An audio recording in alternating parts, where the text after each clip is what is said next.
Chapter 204. So that's how it is. Zhou Jie recalled what had just happened and came to a sudden realization. At this moment, Zhuqiu Hong, who was about to continue speaking, frowned and turned to look at the masked woman he was suppressing in the air. The masked woman's face was hideous and seemed to be in extreme pain. She let out a terrifying groan from her throat as her skin rapidly turned black and rotted. In less than 2 breaths, the masked woman stopped struggling, and her eyes turned pitch black. Smack! Thus, Zhuqiu Hong let go of the masked woman's corpse and allowed it to fall.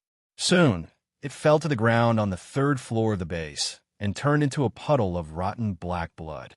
Zhou Jie frowned when he saw this scene and couldn't help but ask, "Master, it's a poison from the Dark Coalition. As long as the user is willing, they will die quickly like her. Even Lord-level experts won't live long if they don't resist.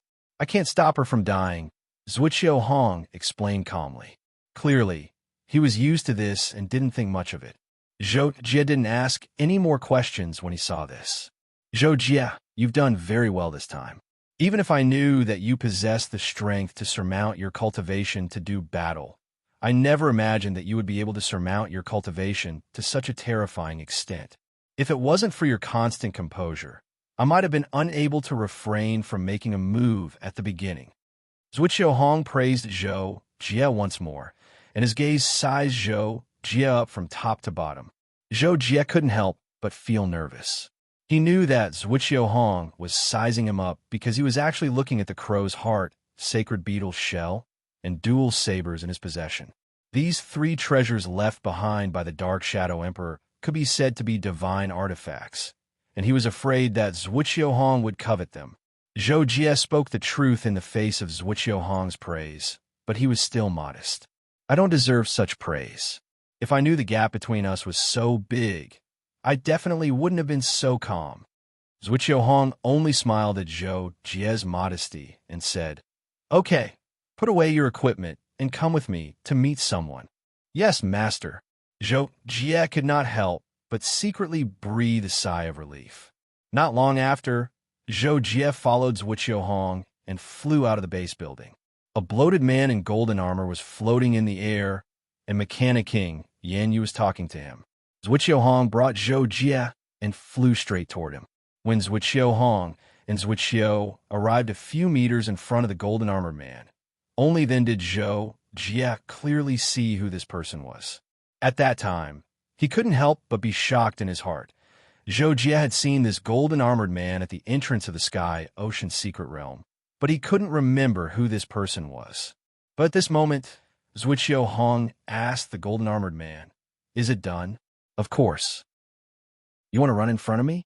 How is that possible? He's just a first region overlord." The golden armored man replied proudly. "That's good."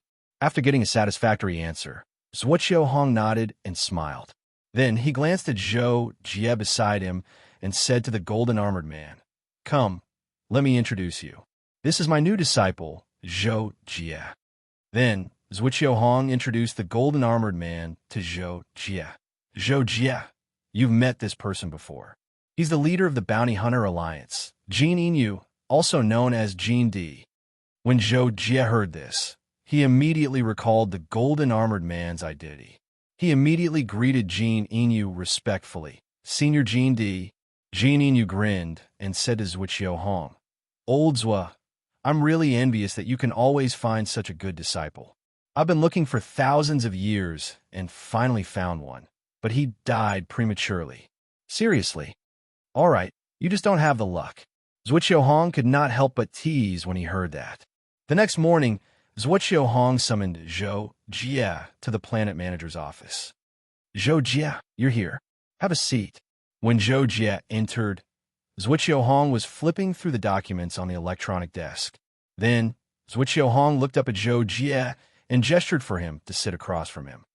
"Master, why are you looking for me?" Zhou Jie asked as soon as he sat down. After meeting Jin Yu last night, Zhuqiu Hong asked Zhou Jie to go back and rest after a short conversation. He also said that he would make arrangements for the aftermath and would talk to him again tomorrow morning. In response to Zhou Jie's inquiry, Zhuqiu Hong pushed a document on the table in front of Zhou Jie and said, "Well, actually, it's nothing much. However, you've done a great job in thwarting the Dark Coalition's plan this time.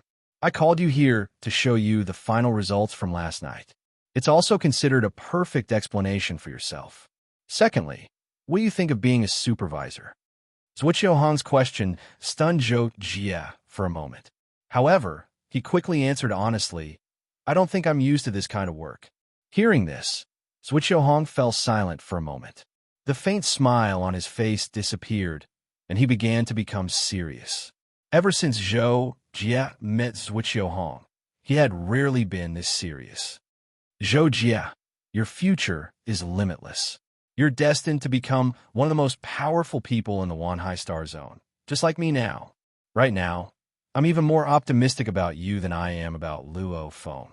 When you and Luo Feng reach the Horde Lord level, I think it's only a matter of time for the two of you. Luo Feng is only one step away and can break through at any time. Your performance in the Sky Ocean Secret Realm has proven that you're better than Luo Feng and me, so I think you won't have any problems. When the two of you reach the Horde Lord level, I'll probably choose one of you to lead the Star Sword Alliance. Do you understand what I mean?" Zhuqiu Hong asked Zhou Jie. Hearing this, Zhou Jie was stunned again. He felt that Zhuqiu Hong's words were a bit abrupt. Moreover, Zhou Jie had never thought about taking over the Star Sword Alliance, so he didn't know what to say for a moment. Seeing that Zhou Jie was in a daze and didn't speak, Zhuqiu Hong smiled and shook his head slightly.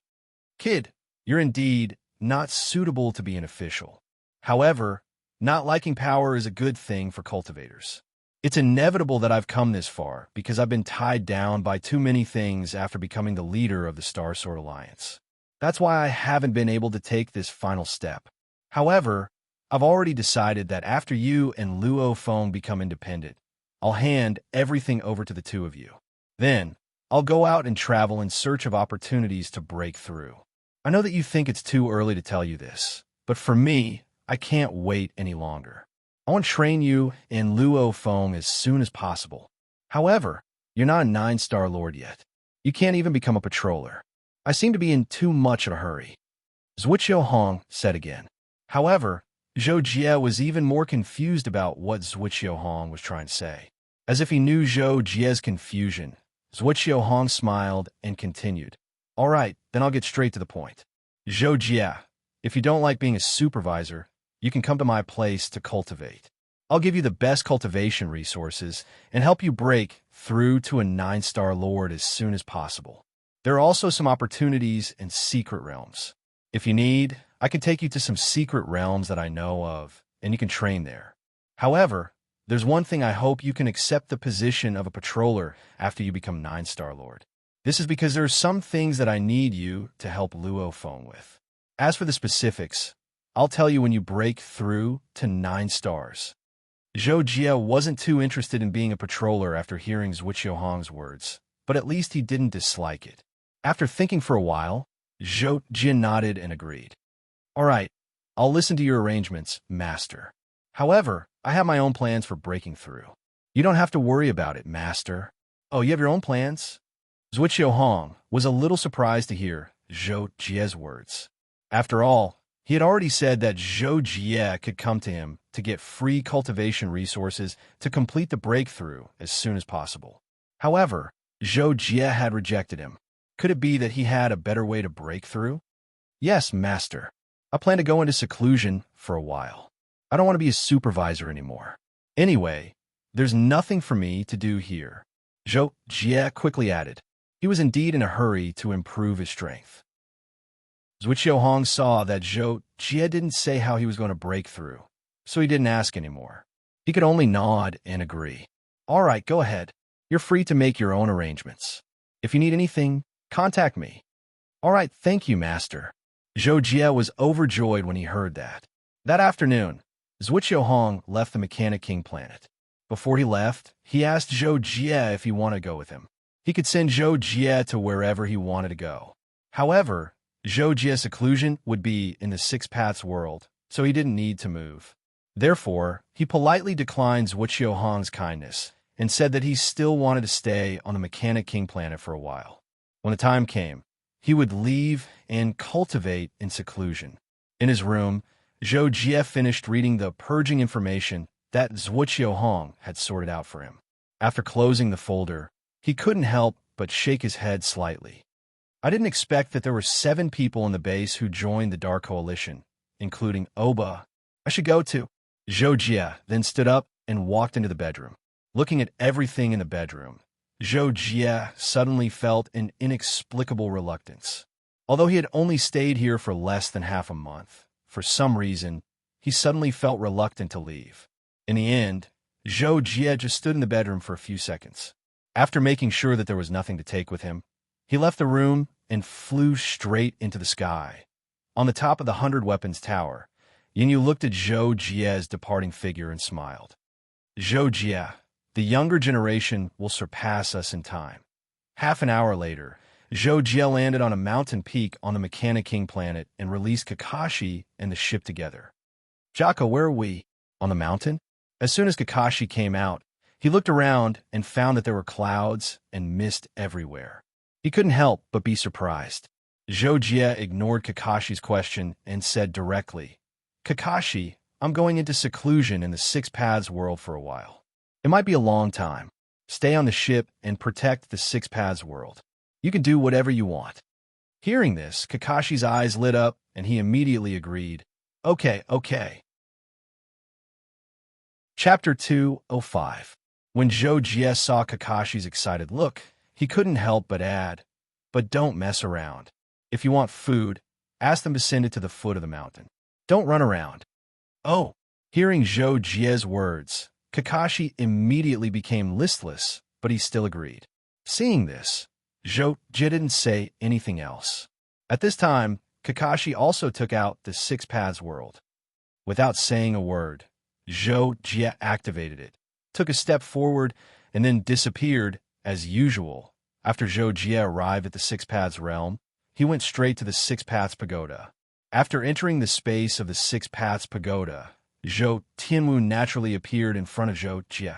Your Highness, how long will you be learning this time? Zhou Tianwu asked. Zhou Jie couldn't help but feel a little embarrassed when he heard this. Every time he came, he would only learn for a few months. The short ones were even a few days. Although Zhou Tianwu didn't say anything or express anything, Zhou Jie also felt that it was a little inappropriate. This time, he was directly asked how long he would be learning, so Zhou Jie couldn't help but feel awkward. After a moment of hesitation, Zhou Jie replied, Senior, I've temporarily put aside the matters outside. This time, I want to cultivate the Daos of the seniors to the beginner level. When Zhou Tianwu heard Zhou Jie's words, he couldn't help but smile. He immediately nodded and said, That's good. Your Highness, if you want to grasp the beginner level of the plundering yin-yang of the limitless Saint Hands, your foundation is still lacking. It's best to first find Haizi to cultivate the 9-star transformations. After that, you can find Jihuan to cultivate the Heart Force secret technique. By then, with your Highness talent, the plundering yin-yang level will naturally be achieved. Hearing this, Zhou Jie nodded. All right, then the other 3 seniors.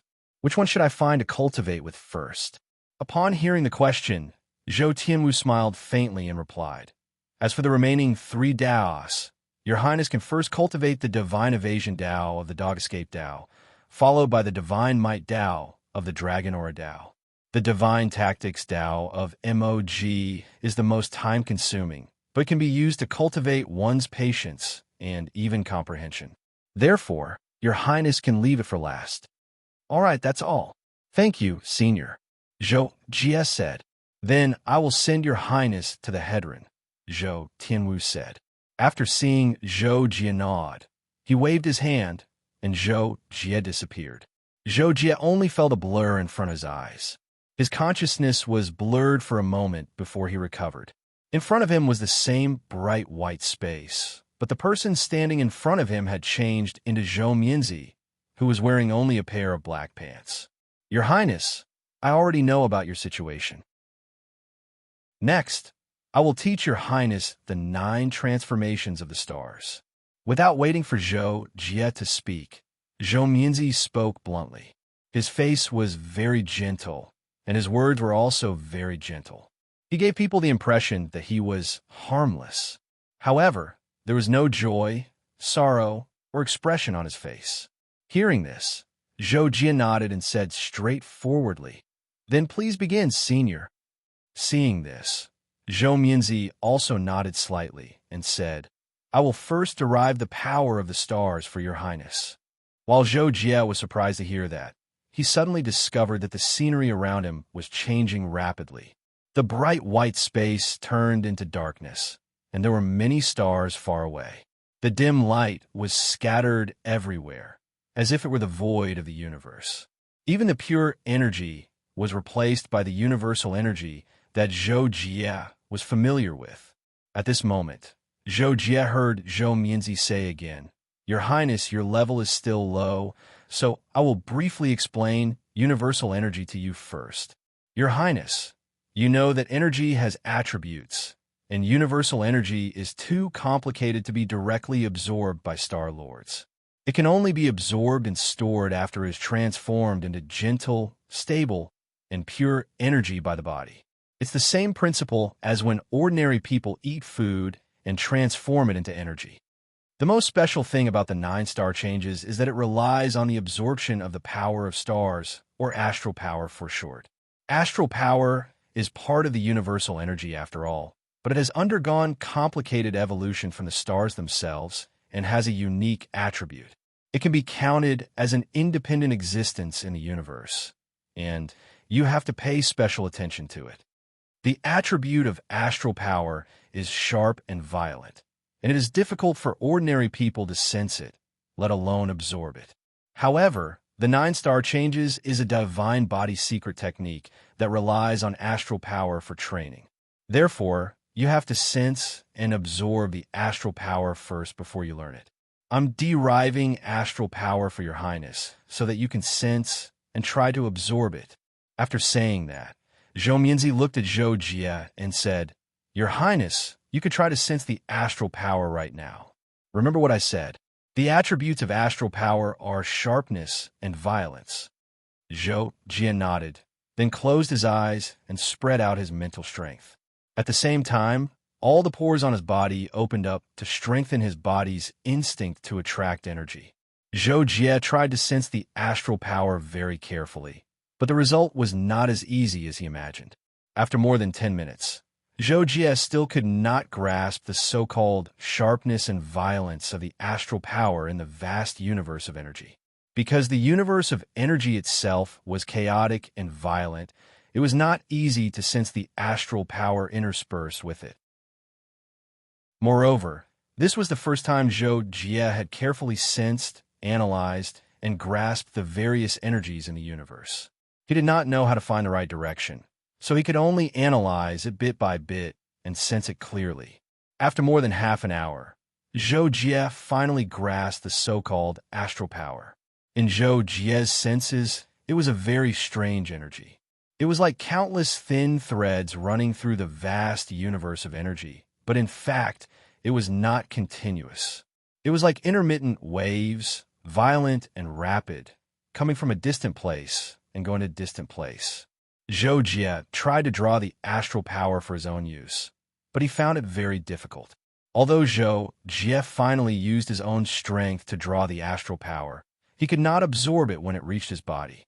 In reality, Zhou Jie's body began to be surrounded by faint starlight, as if his whole body was beginning to emit a faint light. Seeing this, Zhou Miaodi said to Zhou Jie, "Your Highness, just do as I say, and you will be able to refine and absorb the astral power." Zhou Jie was about to open his eyes when he suddenly realized that Zhou Miaodi's shadow had appeared in his consciousness, and his body was surrounded by a faint light of energy. In the center of his abdomen, a cluster of energy in the shape of a star core appeared and began to circulate in his body. Then, it was released to the surface of his body, and with a specific movement, it attracted the lingering light of energy. After a specific refining method, it was finally transported into his body. Zhou Jie knew that this was Zhou Miaoti showing him how to refine and absorb the astral power. So he immediately began to do as he was told, and soon succeeded in drawing the first strand of astral power into his body. However, the moment the first strand of astral power entered his body, Zhou Jie felt a stinging pain, as if a needle had pierced into his dermis. Of course, Zhou Jie frowned because of the sudden pain, but Zhou Jie didn't care about it at all. Then, more and more refined astral power entered his body, and Zhou Jie felt a sharp pain all over his body. It was as if countless needles had pierced into his bones, which was enough to make a normal person collapse. Fortunately, Zhou Jie had great endurance. His body only trembled slightly, but he managed to endure the pain. At this moment, Zhou Miaoti said, "Your Highness, after the astral power enters your body and completes the first refinement, you will be considered a beginner of the 9 astral transformations. With your current cultivation, you will be able to grasp the first 3 transformations very quickly. By then, you will be able to resist some mid-rank star lords with your physical strength alone. Then, all you need to do is be patient and finish the refinement." After hearing what Zhou Miaoti said, Zhou Jie became even more serious. He slowly absorbed the astral power into his body and let it be refined naturally. 2 days passed in the blink of an eye. It was not until then that Zhou Jie felt that his body no longer hurt when he absorbed the astral power. Instead, it was quite numb. It was obvious that his physical strength had been significantly improved. Finally, at a certain moment, Zhou Miaoti said, "Your Highness, you have now reached the first transformation, the astral transformation. I'll teach you the next 4 transformations. As for the 6th transformation, your Highness will have to reach the Lord level before you can continue." Zhou Jie opened his eyes and nodded delightedly. He couldn't wait to say, "Okay, let's begin."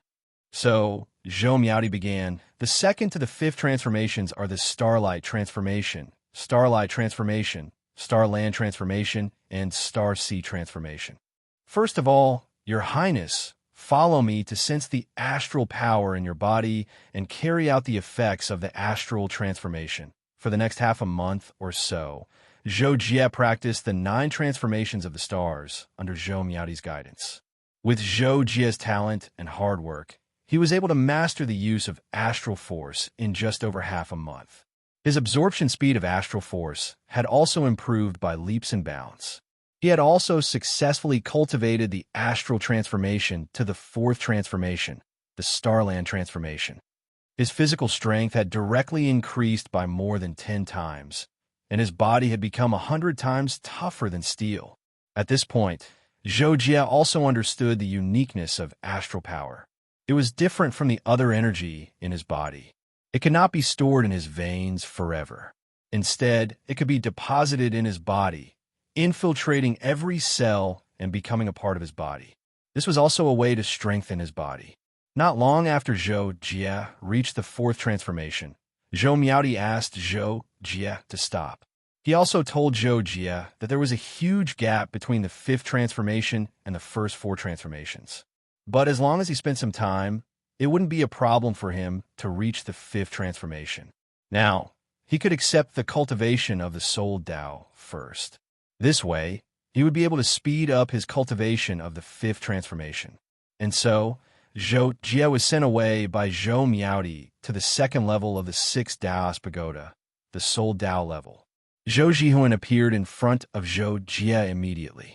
She was still wearing a tight black dress that outlined her perfect figure. As she smiled, she exuded a seductive charm. "Your Highness," Zhou Jihuan called out to Zhou Jie.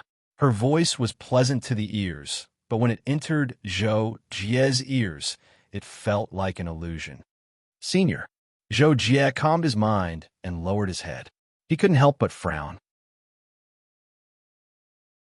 Chapter 206. When Zhou Jihuan saw Zhou Jie like this, she couldn't help but smile. In fact, this time, she didn't use any soul force to affect Zhou Jie. However, her own soul was in a perfect state and would naturally affect others to get close to her. In addition, Zhou Jihuan herself was very charming. Therefore, Zhou Jie's mind rippled, and he couldn't bear it. But Zhou Jiun couldn't tell Zhou Jie all this, so she went straight to the point. Your Highness, the Emperor has already told me that you need to start learning the secret heart force technique. But the secret heart force technique is very difficult to learn. Spiritual force, or perhaps spiritual force, is divided into two major stages. The first is the spiritual force stage, and the second is the heart force stage. Normal people need to train for a long time in the spiritual force stage before they can grasp the heart force stage. Grasping the heart force stage is the true beginning of the secret heart force technique! When Zhou Jie heard Zhou Jihuan's words, he couldn't help but frown. It sounded like the secret heart force technique was very difficult to learn. After all, he didn't have any in-depth training in the path of the soul. It was very likely that he was still in the early stages of the spiritual force stage. If grasping the heart force stage was considered the beginning, Zhou Jie didn't know how long it would take for him to reach the beginning. 3 to 5 years would probably be considered too little, right? With this question in mind, Zhou Jie couldn't help but ask, "Then, Senior, am I in the spiritual force stage right now? How long would it take for me to grasp the heart force stage?" Zhou Jihuan nodded and said, "Your Highness, you are currently in the early stages of the spiritual force stage. Actually, the spiritual force stage is what the secret heart force technique says. In reality, the spiritual force stage is the foundation of the cultivation of the soul. Heart force is only the result of the cultivation of the soul to a certain level. Thus, if your Highness has enough talent, then your Highness can cultivate the heart force now, because your Highness' spiritual force foundation is enough to condense the heart force." Hearing Zhou Jihuan say this, Zhou Jie couldn't help but be stunned. Based on what she said, it didn't seem that difficult. He could directly cultivate the heart force? Zhou Jie was confused, but Zhou Jihuan continued to speak, breaking Zhou Jie's happy thoughts. However, it is very difficult to condense the heart force. Even the universe Emperor realm cultivators can't grasp the heart force. Only the transcendents who have achieved perfection will definitely understand the existence of the heart force. Thus, Your Highness, don't bite off more than you can chew. I will first teach Your Highness the cultivation of the spiritual force stage, and then let Your Highness try to comprehend the method to condense the heart force stage." Zhou Jihuan said. Hearing this, Zhou Jie could only nod his head. "All right, please enlighten me. Do you have any soul-controlling treasures?" Zhou Jihuan asked. "Yes," Zhou Jie replied, and then took out the Thunder Star Sword formation. Zhou Jihuan glanced at the Star Thunder Sword formation and said, "I'll demonstrate it once. Later, follow my demonstration and practice how I control it." Zhou Jie agreed, and Zhou Jihuan began to demonstrate. She didn't make any movements, but the Star Thunder Sword array turned into 36 swords, forming a hollow sphere in an instant. The 36 swords began to move on the surface of the sphere, but not a single sword moved in the same general direction. In the beginning, the 36 swords didn't move very quickly. Even a normal person could clearly see the trajectories of 7 or 8 swords at the same time. But the 36 swords moved faster and faster. In less than half a minute, even Zhou Jie couldn't clearly see the shape of one of the swords. The 36 swords had completely turned into an airtight sphere. Zhou Jie was dumbfounded, although he didn't get the hang of it. Just by imagining the 36 swords moving in different directions and moving at such a speed, the difficulty was unimaginable. At this time, Zhou Jihuan said, "Your Highness, this is a technique to control and train one's spiritual force. It can be called the Imperial Sword Technique. I will demonstrate a defensive form of the Imperial Sword Technique. Next, I will slow down the speed of the swords. Your Highness, you can feel again. Later, Your Highness, please practice on your own." "Yes, Senior." Hearing this, Zhou Jie immediately began to seriously sense the trajectories of all the swords in the Star Thunder Sword array. Of course, he couldn't sense and capture them now. This was in preparation for later when the speed of the swords slowed down and he could sense them. After spending more than a month, Zhou Jie learned the other three forms of the imperial sword technique: attack, violent kill, and flight. At the same time, he also had a better grasp of the Star Thunder Sword Array's killing move, Star Thunder Diagram. In this 1 month's time, to describe it in the depths of Zhou Jie's heart, it was really reborn, as if opening up a new world. After this, Zhou Jihuan taught Zhou Jie some simple supplementary soul cultivation techniques. Then, he let Zhou Jie try to comprehend and condense his heart force. The result of this attempt was naturally that Zhou Jie didn't gain anything. It felt like a blind man touching an elephant. He didn't know what he was doing at all. Zhou Jie tried for more than a day, but in the end, he only had doubts. Heart force? What the hell is that? All right, Your Highness, that's all you need to learn for now. The cultivation of the Tao of the soul can only be achieved through accumulation. You can't rush it. Next time, come to me when Your Highness becomes a lord, Zhou Jihuan said to Zhou Jie before he left. After Zhou Jie agreed, Zhou Jihuan sent Zhou Jie to the 6th floor of the 6th Taoist pagoda. After a moment of absent-mindedness, Zhou Jie found that the person in front of him had become the 3-year-old child with a pacifier in his mouth. He was the owner of the Divine Escape Pagoda, Zhou Gudu. Your Highness, long time no see. Zhou Gudu used his childish voice to greet Zhou Jie with a bit of seniority. Senior. Zhou Jie suppressed the slight discomfort in his heart and nodded respectfully. Upon seeing this, Zhou Jie smiled. He was actually as cute as a baby.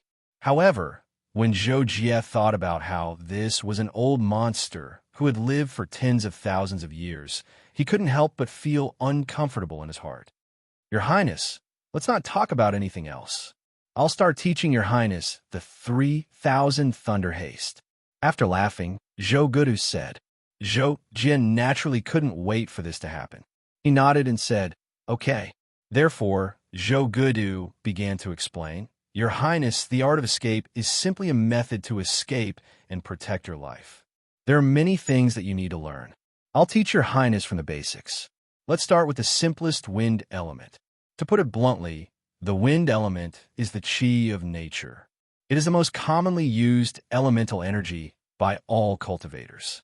It is also the life element. When a person is alive, there is chi of nature, acquired chi. Even after death, there is also the so-called corpse chi. It is illusory and hard to grasp. Most of the art of escape includes the cloud ladder, which allows one to step on the ground and ride the 9 heavens. There is also the formless and shadowless, which allows the body to move like the wind. It is not affected by external forces and is impermanent. Both of these techniques are used to escape and evade attacks. They are considered classics among the beginner art of escape. Your Highness, when you start learning these 2 techniques, you will naturally be able to start learning the 3,000 Thunder Haste. When you master the 3,000 Thunder Haste, you will be able to use its profound 3,000 Thunder Phantom, which allows you to transform into 3,000 shadows. After listening to Zhou Jie's explanation, Zhou Jie had a rough idea of what he needed to learn. He couldn't help but nod his head slightly. He felt that this would be of great help to his abilities. When Zhou Jie heard this, he felt that the 2 beginner art and the 3,000 Thunder Haste wouldn't be too difficult. However, when he started to practice, he realized how difficult it was to master this art of movement. It was like teaching a child who had just learned how to run 800 meters. It was simply too time-consuming. Zhou Jie spent a total of 4 months to finally master the 3,000 Thunder Haste. At the same time, as the cultivation of the 3,000 Thunder Haste required the power of thunder, Zhou Jie also gained a deeper understanding of the elemental laws of thunder. After bidding farewell to Zhou Jie was sent to the 4th level of the 6th Taoist pagoda. There, he met the fat Zhou Longwei. The way of God's might cultivates one's will. What is will? This is similar to the consciousness that people often talk about. If you want me to explain it clearly, the relationship between will and the soul is similar to that between the soul and the physical body. Sometimes, Ordinary people can also explode with unimaginable strength, exceeding their original strength by a few times or even more. This is the embodiment of the power of will. For ordinary people, it increases the strength of the physical body by stimulating the strength of the soul. For cultivators, will can directly attack with the power of the soul. Zhou Longwei first explained to Zhou Jie what the will of the way of God's might was. Then, he let Zhou Jie experience the manifestation of a powerful will.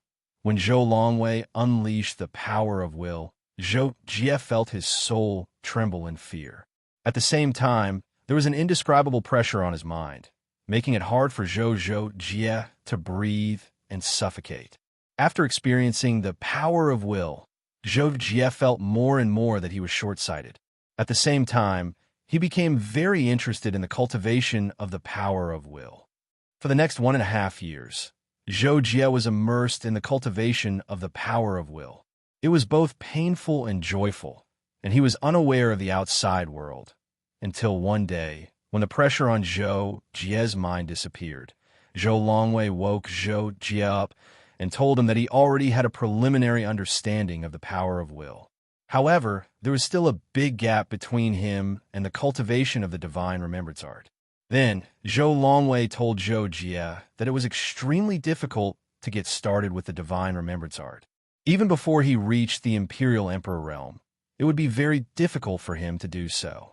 Furthermore, the cultivation of the power of will was even more difficult than the cultivation of the soul. Finally, Zhou Longwei taught Zhou Jie the cultivation method of the power of will and sent Zhou Jie to the 5th level of the 6th Taoist pagoda. Chapter 207. The red-bearded old man, Zhou Moji, appeared very excited when he saw Zhou Jie. After greeting Zhou Jie, he chuckled, leaving Zhou Jie at a loss for what to do. "Your Highness, let this old man tell you, my divine tactics path is the most charming one. Don't think that the other 5 paths are so awesome, but they're just SOSO when you practice them. There's nothing interesting about them. However, my divine tactics path is different. It may seem useless, but it's actually the process of connecting all the paths. It's very useful." Zhou Moji first informed Zhou Jie, then said eagerly, Come. Your Highness, this old man will first teach you some simple mechanism techniques." When Zhou Jie heard Zhou Moji's words, he finally understood what he meant. Zhou Moji was afraid that he would think that the things he learned from Divine Tactics Path were of little value, so he was advertising for him here. However, from the looks of it, Zhou Jie felt that the Divine Tactics Path might really be inferior to the other 5 paths. Then, Zhou Jie saw Zhou Moji demonstrate the mechanism techniques to him. A bird that looked like it was made of wood appeared in Zhou Moji's hand. Then, Zhou Moji used a strange slender tool to poke at every gap in the body of the wooden bird a few times. After a while, Zhou Moji let go, and the wooden bird actually flapped its wings. After falling for less than half a second, it stuck close to the ground and took off. Then it flew higher and higher, even spinning in circles in the air. Zhou Jie could not help but widen his eyes when he saw this scene. This was because he could clearly sense that there were countless mechanism strips and second small gears in the wooden bird that were constantly operating, driving the flapping of its wings and tail. Not only did it fly, but it could also automatically adjust the angle and direction of its flight. Most importantly, the flight of this mechanical wooden bird did not require any additional energy. The energy required for its movement was all generated by the operation of its internal mechanisms. When Zhou Moji saw that Zhou Jie was not surprised by the mechanical bird's performance, he chuckled and said, "This is the magic of the art of engineering." However, the art of engineering is only a very small and low-level branch of the art of engineering. The art of engineering is all-encompassing. It can be said that it involves everything. As for the cultivation of the other 5 paths, the Divine Secrets Path can provide research and support. This is the most powerful aspect of the Divine Secrets Path. When Zhou Jie said this, Zhou Moji was quite proud. Seeing that Zhou Jie did not say anything, he continued, The path of divine tactics includes not only the art of mechanism, but also formations, talismans, inscriptions, divination, alchemy, and so on. It can be said that the path of divine tactics is the ultimate creation.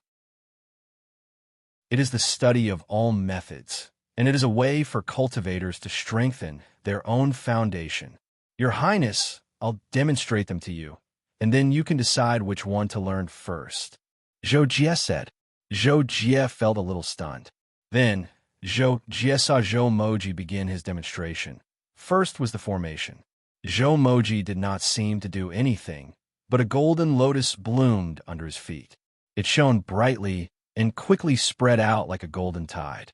When it swept past Zhou Jie's feet, Zhou Jie only felt an extremely terrifying strangulation force appear below him.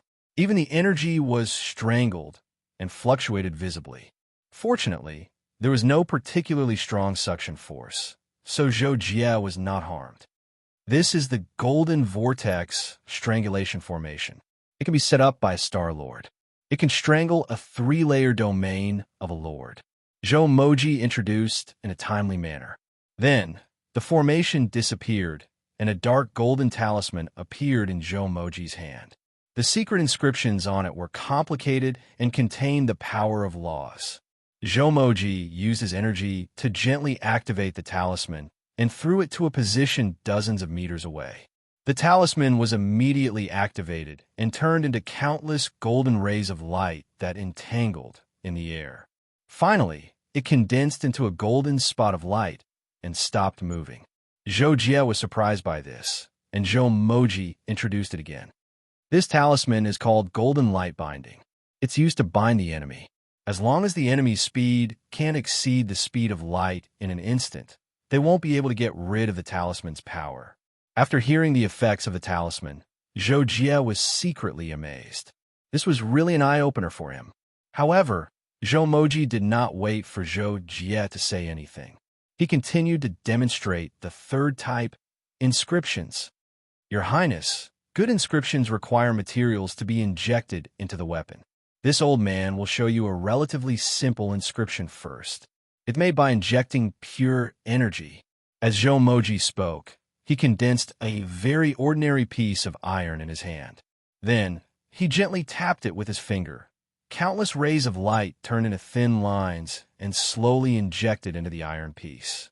The iron piece began to become sharper, and the material began to change. Energy flowed inside and on the surface of the iron piece. It became strong enough to cut through the hull of an A-class warship. When Zhou Jie saw this, he did not even need to feel to know that the iron piece had been strengthened thousands of times. Most importantly, this was a one-time and permanent strengthening. It was different from temporarily injecting energy into an object to make it possess high energy and thus destructive power. For example, with Zhou Jie's strength, it was easy for him to inject energy into an ordinary leaf. However, once energy was injected into the leaf structure would collapse and it would not be intact. However, the injection of inscriptions could strengthen an ordinary leaf to the point where an ordinary person could use it to cut through steel and the leaf would not be damaged. Next, Zhou Moji began to talk about the so-called divination. Speaking of divination, Your Highness, you have a treasure refined by divination. It's very good. It mainly calculates fortune and misfortune by sensing the changes in energy. However, in fact, the path of karma is the highest realm of divination. Therefore, divination is also called the art of karma. It begins with the study of fate, but in the end, it still has to delve into the karma line. However, in the Six Taoist Pagoda, karma is isolated. I can't demonstrate anything to Your Highness, so I can only explain it this way. The art of divination is used to predict danger and detect people. After Zhou Moji finished talking about divination, he immediately talked about alchemy.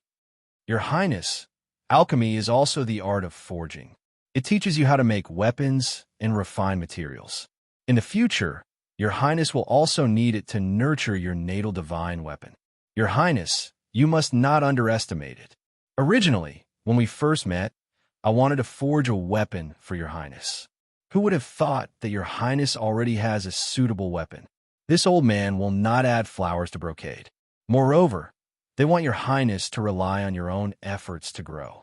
This old man can only support them. When Zhou said this, Zhou Jia also felt that the other party had finished talking, so he immediately said, "Senior, I've already thought about what to learn first." "Oh, what does your highness want to learn first?" Zhou asked happily when he saw that Zhou Jia seemed to be very interested in what he was talking about.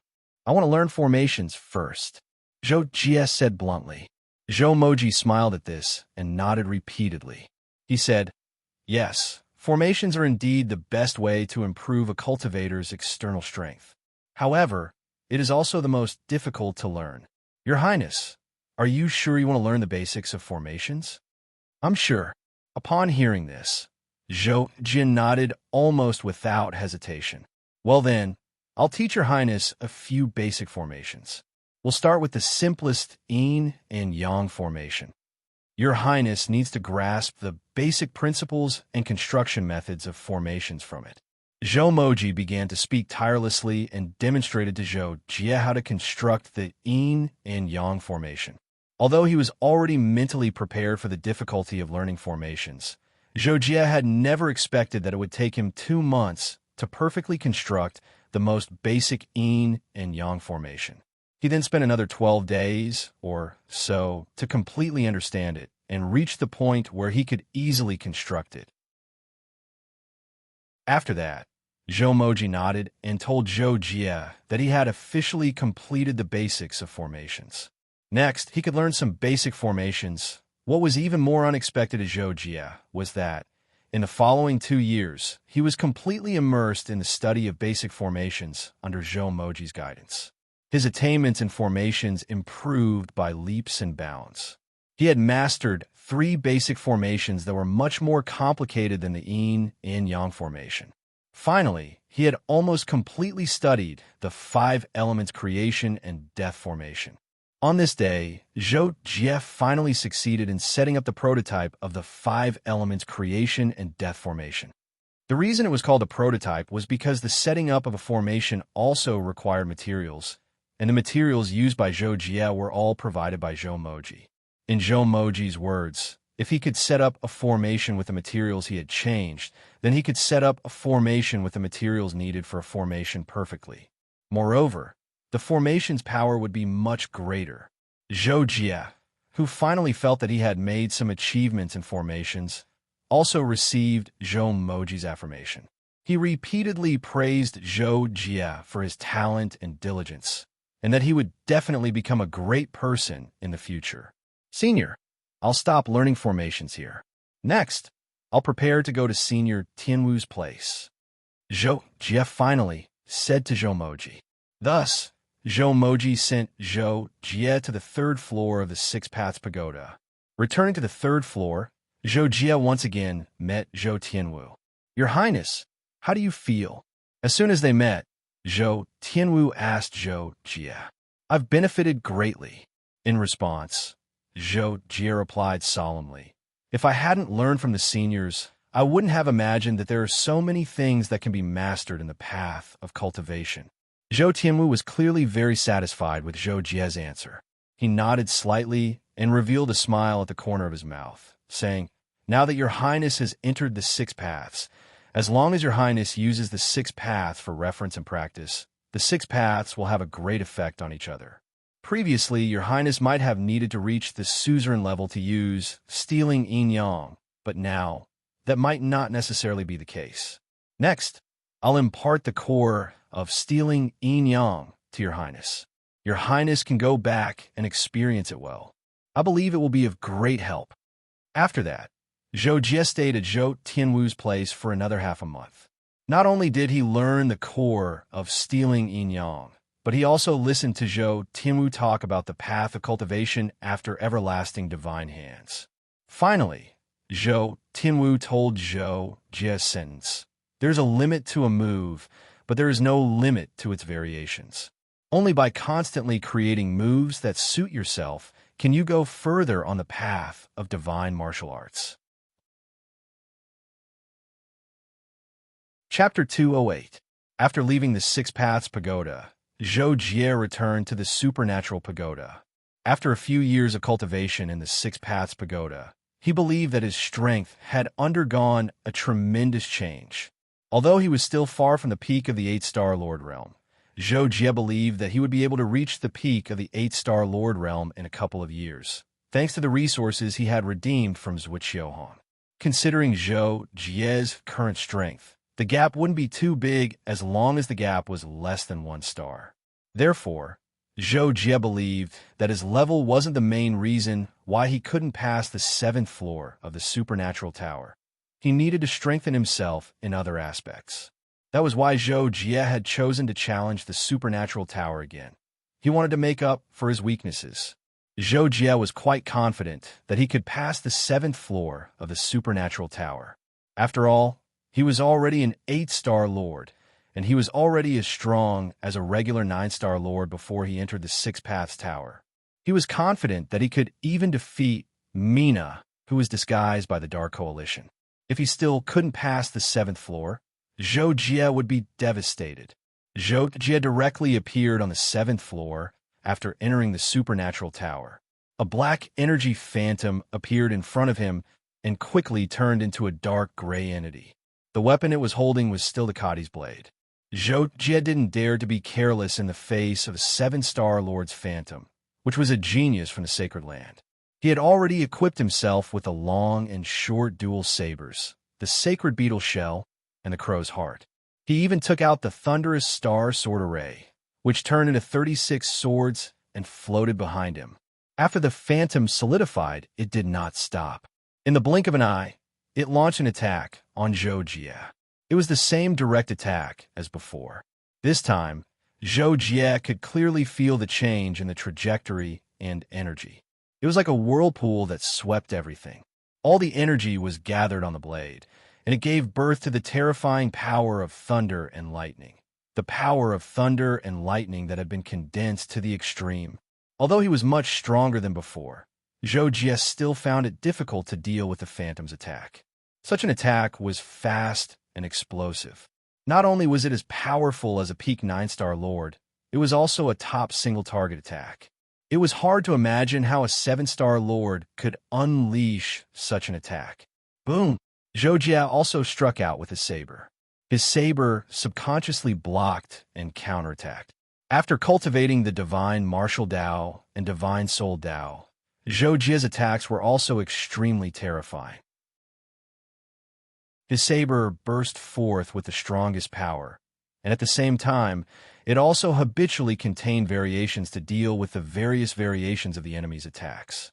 This could be considered as Zhou Jie taking a small step forward on the foundation of Super Soldier. In other words, Zhou Jie's current combat strength was becoming more and more terrifying. With just one strike, the phantom was knocked back and dodged. He started to use his footwork as if he was using the Ghost Shadow perplexing track. Then he launched several powerful attacks at Zhou Jie. But it had to be said that even Zhou Jie himself did not expect that after he had mastered the 6 Daos, his overall improvement in strength would be so great. In the past, he did not know any movement techniques, but he could almost instantly see through the general situation of his opponent's movement technique. At this time, Zhou Jie was sure that he could win.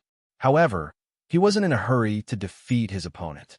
Instead, he thought of something and his body became blurry. It was the wind element body movement technique, traceless and invisible. After Zhou Jie performed this body movement technique, the phantom's many attacks were cleverly blocked by Zhou Jie. Moreover, the defensive power he used was less than 1/10 of his opponent's attack power.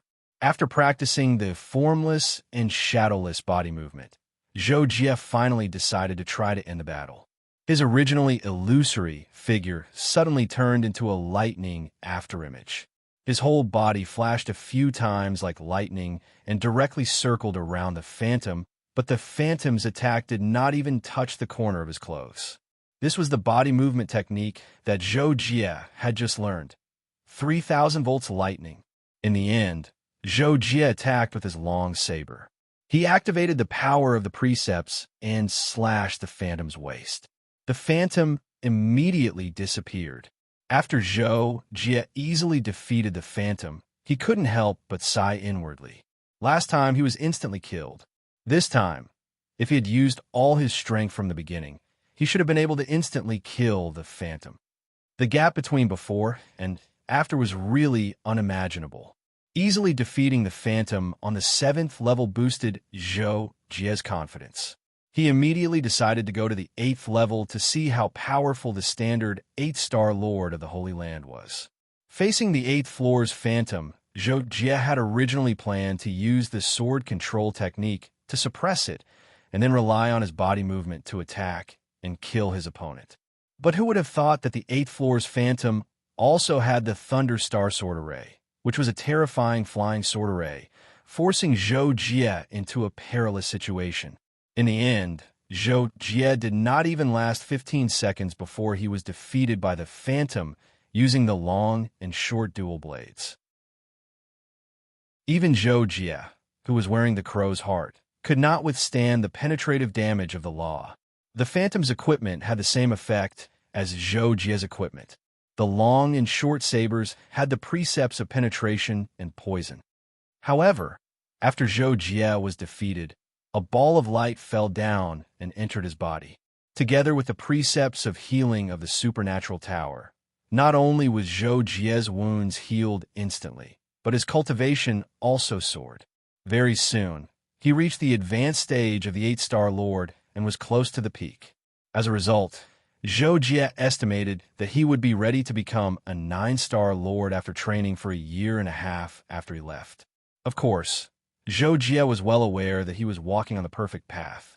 Making a breakthrough was much more difficult than accumulating. For example, Zhou Jie would only need a dozen years to accumulate his cultivation to become an 8-star Lord. However, if he wanted to make a perfect breakthrough, he might not be able to do it even if he spent another 20 years accumulating his cultivation. But then again, although the perfect breakthrough was difficult, it did not have the bottleneck of a normal breakthrough. The formation of a normal stellar core required the stable alignment of all the stellar cores. After weighing the pros and cons, Zhou Jie decided to choose the perfect breakthrough. After leaving the supernatural tower, Zhou Jie returned to the outside world. Zhou Jie appeared in the control room of Kakashi through teleportation. Kakashi was playing a gunfight game there. After Super God 7 consecutive kills, he had obtained another 5 kills in a row. Seeing this, Zhou Jie didn't disturb him. Instead, he took out his ID token and looked through it to see if there was any information. He didn't expect to find an email from 19 days ago. Most importantly, it was from Zhuo Hong. Zhou Jie didn't dare to be negligent. He immediately opened it and read the content. A prisoner escaped from the Noise Cosmic Prison not long ago. The situation is very serious. At present, it has been preliminarily confirmed that this matter is related to the Dark Alliance. After you see this email, you can go to Luo Phone. He needs your help. After reading the text in the email, Zhou Jie found that there was an attachment. He opened it and saw that it was a video. The video started showing 6 subscreens, which looked like surveillance videos. The first thing that appeared in the 6 subscreens was a few white, completely sealed tunnels. In one of the tunnels, there was a team of 6 armored robots patrolling. This scene lasted for less than 3 seconds. Suddenly, a person in a black prison uniform and a strange humanoid creature appeared in each of the channels on the screen. As soon as those creatures appeared, the 6 patrolling robots in one of the channels were instantly destroyed. Zhou Jie slightly raised his eyebrows. He estimated that the 2 attackers were at least mid-level Star Lords. Soon, the picture was changed to a control room. A man received a report from his subordinate through his ID token. "Warden, something big has happened. All the prisoners on the 6th floor have escaped. I've sent out all the police, but it's impossible to stop them. I'm also trapped on the 3rd floor." The warden's expression changed drastically, but he quickly replied with a few words. After hanging up the call, he contacted another person. "Admirals was she. All the prisoners in the prison have escaped. Gather all the warships and personnel here immediately and seal off the outside. I'll come out and meet up with you later." The picture changed again. The warden received a call from Generals Washi. It's over, it's over. My men and I have been ambushed. The enemy has a mothership and a Star-Lord. I've already contacted the headquarters. The enemy is on my warship. Take care of me. Admiral Washi's voice came to an abrupt end, which was replaced by a terrifying explosion. Then, the call was completely cut off. At the end of the video, there was a list of the escaped prisoners in the noise prison. There were 361 people in total, including 2 Lord-level experts and 100 Star-Lords. After Zhou Jie finished watching the video, he was stunned. He couldn't figure out what the noise prison was like. He had never heard of it before, and there were so many experts locked up there. 2 of them were even lords. What was the purpose of this? After all, if a Lord-class powerhouse was a huge threat to the entire Wanton Sea Star region, they would generally be executed. The difficulty of imprisoning a Lord-class powerhouse was even greater. Zhou Jie was naturally puzzled by this. However, Zhou Jie didn't have time to think about it. After thinking for a while, he decided to relax for a day and digest what he had learned in the Six Paths Tower. It wouldn't be too late to contact Luo Feng about the noise prison after that. On a dark planet in the Wanhai Star Zone, a huge modern city had been built underground. The night was simulated by a special lighting system, and the people living and working there were orderly. In the center of this modern underground city, there was an ancient black tower. At the moment, more than 100 people were gathered on the top floor of the tower, and more than 95% of them were escapees from the noise prison. Chapter 209. The top floor of the Black Tower was designed like the interior of a church. It was very spacious, and with a total of nearly 400 people standing in it, it did not seem crowded. At the front of the room was a high platform. At this moment, at the 2 edges of the high platform, near the 2 exits, stood a person covered in a black robe. In the middle of the high platform, there was a tall figure also covered in a black robe, looking mysterious and strange. Below the platform were more than 300 escapees from Noise Universe Prison. Many of them were anxious, wondering what would happen next and how they would live in the future. Most of the fugitives who were standing at the front were powerful. Their expressions were either cold or ferocious, so they didn't seem to be worried about anything. This was especially true for the 2 fugitives who were clearly standing at the front. One of them was a man with messy hair who was wearing a white lab coat, and the other was a man with gray hair who was also wearing a gray robe. The rest of the fugitives maintained a distance of at least 5 meters away from them, while the distance between the 2 of them was less than 3 meters. This made them seem very out of place, and their auras were very powerful. My compatriots from Noise Universe Prison, welcome to the Dark Coalition's Underground City branch. You should already know that the reason you were able to escape the prison was with the help of the Dark Coalition. On the stage, the tall man, standing in the middle of the platform, spoke. His voice was low and magnetic, and it was clearly transmitted to every corner of the room. Here, I will give all of you a choice. Join us, the Dark Coalition, or you can choose your freedom. The tall man on the stage continued, because the Dark Coalition does not need cowards, nor do we need weaklings. Our existence is to create everything we want. Join the Dark Coalition, and you can realize all your dreams. But this comes with facing challenges and danger. Only the brave and the strong are worthy of realizing their dreams. Fortunately, King of Robbers Casso and Dr. Venom are willing to join us. So, the rest of you, what are your intentions? The tall man on the stage paused and scanned the crowd before continuing. Now, you can choose whether you want to leave or stay. If you want freedom, leave from these 2 exits. There's a spaceship parked outside, and someone will send you away. If you want to join us, stay here. Also, if you have any doubts, you can ask me now, or ask me privately after you join. The Dark Coalition is a place where you can realize your dreams and achieve true freedom. Don't feel restrained. We're all friends. After the tall man on the stage finished speaking, he began to scan the audience to see their reactions. The fugitives under the platform looked at each other, but no one made a sound, and no one moved toward either of the exits. The tall man waited for about 10 seconds and continued with a smile. Very good. It seems that everyone is ambitious and smart. Our Dark Coalition needs such outstanding members.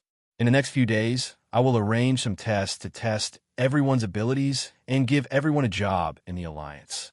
Finally, the tall man said, "Now, please follow my two friends and leave from the two exits in an orderly manner. Let's go to the lower two floors of the tower to start our night of revelry." On the second day, Zhou Jie contacted Luo Feng. "Junior, you finally contacted me. I was just worried." After the call connected, Luo Feng said. Hearing this, Zhou Jie immediately realized that the situation was more serious than he thought. He immediately asked, "Senior, where are you?" "I just came out of seclusion and saw Master's mail. He said you need my help. I'll go find you now." "Okay, I'm on planet Glorious War." Luo Feng told Zhou Jie his office location. After a few simple words, Zhou Jie hung up and let Kakashi start the spaceship and head towards planet Glorious War. Half a month later, Zhou Jie successfully arrived at planet Glorious War star system. When he was within 1,000,000 kilometers of planet Glorious War, Zhou Jie contacted Luo Feng.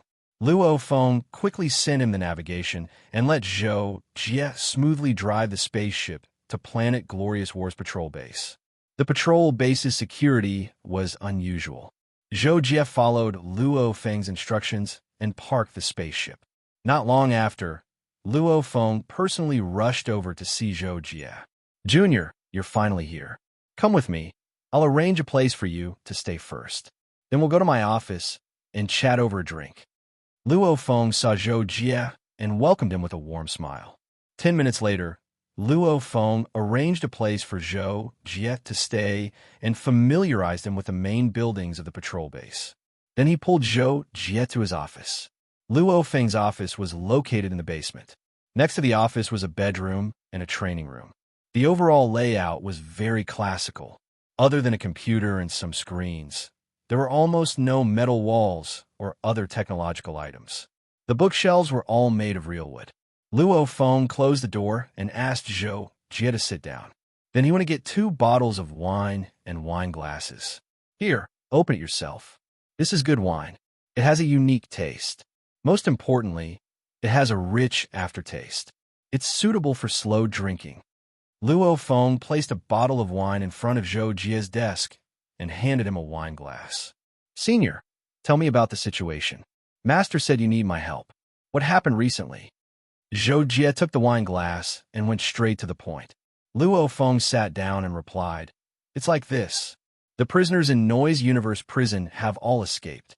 This was not a big deal at first, but it was later investigated. This matter is related to the Dark Coalition. Those fugitives should have been recruited by the Dark Coalition now. The question is, how did they escape? I watched the video that Master sent me. It did not record how they escaped from their prison cells. And with so many prisoners escaping from their cells at the same time, why didn't the prison staff notice it immediately?" Zhou Jie voiced his doubts at this time. Luo Feng explained, "This has been investigated. It's all because of Dr. Venom. The Dark Coalition should have an undercover agent in Noise Universe prison, and then the undercover agent secretly approached Dr. Venom. Because on the day of the crime, all the fugitives were affected by a psychic potion, and this psychic potion can only be made by Dr. Venom himself. Moreover, it's very easy for him to make it. He only needs to slightly process his own body fluids." Luo Feng continued, "Those fugitives were affected by the psychic potion. After the undercover agent opened the cell, they all went crazy and completely destroyed the internal defense of the prison. After that, the Dark Coalition worked together from the inside and outside to take these prisoners away." "Dr. Venom?" Zhou Jie could not help but ask after listening to Luo Feng's description. Luo Feng immediately responded with an "oh," and then explained, "Dr. Venom is one of the 2 Lord-level powerhouses imprisoned in the prison. The other is the King of Robbers Castle. Speaking of which, when I was still a Star Lord, I heard about Dr. Venom's deeds. He was originally an ordinary doctoral student on an ordinary planet. Later, he was bitten by an alien creature and gained superpowers. After that, he embarked on the path of cultivation. He was also very talented in this regard, and he actually cultivated all the way to the Lord level. However, not long after Dr. Venom reached the Lord level, he destroyed 3 planets in succession. He was also imprisoned in Noise Universe Prison because of this. The 3 planets he destroyed were his home planet, the planet where he first married and settled, and the planet where he later conducted scientific research. According to the information, there were unknown secrets behind Dr. Venom's destruction of those 3 planets. Dr. Venom was a genius. No one expected him to be so crazy. He was about to go crazy before he reached the Lord level. After reaching the Lord level, he had the ability to take revenge. This made him completely crazy, and he destroyed those 3 planets. In the end, Luo Feng sighed slightly and did not continue. However, Zhou Jia also understood. In a sense, this Dr. Venom was a legendary figure, but he was driven crazy. The secrets behind it were indeed huge, and if such a figure joined the Dark Coalition, it would really be worrying. The Dark Coalition has never made such a bold move in the past. Master suspects that the Dark Coalition's operation this time must have been planned for a long time. The failure of the Mechanical King planet and the loss of a Lord-level powerhouse must have angered the upper echelons of the Dark Coalition, so they launched a prison break at this time. The Dark Coalition will definitely make bigger moves next. That's what Master is worried about. Luo Feng spoke again at this time. In addition to Dr. Venom, Casso is known as the King of Robbers. His ability to steal and kill is unparalleled in the Wanton Star field. He will also be a huge threat. The addition of the 2 of them will make the Dark Coalition much stronger. The job that Master assigned to us is to track down the Dark Coalition's battleship and find a way to eradicate this force before the Dark Coalition makes a big move. That can be tracked? Zhou Jie could not help but be surprised. Luo Feng nodded. Luo Feng nodded and said, "Yes, junior brother, you're underestimating the current technology. The noise prison is an important area. We've set up 2 domain surveillance eyes there and countless other tracking methods. However, the Dark Coalition is very cunning. Even though they don't know our methods, they're still very careful. Currently, we can only lock down their hiding place to an area about 150 light years in diameter. However, there are still too many planets in that area. There are even 3 habitable planets. We have been quietly investigating in the past few days, but there are no clues so far." Chapter 210. Zhou Jie thought for a moment and could not help but say, "Then the search will indeed be a little difficult." Luo Feng could not help but shake his head and smile bitterly at Zhou Jie's words. That's not the usual kind of difficulty. Zhou Jie was speechless. He only knew that every planet was so huge that it was naturally not easy to find a base on it. Moreover, there were many planets within a range of 150 light years. Even Zhou Jie did not know how many planets there were, so he could not make any judgments. Luo Feng sighed again and continued, "Originally, we had special equipment that could analyze all the planets in a short period of time. However, such equipment is very large, and it would take 2 to 3 years to transport it and analyze all the planets in the range. Most importantly, such a large operation could be detected by the spies of the Dark Coalition, which would expose our operation. Therefore, we haven't used it yet. However, the equipment is ready and can be transported there at any time. Of course, there's no rush at the moment, because if the Dark Coalition spaceships leave that area, we'll be able to quickly find clues and follow them, further narrowing down the scope of our investigation. Also, this operation is completely under the control of the Patrol Envoy Alliance. All 5 of our Golden Patrol envoys have been mobilized, and there are also 5 Lord-class experts on standby. The 5 seniors have already gone there to hold the line. I'm also preparing to leave soon. Since you're here, junior brother, let's go there tomorrow and take a look." Luo Feng finished speaking in one breath and finished the rest of the wine in his glass in one gulp, savoring the aftertaste in his mouth for a moment before swallowing it. Zhou Jie had no objections to Luo Feng's words and nodded in agreement. "Okay, I'll go with senior brother. At this point, Luo Feng changed the topic and asked about Zhou Jie's recent cultivation situation. Zhou Jie naturally did not want to talk about it, so he answered with a few simple words. However, in the end, Luo Feng directly asked about Zhou Jie's current strength, which put Zhou Jie in a difficult position for a moment. After thinking for a moment, Zhou Jie replied as humbly as he could, "I'm not as good as you, senior brother, but I have no problem protecting myself against regular 9-star lords." However, such an answer only made Luo Feng smile. He said to Zhou Jie, "Junior brother, you're being modest. Master has told me about you. You can even protect yourself against peak 9-star lords, and that was before you went into seclusion. It's been a few years since then. I believe you've improved again with your talent. Your cultivation alone has improved a lot." Hearing Luo Feng's words, Zhou Jie could not help but feel slightly embarrassed. He smiled and said, "I can't hide it from you, senior brother.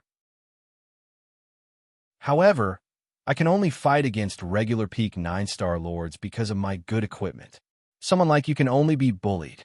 Zhou Jie said that because he was being modest, but he was not exaggerating at all when he compared himself to Luo Feng. After all, no matter how confident Zhou Jie was, he did not think that Luo Feng, who had been stuck at the peak 9-star lord level for almost 200 years, could be compared to regular peak 9-star lords. Even the ancestor of the Yuan family could not be compared to Luo Feng. Someone at Yuan whose level would definitely be crushed by Luo Feng. Zhou Jie, on the other hand, was only comparable to a regular peak 9-star lord. Naturally, there was still a huge gap between him and Luo Feng. Luo Feng smiled at Zhou Jie's answer and said, "Junior brother, you're still young, and your future is limitless. I'd advise you to take things one step at a time.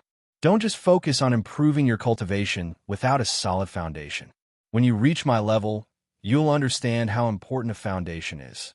From the Star Lord level to the Lord level, apart from the enlightenment, the most important thing is accumulation. The accumulation required to advance from the Star Lord level to the Lord level is no less than the accumulation required to advance from the Star Lord level." Zhou Jie could tell that Luo Feng's reminder came from the bottom of his heart. He nodded solemnly and replied, "Thank you for your reminder, senior brother. I'll keep it in mind." Luo Feng was happy to see that. He said, "All right, let's not talk about anything else for now. Let's drink and talk about something interesting." At noon the next day, Zhou Jie received a notification from Luo Feng that they were about to set off for the Luanyao star system, which was the star system where the Dark Coalition's people who had kidnapped the prisoner from the Noise Prison were likely to be hiding. Using a specially planned teleportation and interstellar navigation route, Zhou Jie and the others only took 11 days to reach the Luanyao star system and approach the target area. However, Luo Feng had already told Zhou Jie on the warship that many people had come to the target area. Not only were there 5 Lord-level experts on standby, but the other 4 field inspectors had also arrived. However, due to the risk of being exposed, they had chosen not to meet as much as possible. They each had a certain area to search and would only contact each other if there was an emergency. Although Luo Feng had just arrived here with Zhou Jie, the people he had sent earlier had already secretly carried out a search in the area he was in charge of. Moreover, there happened to be a life planet in the area Luo Feng was in charge of. At present, it was still one of the key points of the search. Therefore, Luo Feng naturally brought Zhou Jie to the life planet in his area, planet Laudabulac. Planet Laudabulac was a very ordinary life planet. Its technological level was relatively backward, and it was at the level of the internet era that had been developed for about 40 years. Even spaceships had not achieved interstellar navigation. Of course, this was mainly because there were only 4 life planets within 3,000 light-years of it, and some civilizations were even more backward than it. The people of planet Laudabulac usually did not have any contact with other planets. They only knew that there were other life planets, and they had also sent probes to the nearest life planet, but due to the limitations of their scientific level, that was all they could do at present. After the people sent by Luo Feng understood the situation of planet Laudabulac, they all secretly landed on the planet and carried out an investigation. Therefore, after Luo Feng and Zhou Jie arrived, they also parked their warship above an ocean on planet Latabulak. Then, the two of them flew with their bodies and headed to the nearest land. The cultivation civilization of planet Latabulak could be considered relatively developed. Star-Lord rank experts were always born, but not most of them were low-level Star-Lords. High-level Star-Lords have been born before, but that was a long time ago when planet Latabulak was still under the rule of the monarch. There was once a monarch whose strength reached the level of a high-level Star-Lord that completed the Great Unification. Therefore, on planet Latabulak, flying with one's body was not surprising or prohibited in some cities. On the contrary, for experts who could fly with their bodies, according to the gravity of planet Latabulak, only Star-Lord rank experts could fly with their bodies. The people of planet Latabulak revered them very much. In many places, such experts even went to eat for free. Half an hour after Luo Feng and Zhou Jie landed on planet Latabulak, the two of them found a star hotel in a city near the ocean and temporarily stayed there. Luo Feng and Zhou Jie were preparing to eat in a private room, and Luo Feng exclaimed, "Even the hotel is free." The treatment of Star-Lord rank cultivators on this planet is really good. Zhou Jie had not been to many planets, and this was the first time he had been treated like this. Hearing this, he nodded and said, "Yes, but this should be related to the history of the planet. Every planet has its own characteristics. Speaking of which, their language is very difficult to learn." Haha. Yes, fortunately there is online translation. Luo Feng also laughed. Then, Luo Feng and Zhou Jie sat down. After the first dish was served, the two of them began to talk about business. Since the waiter who served the dishes did not understand the universal common language, they did not have to avoid talking about it. Harry, Qi Xingzi, Luo Tepik, and Jessica. The four of them are metal patrol inspectors like me, and they're responsible for 4 different areas. I have a good relationship with Luo Tepik and the other 4. Sai, they're all metal patrol inspectors who are much older than me. They have a strong sense of faction and are not easy to get along with. Luo Feng sighed when talking about his work. Zhou Jie had heard this from Luo Feng's subordinate, the Silver Patrol Inspector Flex. He was not surprised at all, but he did not know what to say. At this time, Luo Feng continued, "Junior, you will become a patrol inspector sooner or later. Let me tell you first. Actually, the internal relationships of the patrol inspectors are very complicated. This is mainly related to the reward system. As a patrol inspector, you have a lot of power. Junior, you have been a supervisor before, so you should know that the power of a patrol inspector is much greater than that of a supervisor. It is the same for any patrol inspector. Even metal patrol inspectors like us have to give some face to some horde leader level fighters. Because the patrol inspectors have a lot of power, they can come into contact with many things. After all, the horde leader level fighters in the Big 5 Alliance are few in number. Most of the matters are managed by the Patrol Inspector Alliance. For this reason, they have formulated a contribution point reward system. Contribution points can be exchanged for many resources that even I am tempted by. Under normal circumstances, the amount of contribution points is limited, but the distribution mainly depends on the 5 of us Metal Patrol Inspectors to fight for our subordinates. After a long time, this situation has led to the division of factions. Actually, I personally, Luo Feng suddenly received an emergency notification on his identity token. When Luo Feng took out his identity token to read the message, his expression immediately changed.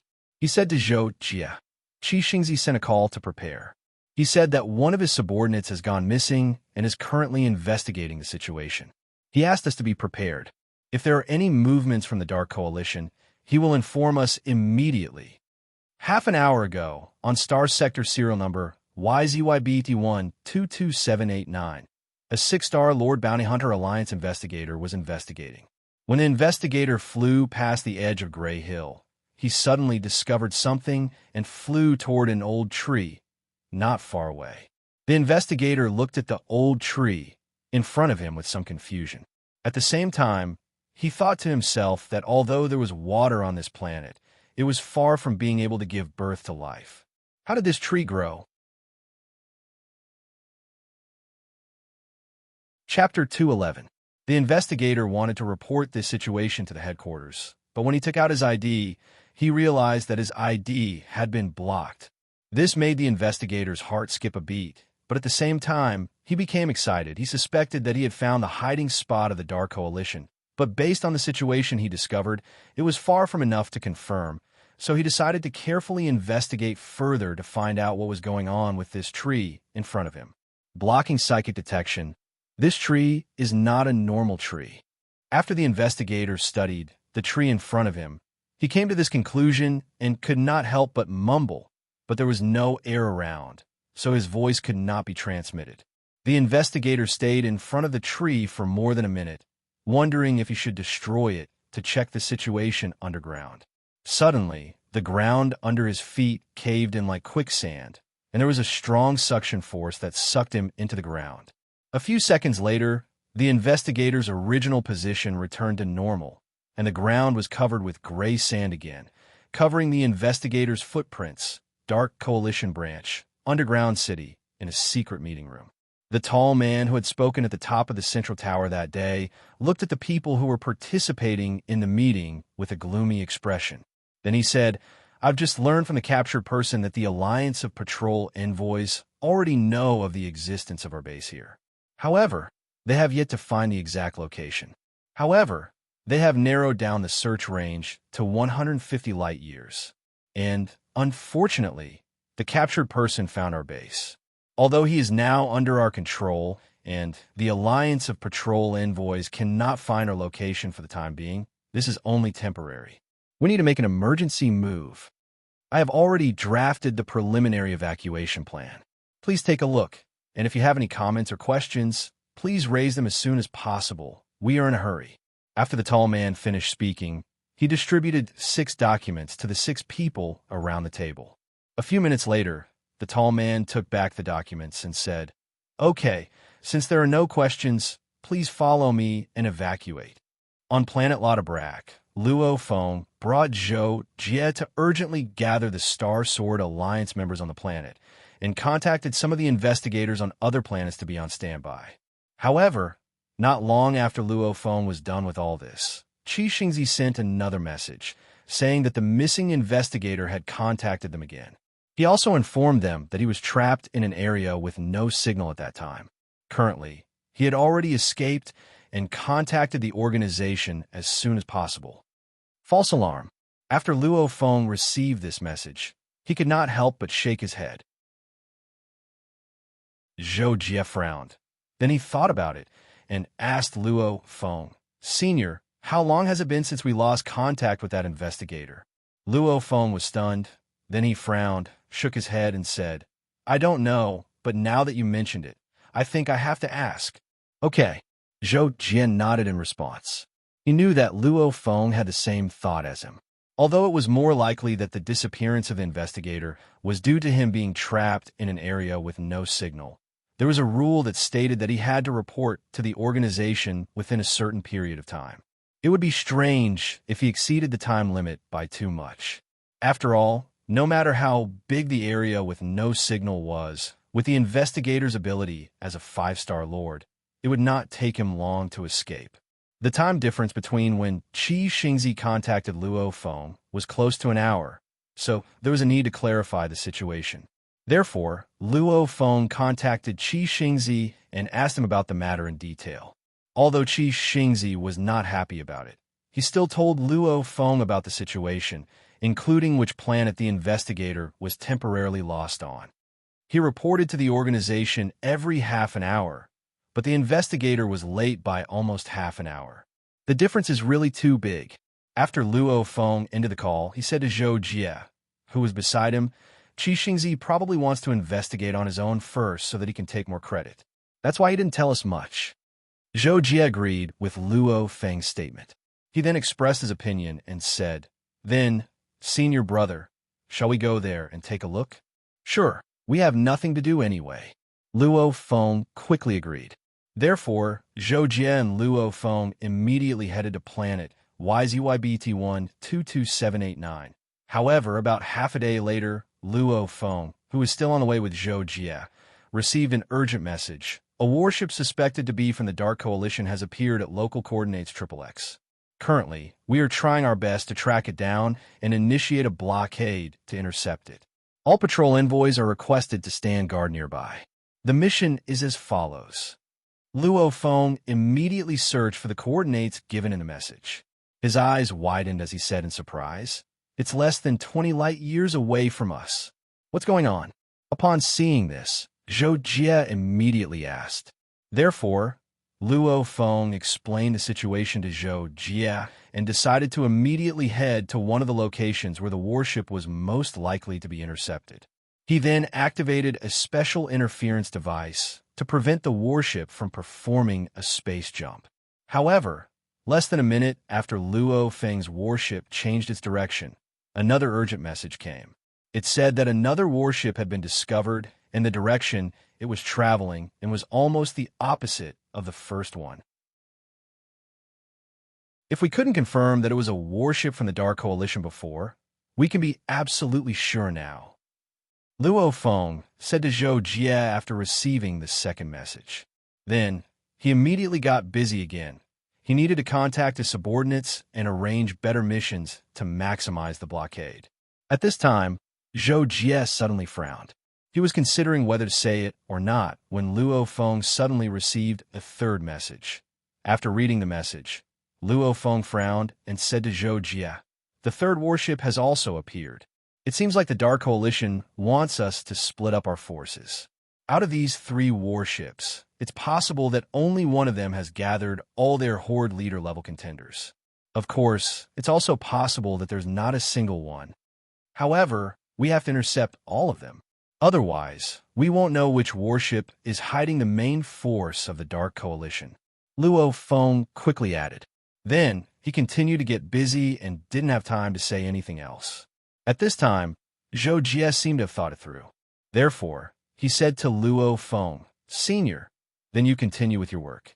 I want to go to the planet where the investigators lost contact. If there's a situation, I'll contact you immediately." "That won't do." Luo Feng couldn't help but feel anxious when he heard Zhou Jie say this. With Luo Feng's intelligence, he naturally knew what Zhou Jie was thinking. With the current situation, the possibility of the Dark Coalition branch hiding on that planet was quite high. However, even if there really was one, they had already started to empty. Moreover, even if they went, it would take a lot of time to find a branch.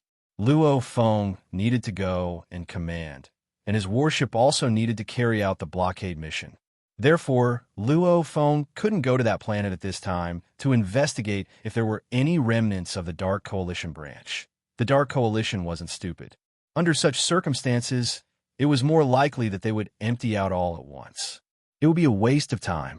However, there was another possibility, and that was that the Horde leader-level contenders of the Dark Coalition were still there. Who knew what they were up to? Therefore, Luo Feng expressed his objection to Zhou Jie going there alone. However, Zhou Jie insisted, "Senior brother, don't worry. I can protect myself. Moreover, I have a way to quickly investigate that place without being discovered. If there's a situation, I'll contact you immediately. I won't take any risks." When Luo Feng heard Zhou Jie say this, he finally hesitated for a moment before agreeing. "All right, I believe you. Go ahead. If there's no situation, contact me. Send a message every 5 minutes." "Okay," Zhou Jie agreed. After a while, Zhou Jie let the cage autopilot and headed to the target planet. On the cage, Zhou Jie asked Kakashi if there was a way to quickly investigate the situation of a planet. For example, he could find the underground city on a planet. He even specified a lifeless planet. In response, Kakashi thought for a moment before nodding. "Yes, but it also depends on the size of the planet. If it's within a diameter of 10,000 kilometers, 10 minutes will be enough." With Kakashi's answer, Zhou Jie was naturally very happy. He accelerated the spacecraft and arrived at the target planet in 10 minutes. Once they arrived at the surface of the planet's dark soil, Zhou Jie transmitted his voice to Kakashi. "Kakashi, hurry up and start." Kakashi nodded, bent down, and pressed his small hands on the ground. He didn't move for a long time. Jia couldn't help but feel puzzled. Kakashi, what are you doing? Is this all you need to do? Upon hearing this, Kakashi actually nodded and said, yes, but this planet is a little big. According to my method, I'm afraid it'll take a few hours. Jia was helpless because he knew that Kakashi was already very fast. If it were him, he might not even be able to finish investigating in a day. Kakashi pressed his palms on the ground for more than 20 minutes before he called Jia to change locations. Then, Jia followed Kakashi and flew for more than 2,000 kilometers. Kakashi stopped in a depression and pressed his palms on the ground again to investigate. This continued for more than 20 minutes before they changed locations again. However, just as Kakashi was about to complete his third investigation, Kakashi suddenly looked puzzled. He then said to Jia, Jocko, my investigation has encountered an obstruction. Huh? Jia was surprised when he heard this. He immediately thought that it might be the Dark Coalition's base. However, Kakashi continued, in such a situation, if it's not man-made, it might be a special mineral deposit. You blocked my frequency investigation. If it's a mineral deposit, we're rich, Jocko. Where's the obstruction you're talking about? Take me there. Jia didn't have time to discuss the topic of money with Kakashi now, so he immediately asked seriously. Kakashi saw Jia's solemn expression and immediately knew that this matter was urgent. So he quickly pointed in a direction and replied, there, Jocko. I'll take you there. Mourning and saluting the martyrs of the Japanese War. 2024. 4. Chapter 2:12. Jia followed Kakashi and flew close to the ground. However, they barely reached the speed of sound. After flying for more than 2 minutes, Kakashi suddenly slowed down and stopped at the top of a hill that was more than 10 meters high. It's the area in front. I can't check underground, and I can't connect to the internet now. Kakashi pointed to the front and said to Jia. Jia looked in the direction that Kakashi pointed. At the end of his vision, a black dot attracted his attention. Jia frowned and thought of the missing investigator. He must have lost contact here, although he later sent a message back to the headquarters. If the investigator was controlled by the Dark Coalition, then his reply would be that the Dark Coalition wanted to continue hiding themselves to buy more time for their retreat. Therefore, Jia decided to investigate this place carefully. Once he found something and confirmed that the Dark Coalition's base was hidden here, he would escape immediately and contact Luo Foam. Kakashi, what is that black dot? Jia looked around again and suddenly asked Kakashi. Kakashi's vision was comparable to an astronomical telescope. At that moment, Jia could not see what the black dot in the distance was. Kakashi, on the other hand, was able to focus and recognize the black dot. However, when he saw the black dot clearly, Kakashi was stunned. Then his jaw dropped and he said in shock, wow, Jocko, that looks like a tree. A very strange black tree. Tree? Jia was also surprised when he heard that. Then he had an idea and said, let's go and take a look. At the same time, in the Dark Coalition's underground city, in the central Black Tower surveillance room, the surveillance officer in charge of monitoring the time widened his eyes. Then he felt a little dizzy. What's going on? We just got rid of one. Why is there another one? Logically speaking, it shouldn't have been discovered so quickly.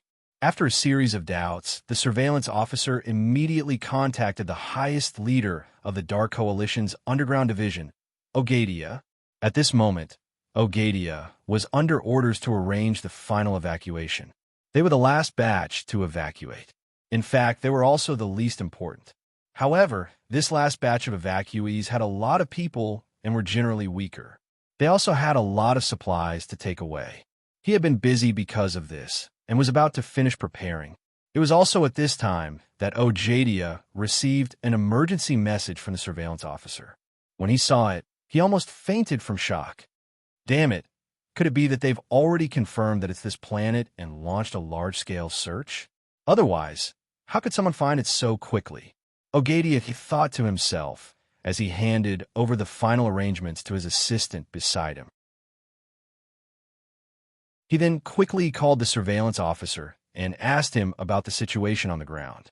On the other side, Jojie and Kakashi did not know that the tree on the ground was actually a biological surveillance camera specially created by the Dark Coalition. It could conduct ultra-long distance surveillance 360 degrees without any blind spots and transmit it to the underground surveillance room through a special method. Therefore, after Jojie and Kakashi approached the tree as carefully as possible, Jojie sensed for a while and got Kakashi to check again. However, after scanning for a long time, Kakashi looked puzzled. He looked like he wanted to say something, but did not know what to say. Jojie could not help but feel puzzled. He directly asked Kakashi, "Kakashi, did you find anything? If you did, say it." This thing. Faced with Jojie's question, Kakashi still looked very hesitant. As he spoke up to this point, the ground under his feet suddenly split open and he could not continue speaking. Shake! As the ground split open and sank, there was a terrifying suction force. Even Jojie could not react in time and was pulled into the ground by the suction force. Then, the ground closed up and returned to normal. Jojie fell less than 10 meters and used his energy to resist the suction force.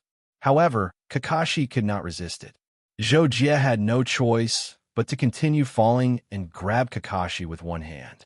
In just 2 short seconds, Jojie and Kakashi were locked in a spherical room. The supergravity on the spherical room made the two of them fall even faster. Jojie was now completely sure that he had found the Dark Coalition's base. For a moment, he was pleasantly surprised, but he knew that the most important thing right now was to escape. After all, Jojie did not think that he could fight against the Dark Coalition's base alone. If a Lord-class powerhouse appeared now, there would be no way out for him. Therefore, Jojie grabbed Kakashi with one hand and used his full strength to push upward with the other.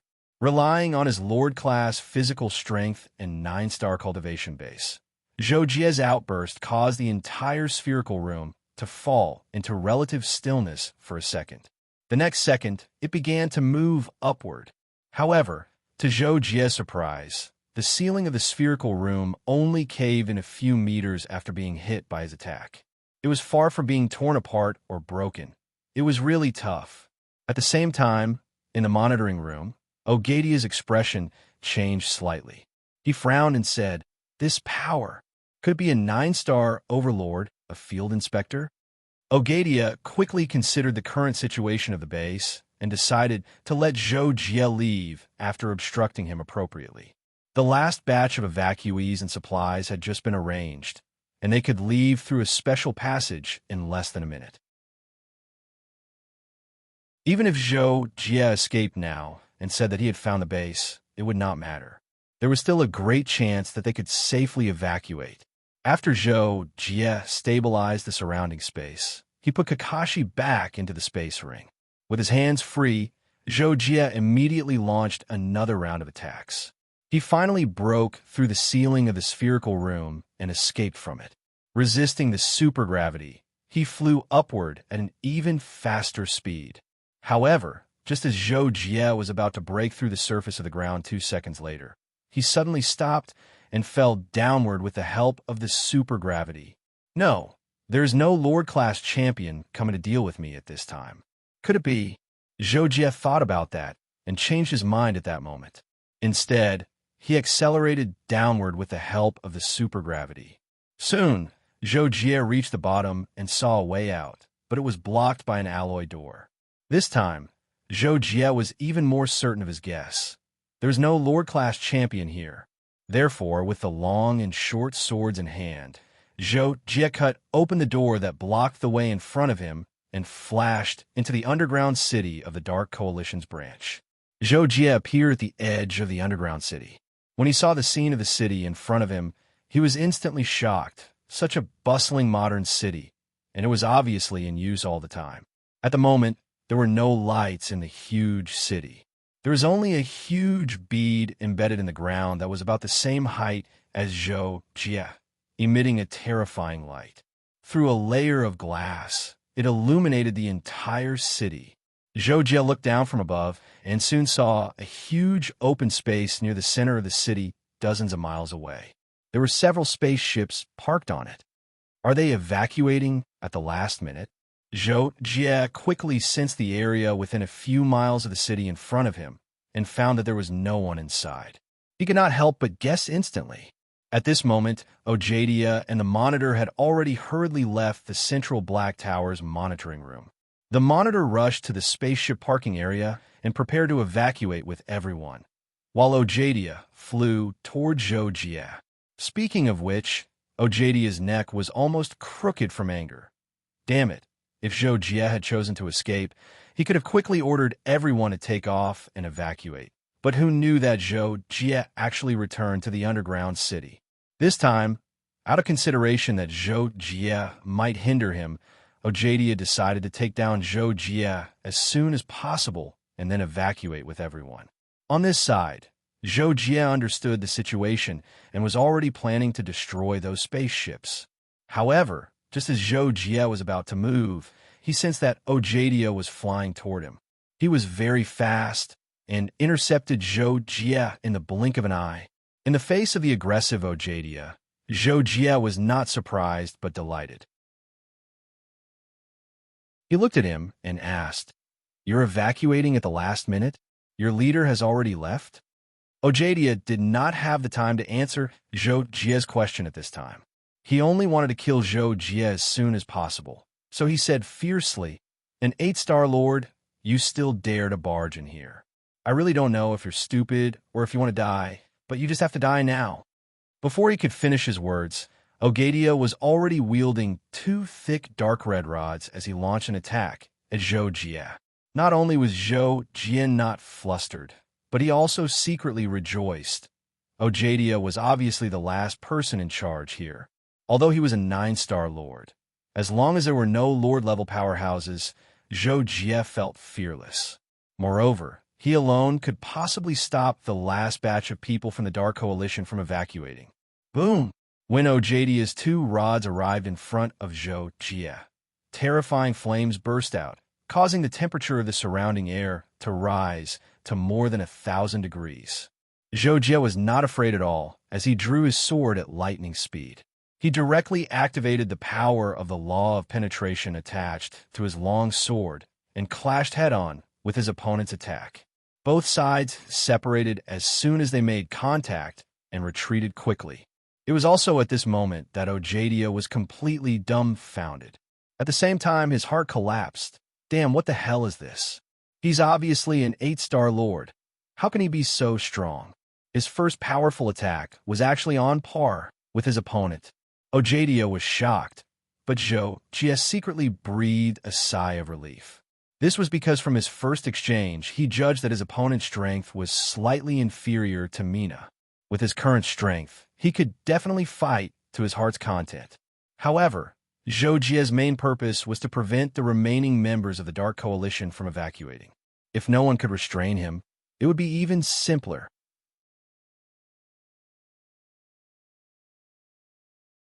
Chapter 213. Ojadia refused to give up. He launched another attack at Zhou Jie. This time, his staff produced blazing white flames. Zhou Jie's heart skipped a beat when he saw this. He knew that the blazing white flames were several times hotter than the red flames. Even his body would be burned if he came into contact with them. However, this didn't mean that Zhou Jie would be restrained because of this. It only made him more cautious. Zhou Jie retreated several meters in the air. As he put some distance between himself and Ojadia, he summoned the stellar lightning sword formation. It split and reassembled into a sword screen that he pushed at Ojadia.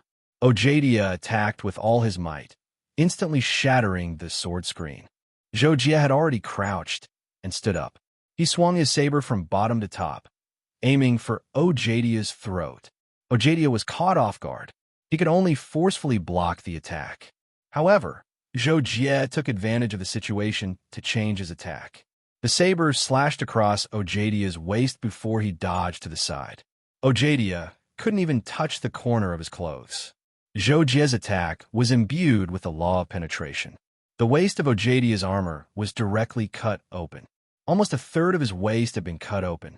The injury was so painful that Ojedia's face twitched. Then his face was filled with shock and anger. His combat skills are still so strong. Ojedia was both shocked and furious. He felt that his strength as a peak 9-star lord had been challenged and even looked down upon. He had to get back at Lu Xian. And so, Ojedia unleashed another attack. He swung his 2 staffs, creating a flaming tornado. The terrifying energy combined with his elemental law domain forcefully trapped Zhou Jie, greatly restricting Zhou Jie's movements and performance. Zhou Jie had never underestimated any 9-star lords. After all, even if he was a perfect 8-star lord, his cultivation could not exceed that of an ordinary 9-star lord in the early phase. The gap between them was huge, and only someone like Zhou Jie could barely make up for it. However, when faced with an entire star-level gap, Zhou Jie could only rely on his equipment and powerful combat ability to deal with the enemy. He could not underestimate the enemy at all, or he might fail. Therefore, in the face of Ojedia's outburst, Zhou Jie immediately withdrew the 36-star lightning swords and pushed them to their limits. Together with his domain, he stimulated the terrifying power of lightning to contend against Ojedia's flame domain. Once again, Ojedia swung his staff to attack. Whether it was his speed or his explosive power, he was clearly much stronger than before. Zhou Jie did not have absolute confidence to fight head-on, so he activated the sword formation Star Thunder diagram to meet the enemy. The 36-star lightning sword arranged themselves above Zhou Jie's head with the power of lightning. In the blink of an eye, they connected with each other and unleashed an energy field that blasted towards Ojedia's head. Ojedia was confident in his strength and chose to meet the sword formation's energy head-on. In the end, Ojedia did indeed shatter the sword formation's energy with his 2 staffs, but that was only the sword formation's Star Thunder diagram. The Star Thunder diagram, formed by the 36 swords, produced purple lightning and fire, resonating with each other to create an even more terrifying power. They flew towards Ojedia in an orderly fashion, as if they were going to kill him. Ojedia turned pale with fright when he saw this. He could no longer care about attacking Zhou Jie. He hurriedly dealt with the Star Thunder diagram's 36 swords. Boom, boom, boom, boom. Ojedia waved his 2 staffs like fiery wheels and kept hitting the Star Lightning swords that were flying towards him. Terrifying lightning and fire burst out from the collisions, echoing in the underground space like rolling thunder. Zhou Jie controlled the sword formation with all his strength and kept attacking Ojedia with the 36-star lightning swords, making it difficult for Ojedia to escape from the sword formation. It was truly a miserable situation. It was also at this moment that another 2 streaks of light flew over from afar. Zhou Jie soon sensed that they were an 8-star lord and a 9-star lord. The 9-star lord was faster. In the blink of an eye, he had reached within 100 meters of Zhou Jie and charged at Zhou Jie. Zhou Jie frowned at that, but he was already mentally prepared, and the situation did not make him feel terrible. On the contrary, it was much better than what Zhou Jie had anticipated. If there were only 2 9-star lords, he could still deal with them and find a way to sabotage their evacuation. As for the 8-star lord, Zhou Jie directly ignored him. It was Valeros, Ojedia's deputy in the evacuation operation, and also the 9-star lord who was charging at Zhou Jie at this moment. He held a spear in his hand, which stabbed at Zhou Jie's face like a poisonous dragon. Zhou Jie did not dodge or evade. He split some of his attention and used a combination technique with his sabers, easily deflecting the spear. The short saber hit the weak point of the spear, and the long saber went straight for Valero's chest. Valeros did not expect Zhou Jie's reaction to be so swift and fierce. He immediately changed his move to block, but he was caught off guard. He only managed to force Zhou Jie back with a burst of energy, and he himself hurriedly pulled away. This first exchange of blows allowed Valeros to understand why his opponent had been able to fight against Ojedia for more than 10 seconds, but was now at a disadvantage, This 8-star Star-Lord who had appeared out of nowhere was 2F* King strong. Not only were his moves so swift and fierce, but the explosive power of his cultivation base was also not inferior to his opponents. It was simply illogical. Boom! However, because Zhou Jie had split his attention to deal with Valeros, there was a momentary lapse in his control of the sword formation, and the power of the sword formation suddenly weakened. In an instant, Ojadia took advantage of this opportunity to explode, and his two cudgels smashed away a few of the swords, breaking free from the sword formation. Zhou Jie had expected this, and he did not panic. He did not hesitate to withdraw the 36 swords, and once again formed the Star Thunder diagram sword formation. Follow me and kill him. Ojadia roared at Valeros. He was so angry that he swore to kill Zhou Jie. Okay, Valeros hurriedly responded. Following closely behind, Ojadia and Valeros attacked Zhou Jie at the same time. One cudgel, one spear, and the two domains oppressed Zhou Jie directly, making it impossible for him to resist. Zhou Jie instinctively retreated frantically, and the Star Thunder diagram burst forth with full force. However, he avoided the front of Ojadia and Valero's attack, and instead surrounded them from the side. This forced Ojadia and Valeros to change their moves. They first knocked away the swords that surrounded them, and then pounced on Zhou Jie. Zhou Jie took advantage of this opportunity to shift his body, and like lightning, he attacked Valeros, who was slightly weaker. He performed a close-range dual saber combination technique, and precisely avoided Valero's attack and block. The long saber slashed the outer side of Valero's thigh, and then passed by him. Valeros only felt a sharp pain on the outer side of his right thigh, and even temporarily paralyzed the movement of his lower limbs, causing him to tumble forward in the air, completely messing up his attack. The reason why Valeros reacted so violently after being hit by the saber was because Zhou Jie had pushed the power of law within the long saber to the limit. Not only did it contain the law of penetration, even the poison effect had been stimulated by Zhou Jie.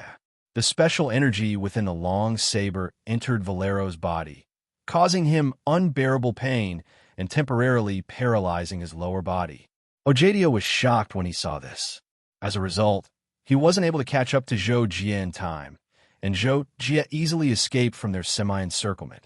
How is this possible? Ojadia couldn't believe it.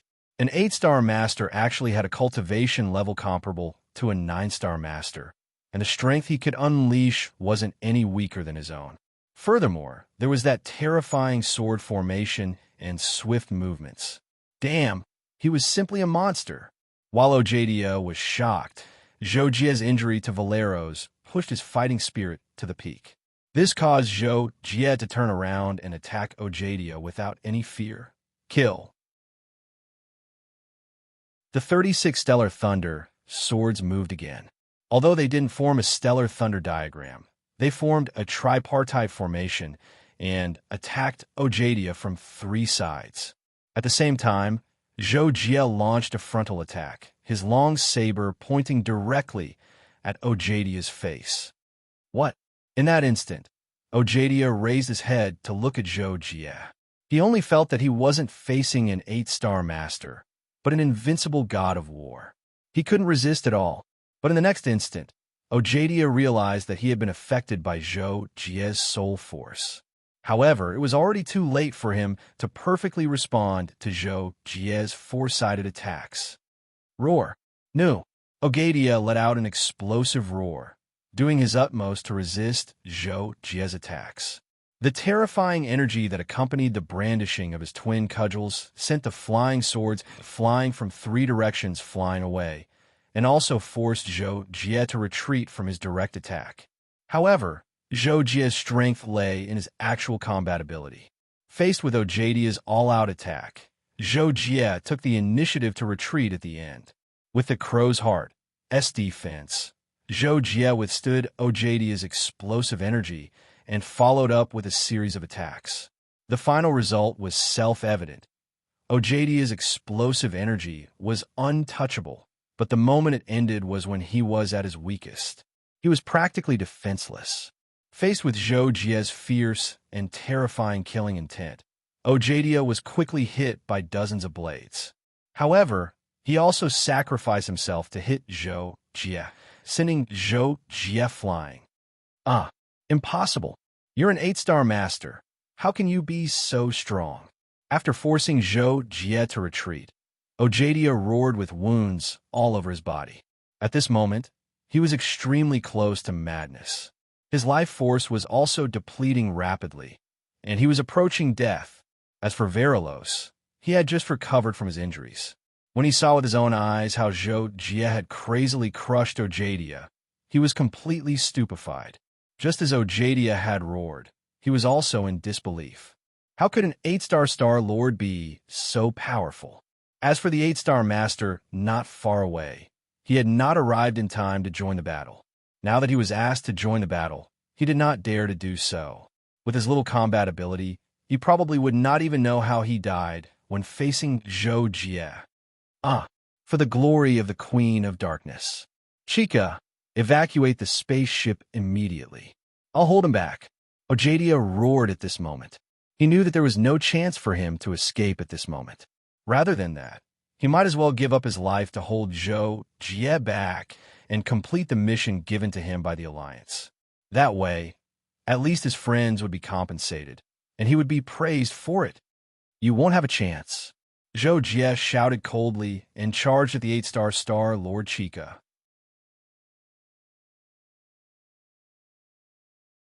Chapter 214.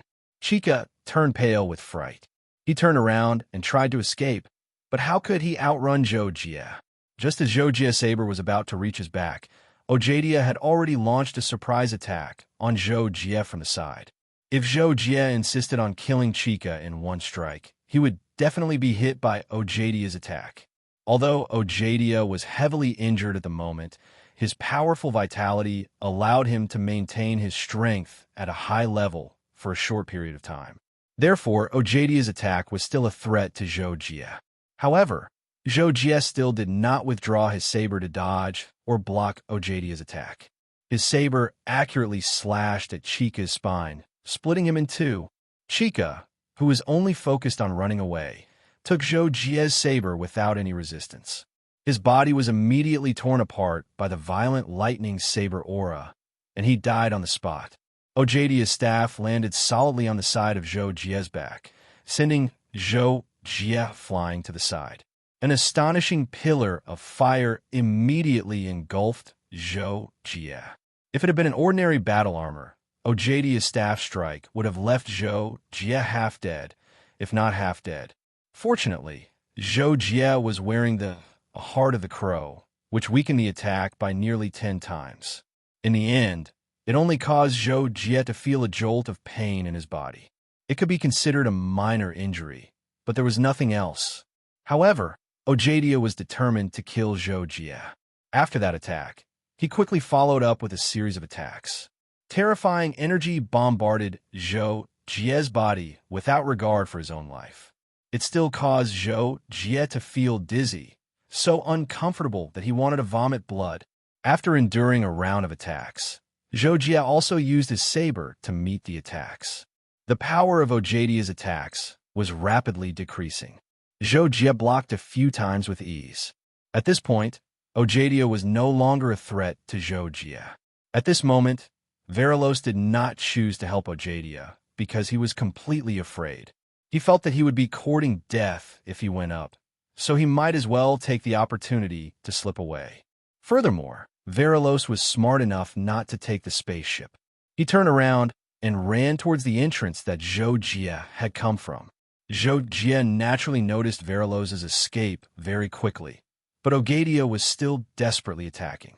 He couldn't get away to chase after him for a while, and even if he chased after him at this time, it was unknown whether he could catch up. Hence, Zhou Jie gave up on pursuing Valeros and turned his attention to dealing with Ojadia's final struggle.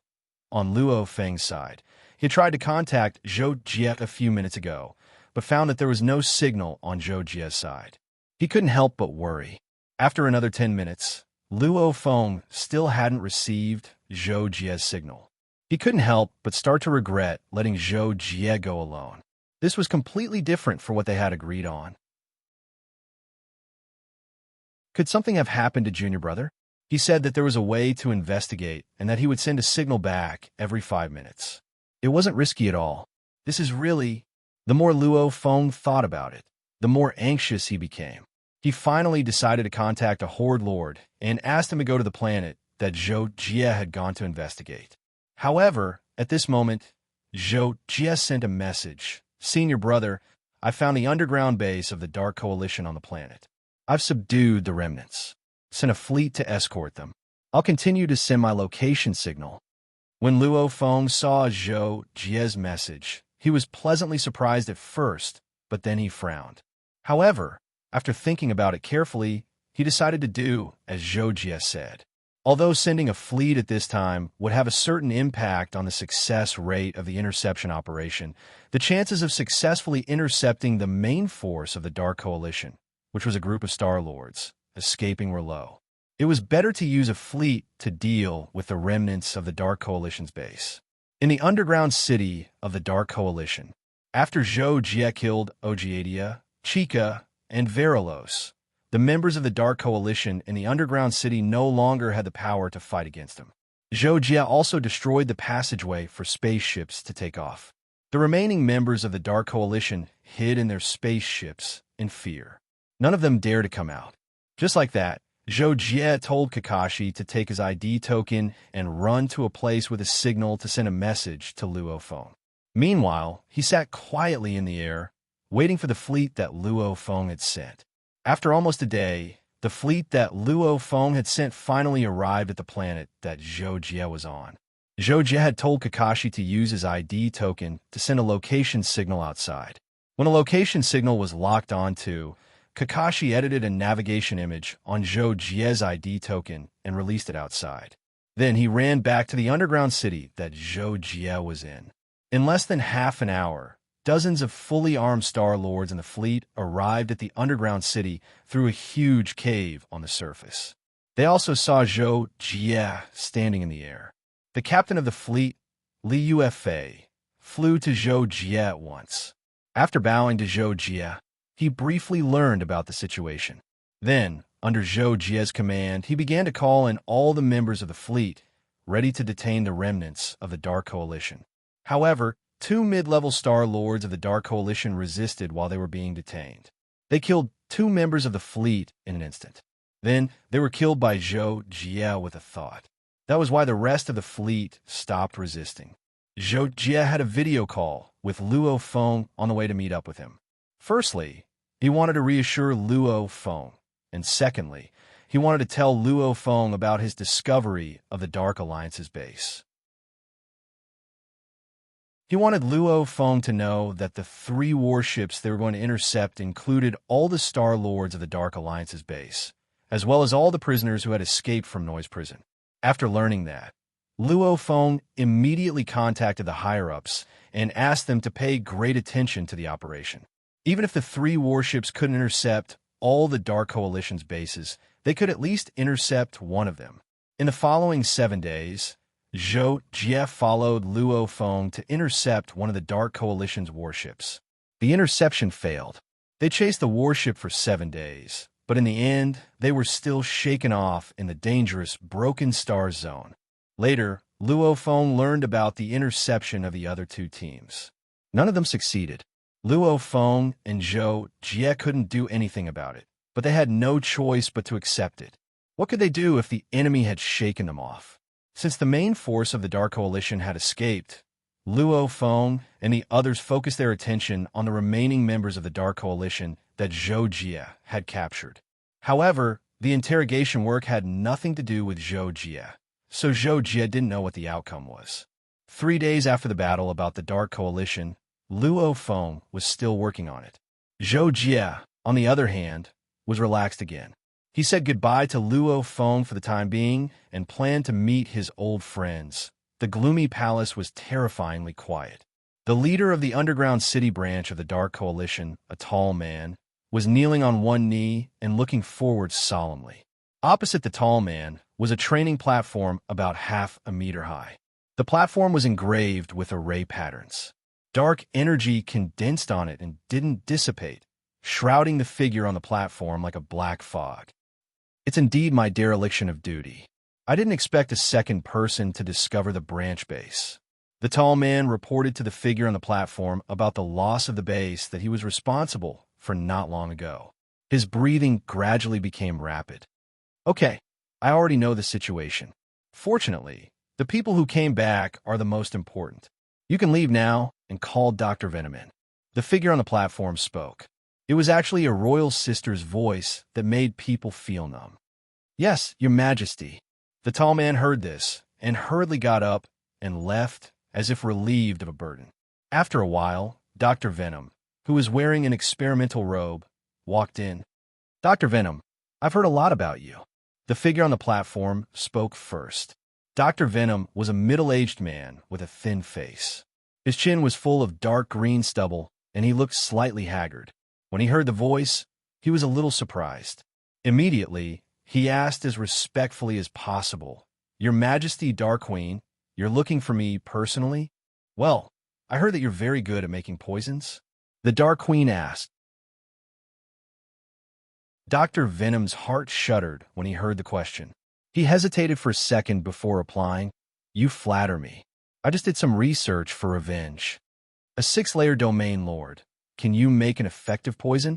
The Dark Queen asked as if she didn't hear Dr. Venom's answer. The Dark Queen's question made Dr. Venom hesitate for a few seconds. Then he replied, I can still do it if it's just poisoning, such as temporarily reducing their strength, but it requires expensive raw materials. Moreover, I haven't tried it before, so I'm not very confident. It's good that you're confident. The Dark Queen said at this time, Tell me what you need.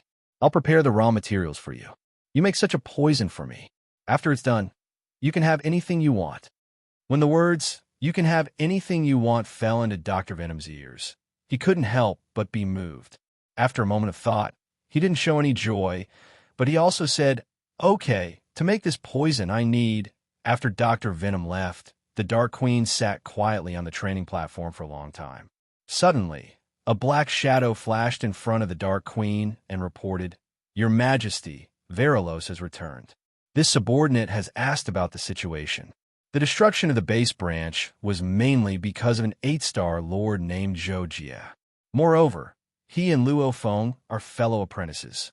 It's speculated that he's another direct disciple of Zhuqiu Hong. Zhojia, 8-star lord? The Dark Queen said with a somewhat surprised tone. The black shadow then continued. According to Verilos, this Zhojia is extremely strong. Ogadia is in his hands, and Chica, who is also an 8-star lord, was killed with one slash.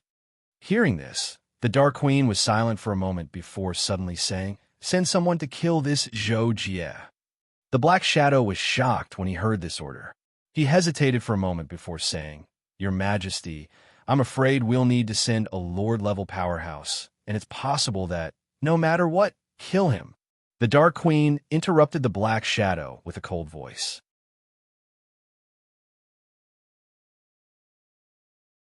Chapter 215. After Zhou Jie decided to visit his old friend, he first contacted Lu Haoran. This was because, compared to Qin Feng, Zhou Jie couldn't meet Lu Haoran directly. After all, Lu Haoran was the current young master of the Temple of the Stars. His status wasn't much lower than that of a patrol envoy.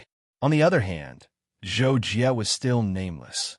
Even Zhuqiu Hong hadn't publicly announced that Zhou Jie was his personal disciple.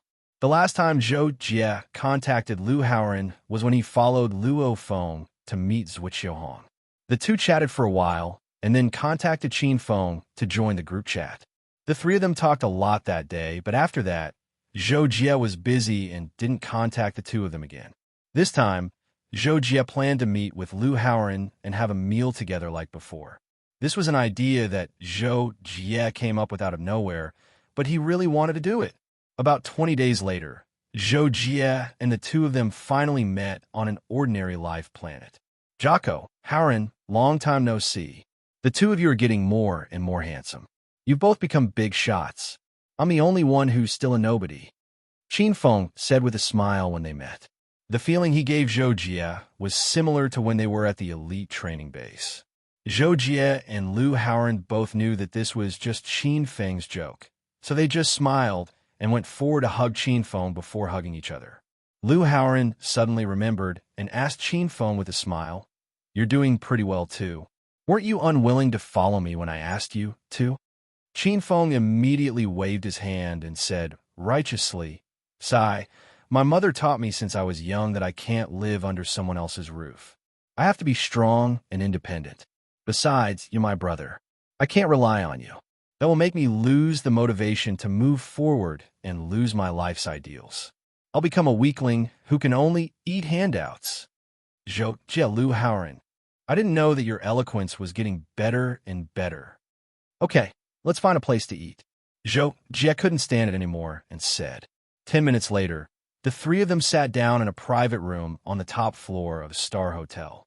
There were a few dishes on the large round table in front of them, but the three didn't touch their chopsticks. They were still chatting happily. Haha, my wife gave birth to 3 children for me.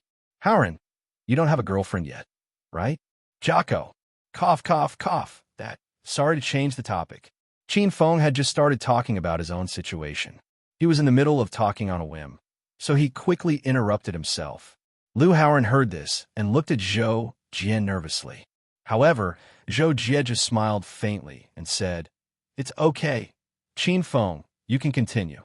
You and Rong and I are not fated to be together. I've already gotten over it. Cough, let's not talk about this. Let's talk about something else," Lu Haoran said at the right time, as if he was afraid that Qin Feng would take it seriously. Qin Feng wasn't stupid. He laughed and got up to pick up a bottle of wine. Okay, let's eat first. There are so many dishes. I'll pour you guys some wine." Zhou Jie and the other two ate for nearly 3 hours before they left the hotel in high spirits. They then flew to a mountain, sat on a huge rock, and continued to talk about what they had encountered over the years. Zhou Jie felt that today was the happiest day he had had in decades. It was also the most relaxed day. When he found Qin Feng and the two of them reunited like this, he also had the same thought in his heart. He wanted such a happy and relaxed day to be with his best friend. It was really a great joy in life. Unfortunately, all good things must come to an end. That night, Zhou Jie and the other two hugged for a long time, said goodbye to each other, and boarded their respective spaceships to return home. However, Zhou Jie hadn't thought about what to do next. Therefore, after he got on the spaceship, he flew aimlessly. He thought about many things, and he thought about it for a long time. The next morning, Zhou Jie opened his eyes for meditation. He got up and planned to go to the middle of the spaceship to practice flying swords. After that, he also wanted to go into seclusion to see if he could pass the 8th floor of the supernatural tower and break through to become a 9-star lord. However, when Zhou Jie arrived at the middle of the spaceship and was about to start practicing, his identity token vibrated. It was an urgent message. Zhou Jie was a little surprised. Logically speaking, he should have nothing to do after the matter with the Dark Coalition was over. Could it be that Zhuqiu Hong or Luo Feng was looking for him for something else? However, when Zhou Jie saw the caller ID, it was actually the Bounty Hunter Alliance. He couldn't help but feel even more puzzled and immediately answered the call. There was no sound from the other end. Zhou Jie felt that it was strange, so he tried to ask, but there was still no response from the other end. This was the first time Zhou Jie had received such a call. Although he was surprised, there was nothing he could do. He frowned and hung up. However, what Zhou Jie didn't expect was that a few minutes later, his identity token vibrated again. Zhou Jie took out his identity token and saw that it was actually from the Bounty Hunter Alliance. This time, Zhou Jie felt that something was wrong, but he still chose to answer the call. "Hello, is this Mr. Zhou Jie?" This time, a pleasant female voice came from the other end. "It's me. And you are?"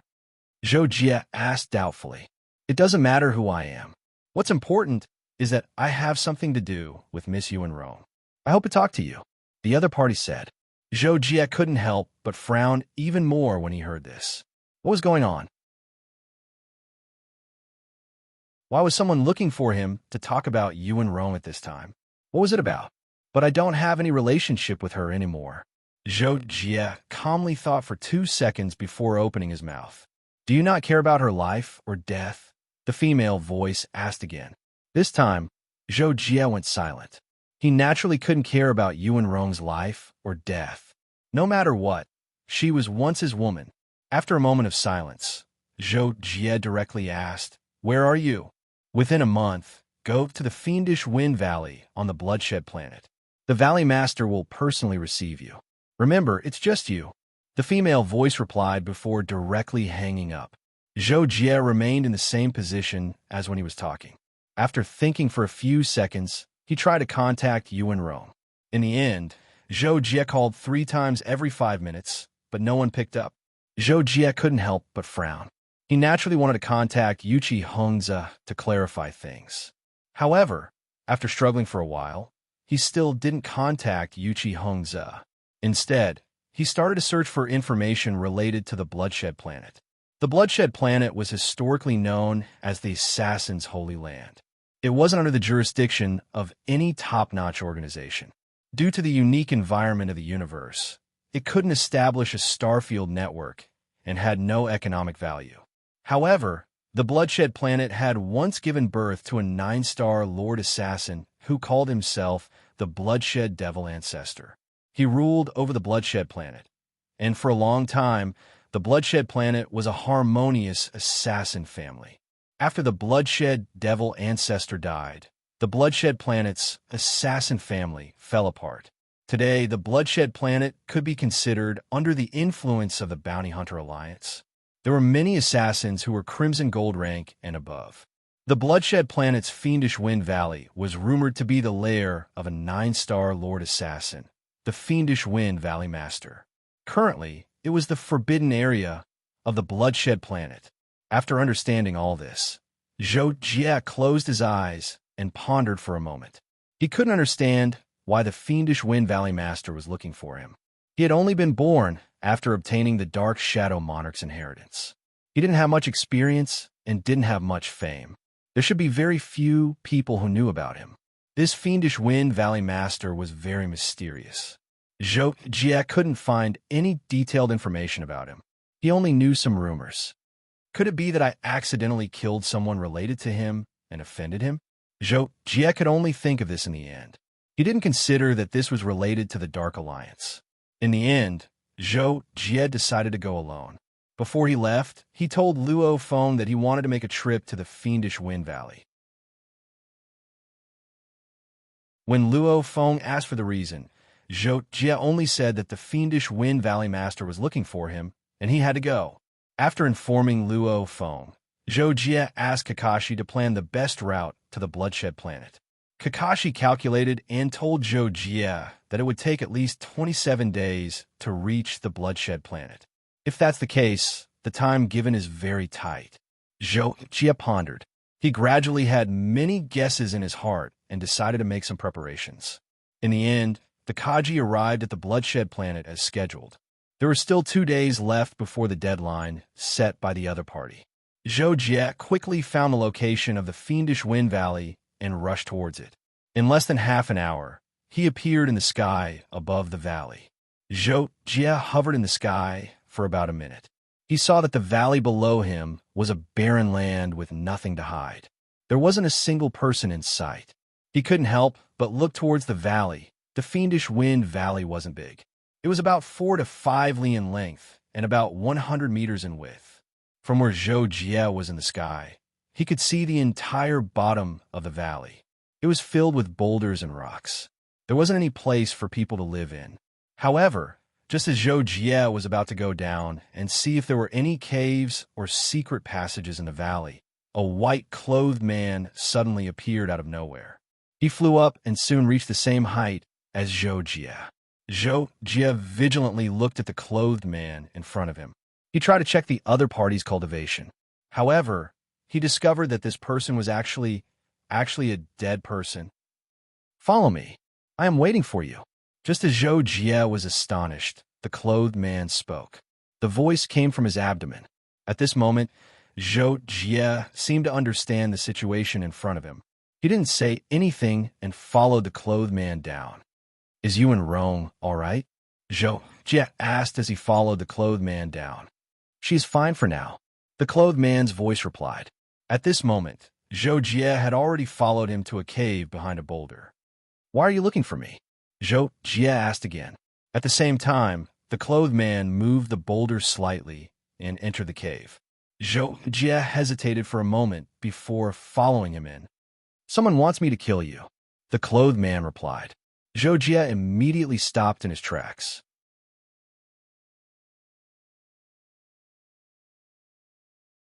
Chapter 2:16. The man stopped at the same time. "Aren't you afraid that I'll run away if you tell me that?" Zhou Jie asked. "If you want your first love to die a horrible death, you can turn around and leave. Otherwise, stay and play with me." The man replied. "Play with me? What kind of game?" Zhou Jie couldn't help but wonder. "Then I'll have to tell you myself," the linen-clothed man said, and then he continued walking forward. Zhou Jie hesitated for a moment, then quickly followed him. The passage was generally downward. Zhou Jie followed the man for more than a minute before arriving at a spacious underground space. It was roughly oval-shaped, with a length and diameter of around 100 meters and a width of around 80 meters.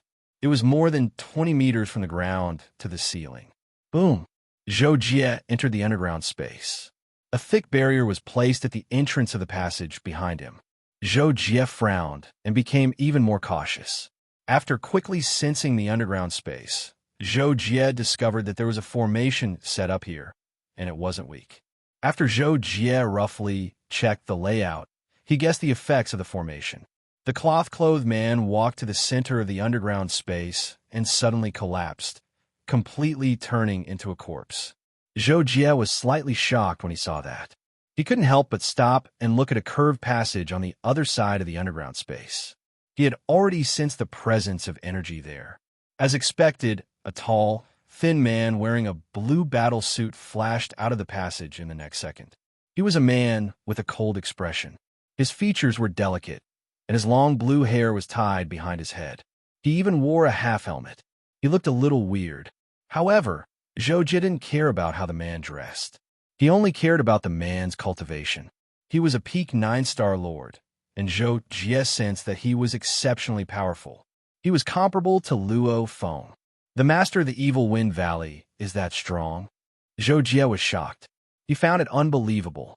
Normally speaking, there were very few great perfection 9-star lords as powerful as Luo Feng, even if it was only in terms of perception. Ordinary great perfection 9-star lords were obviously weaker than Luo Feng's cultivation-based perception. Taking Mina as an example, Zhou Jie sensed that her cultivation was slightly lower than Luo Feng's. As for Ogadia, whose cultivation was not far away from the peak of the 9-star lords, he was even weaker than Luo Feng. "You are the Valley Master of the Evil Wind Valley?" Zhou Jie was surprised by the other party's cultivation and could not help but ask.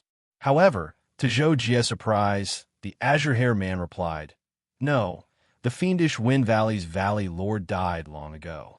He was killed by me." "Then who are you?"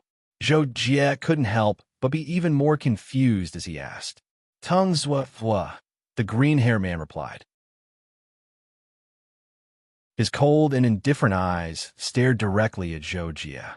Hearing that, Zhou Jie was shocked. "It's him." A few days ago, Zhou Jie was on his way to the party with Qin Feng and Luo Feng. He happened to ask Luo Feng for a summary of the famous people in the Wanhai Star Zone. The experts above the Advanced Star Lord level were listed, and the name Tung Zhua was among them. Tung Zhua was the strongest hunter in the Bounty Hunter Alliance. The highest level of the bounty hunters in the Bounty Hunter Alliance was pure gold, but that was only for bounty hunters below the Star Lord level. All the bounty hunters who had reached the Star Lord level were the core force of the Bounty Hunter Alliance. They were called Dome-level bounty hunters and were divided into 9 levels, which corresponded to the strength of the 9 standard Star Lords. There was no doubt that Tung Zhua was a 9-star Dome-level bounty hunter, and he was the most mysterious of them all, because almost nobody was sure of his true appearance. Some people said that Tongues was an old man.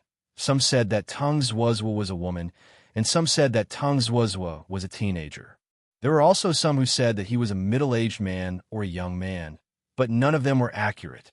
Tongues seemed to be a person who liked to pursue killing and adventure. Apart from taking the most dangerous and difficult bounty missions, he also took on some assassin missions. He was very smart and had strange methods. He had never failed to kill anyone below the Lord level. To put it bluntly, if he took on an assassin mission, his target would die. Knowing that the person in front of him was Tongues, even Zhou Jie, who used to be an assassin like him, couldn't help but narrow his eyes and feel a chill in his heart. The guy had never failed to kill anyone, and he was almost invincible below the Lord level. If he wanted to kill him, he would be in real danger this time. Moreover, what Zhou Jie was more worried about was that even if Tongues failed this time, Tongues had never really failed to kill anyone. He might have a way to trick Zhou Jie again next time. That would be really scary. You want to kill me? Zhou Jie thought of many things in an instant and couldn't help but ask again. Yes, someone paid a good price for your exit, Tongues replied. He was very calm from beginning to end. Where's Yuan Rong? Is she in your hands? Zhou Jie asked again without the slightest fear. However, this time, Tongues shook his head slightly and denied. No, actually I didn't catch her. I just led her to a place. I think she'll be found by Yuchi Hongza soon. Zhou Jie looked at Tongues and his expression turned serious. He said, That's good. Don't you have any other questions? For example, why did I choose to lure you here and kill you here? Tongues was suddenly asked after hearing Zhou Jie's words. However, Zhou Jie still looked at him and said coldly, There's no need, unless you're willing to tell me who sent you to kill me. Hearing this, the corners of Tongues' mouth rose slightly, but she replied, You should be able to guess. Dark Coalition? Zhou Jie asked.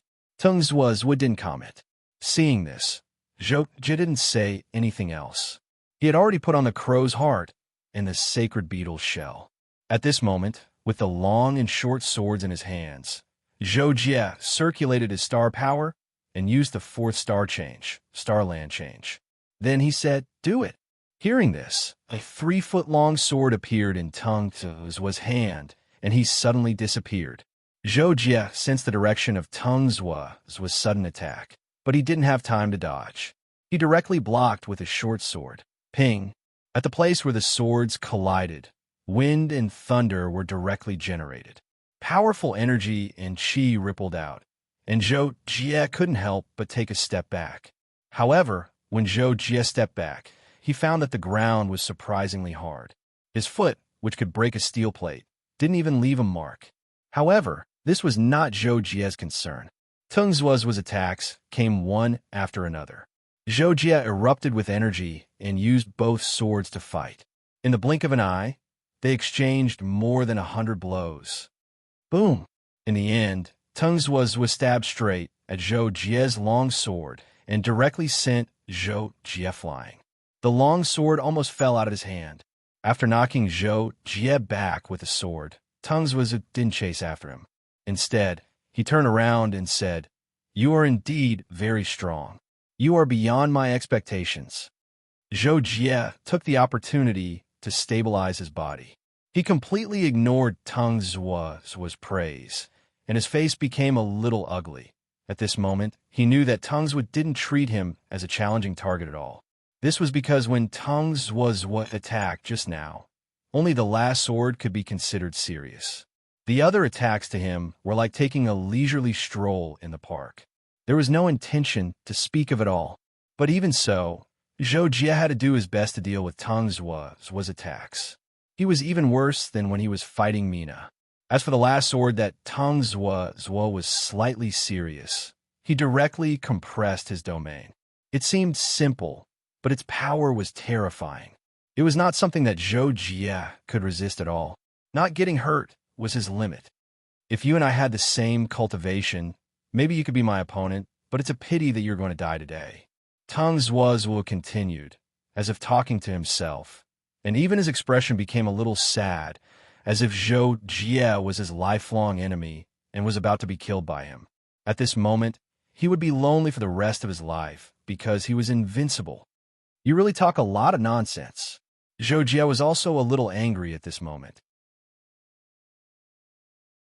He immediately released the Star Thunder Sword Array. Hearing Zhou Jie's words, Tang Zwe shook his head and said with no joy or sorrow on his face, "Why are you so eager to die? In fact, I'm very interested in you. If you're willing to tell me your secret, I may let you go." Hearing this, Zhou Jie's face was cold, and he directly took action as his answer. Sword Array, Star Thunder Diagram. 36 flying swords immediately flew out, gathering a terrifying energy that swept the entire underground space. Tang Zwe did not dodge. The sword in his hand turned into countless phantoms, like the 1,000 hands of Guanyin stabbing out. When the Star Thunder Diagram was attacked by Zhuozhua Fujiki's Sword Shadow, it was like a thick piece of glass that was quickly cut into pieces. After a short pause in the air, it directly broke into 36 swords and shot out in all directions. Sword controlling technique defense. The flying sword attack failed, and Zhou Jie immediately switched from offense to defense. Tang Zwe finally attacked again.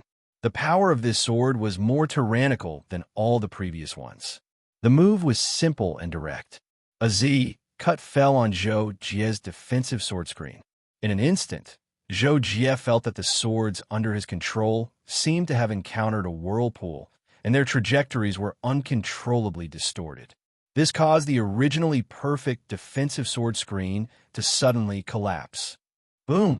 Rot Tanzua's sword struck out again, pointing straight at Zhou Jie's chest without any fancy moves. Zhou Jie barely resisted with his long saber, but his chest was still hit, and his whole body flew out. At this moment, Zhou Jie really felt the threat of death. Although he barely resisted it and the strong weakening of the crow's heart, Tang Zuo's sword seemed to have directly pierced Zhou Jie's skin, causing his chest to split open and bleed, and he suffered a serious injury.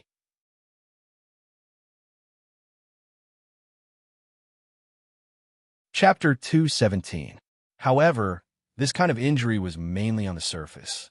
The attack power that penetrated Zhou Jie's body was already very weak, so it did not hurt his internal organs.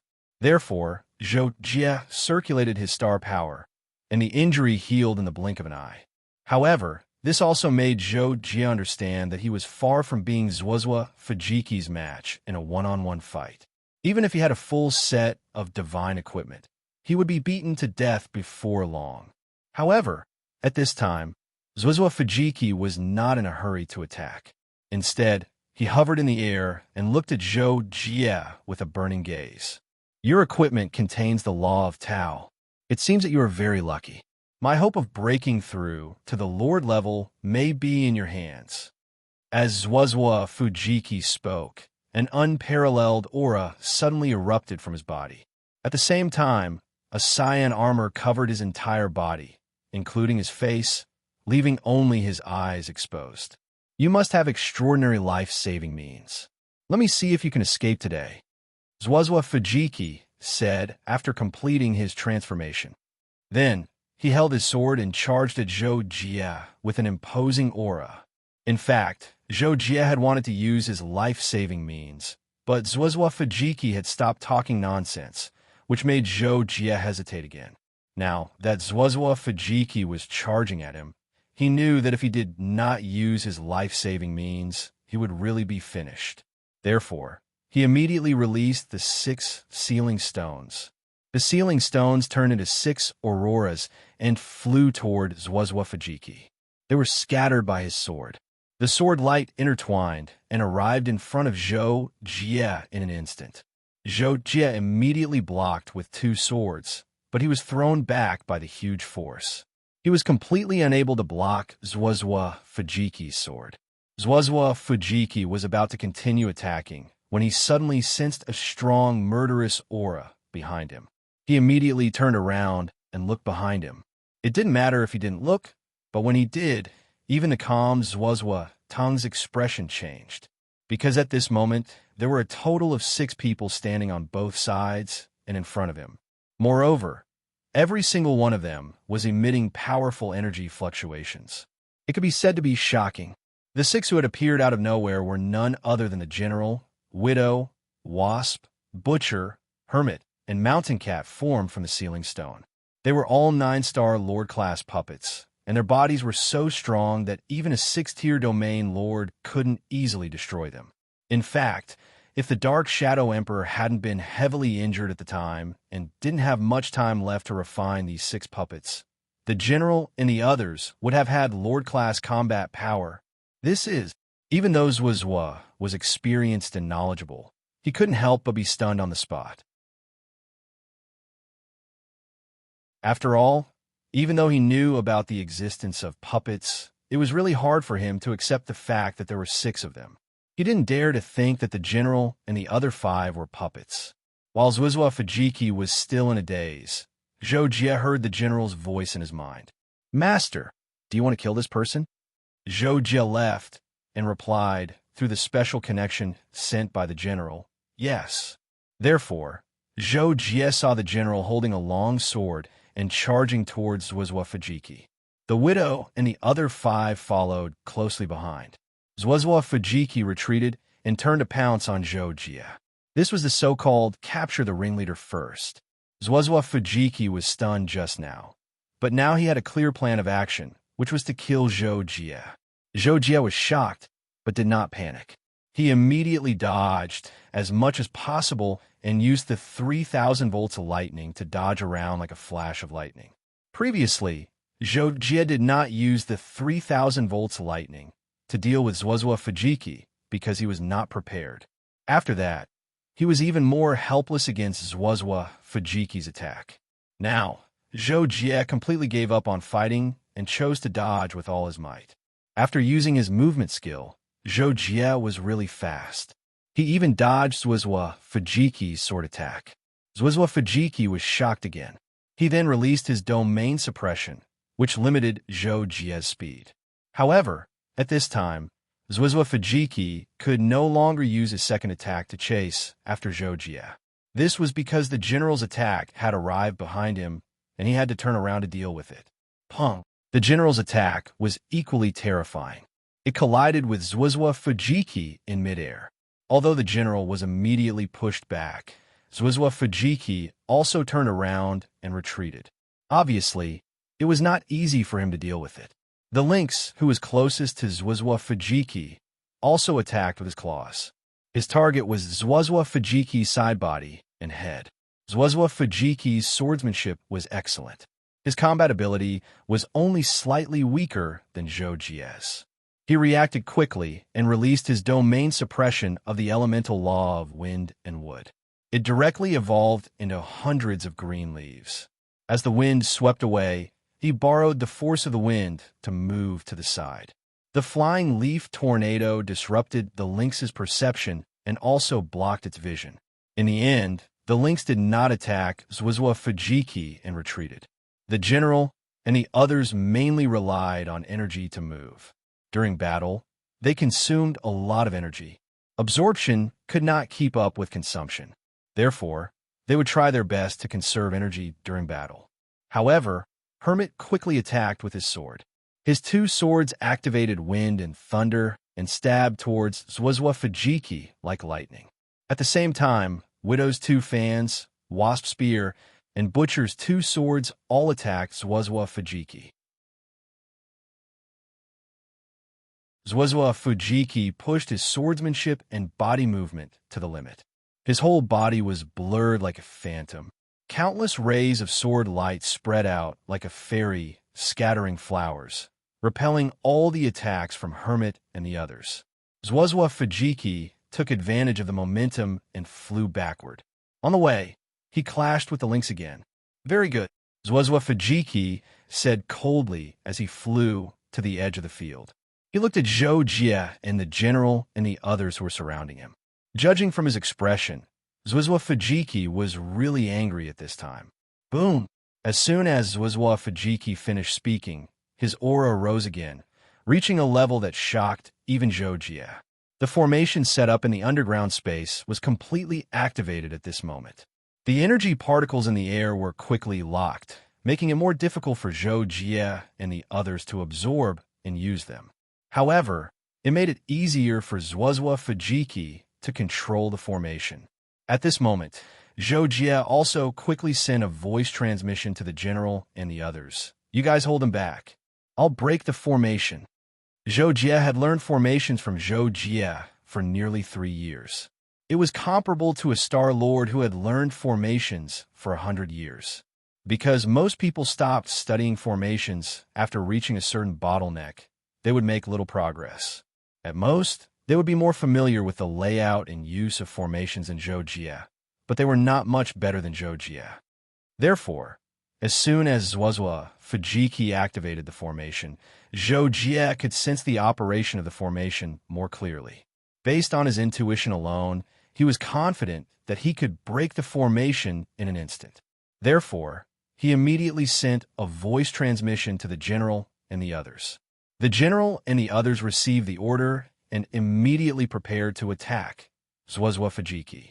With the support of the formation, Zuozua Fujiki's strength was close to the threshold of a first-grade domain lord. His confidence also increased. He planned to defeat the general and the others first, and then kill Zhou Jie. Therefore, both sides chose to go all out in an instant. First was the general. As soon as the long saber in his hand was drawn, there was a ripple of black light. Then, a phantom of him appeared behind Zuozua Fujiki. It was very abrupt. Then, the widow's 2 fans flew out and turned into 2 streams of light, like 2 red birds flying together. Finally, they went for Zuozua Fujiki's side. Next was Wasp. His whole body turned into an afterimage along with his spear and instantly arrived in front of Zuozua Fujiki. The butcher jumped, and a red light rose from his whole body. When he landed on the ground, there was a terrifying fluctuation.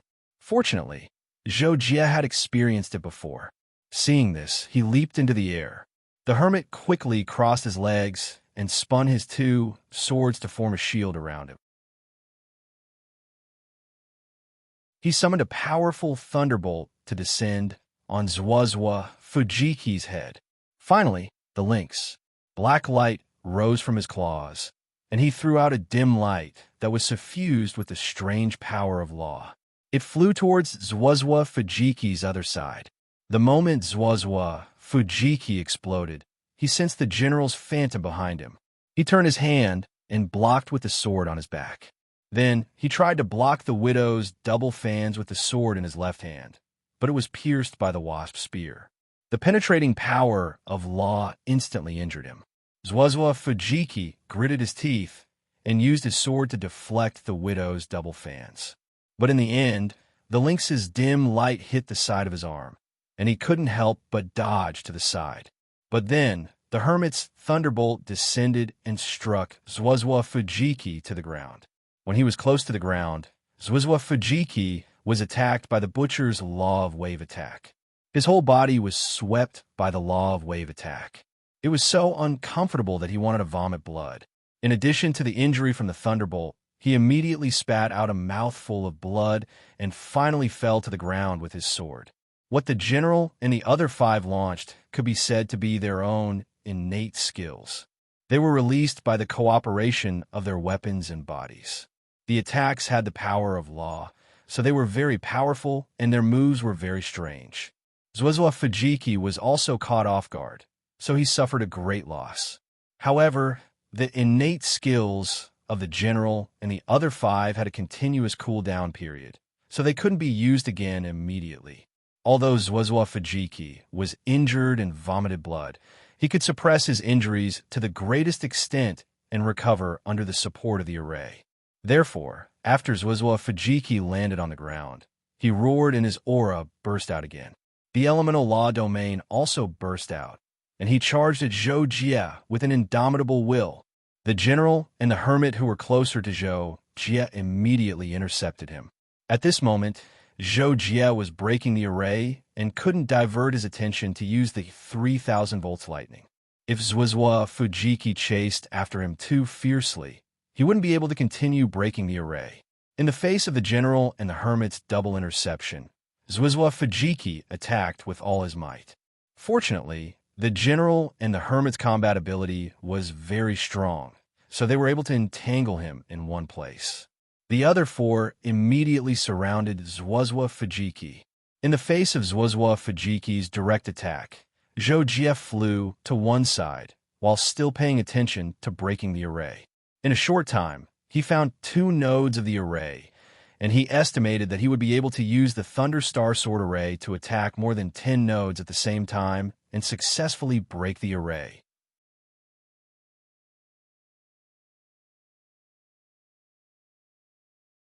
Chapter 2:18. Although Zwiswa was besieged by the 6 people, she was still not at a disadvantage. Her body flashed, and the sword light crisscrossed, blocking and even repelling the 6 puppets again and again. However, she could not break free from the fight for a while. Zhou Jie took the opportunity to search for the nodes of the formation. 1, 2, 3. For as more and more array formation nodes were found by Zhou Jie's chances of breaking the array formation became clearer and clearer. His confidence also increased. Zwiswa seemed to know what Zhou Jie was doing. She wanted to rush to Zhou Jie, but she was blocked by the 6 people. However, at this moment, Zwiswa burst out again, as if she had used some secret technique that consumed her body.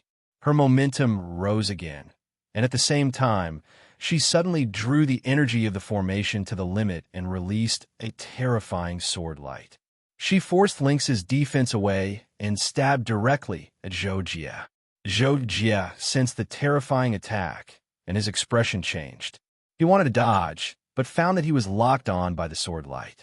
At this moment, he could not dodge the attack at all. However, Zhou Jie still tried his best to dodge to the side, and at the same time, he used the sword control technique to form a sword screen in front of him as the first layer of defense. Of course, this was not the end. Then, Zhou Jie burst out with all his strength, using the heaven and earth great shift to perform a saber technique, which created a thunder vortex in front of him.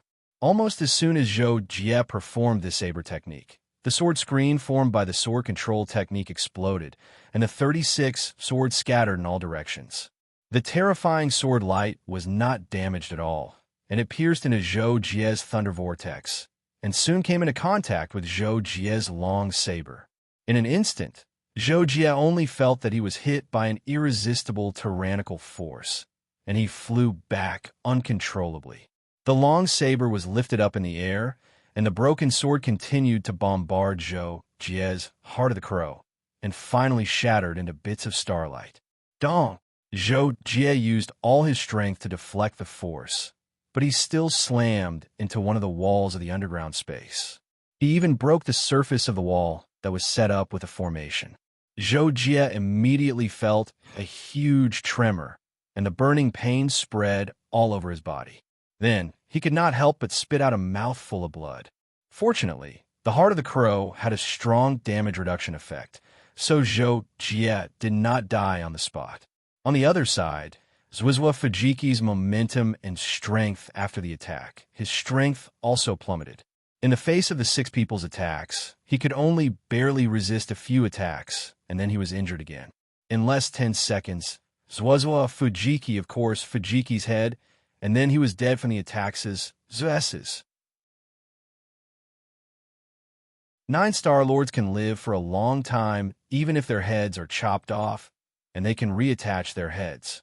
Zhou Jie did not recover from the terrorist attack until Zwiswa Fujiki was killed, and he began to heal his injuries with energy. However, Zhou Jie could not help but be afraid. Zwiswa Fujiki's last attack had completely reached the level of a Lord-level attack. Zhou Jie had only felt it before on the Mechanic King planet, when the Dark Coalition's Lord-level expert shot an arrow from hundreds of kilometers away. After quickly suppressing his injuries, Zhou Jie flew over and arrived in front of Zwiswa Fujiki's body. However, he could not help but frown. Zwiswa Fujiki had lived for more than 1,000 years. He had even encountered Lord-level experts, but he had still survived until now. Zhou Jie was a little suspicious. Could Zwiswa Fujiki have been killed by him just like that. While Zhou Jie was thinking, a thick door suddenly dropped down from the tunnel that Zhuozhuo Fujiki had walked out of, and there was a muffled dong. And this was not the end. There were more dong sounds coming from behind the door, and they spread more than 100 meters into the tunnel. At this moment, Zhou Jie suddenly thought of something and could not help but exclaim, "Could it be?" It turned out that at this moment, Zhou Jie thought of the multiple identities that Zhuozhuo Fujiki was rumored to have. It could be said that 1,000 people have 1,000 faces. No one knew which one his real body was. Just like the man in linen clothes who had lured Zhou Jie in at the beginning. Who could be sure that the dead Zhuozhuo Fujiki in front of Zhou Jie was his real body and not a substitute that he had controlled in another way? However, as soon as this idea came to mind, Zhou Jie could not help but wonder, but how is this possible? How did he do it? Zhou Jie thought for a moment and was about to break the door that had just fallen down. Unfortunately, the entire underground space began to tremble. It was as if a violent earthquake was gradually happening, and the ground was shaking more and more violently. Not good. Zhou Jie instantly sensed the situation and couldn't help but change his expression. Then, Zhou Jie summoned the 36 Thunder Swords and divided them into 8 groups, stabbing at the 8 nodes of the underground space formation. "Let's go!" Zhou Jie called out to the 6 generals and flew toward the tunnel entrance that had been blocked when they came in. Under Zhou Jie's instructions, the 6 generals joined forces to attack and broke the door at the entrance of the passage. Then, 1 person and 6 puppets flew up and rushed to the surface. In the end, Zhou Jie controlled the 36 Thunder Swords to stab at the 8 nodes of the formation. In fact, it was to delay the self-destruction of the formation.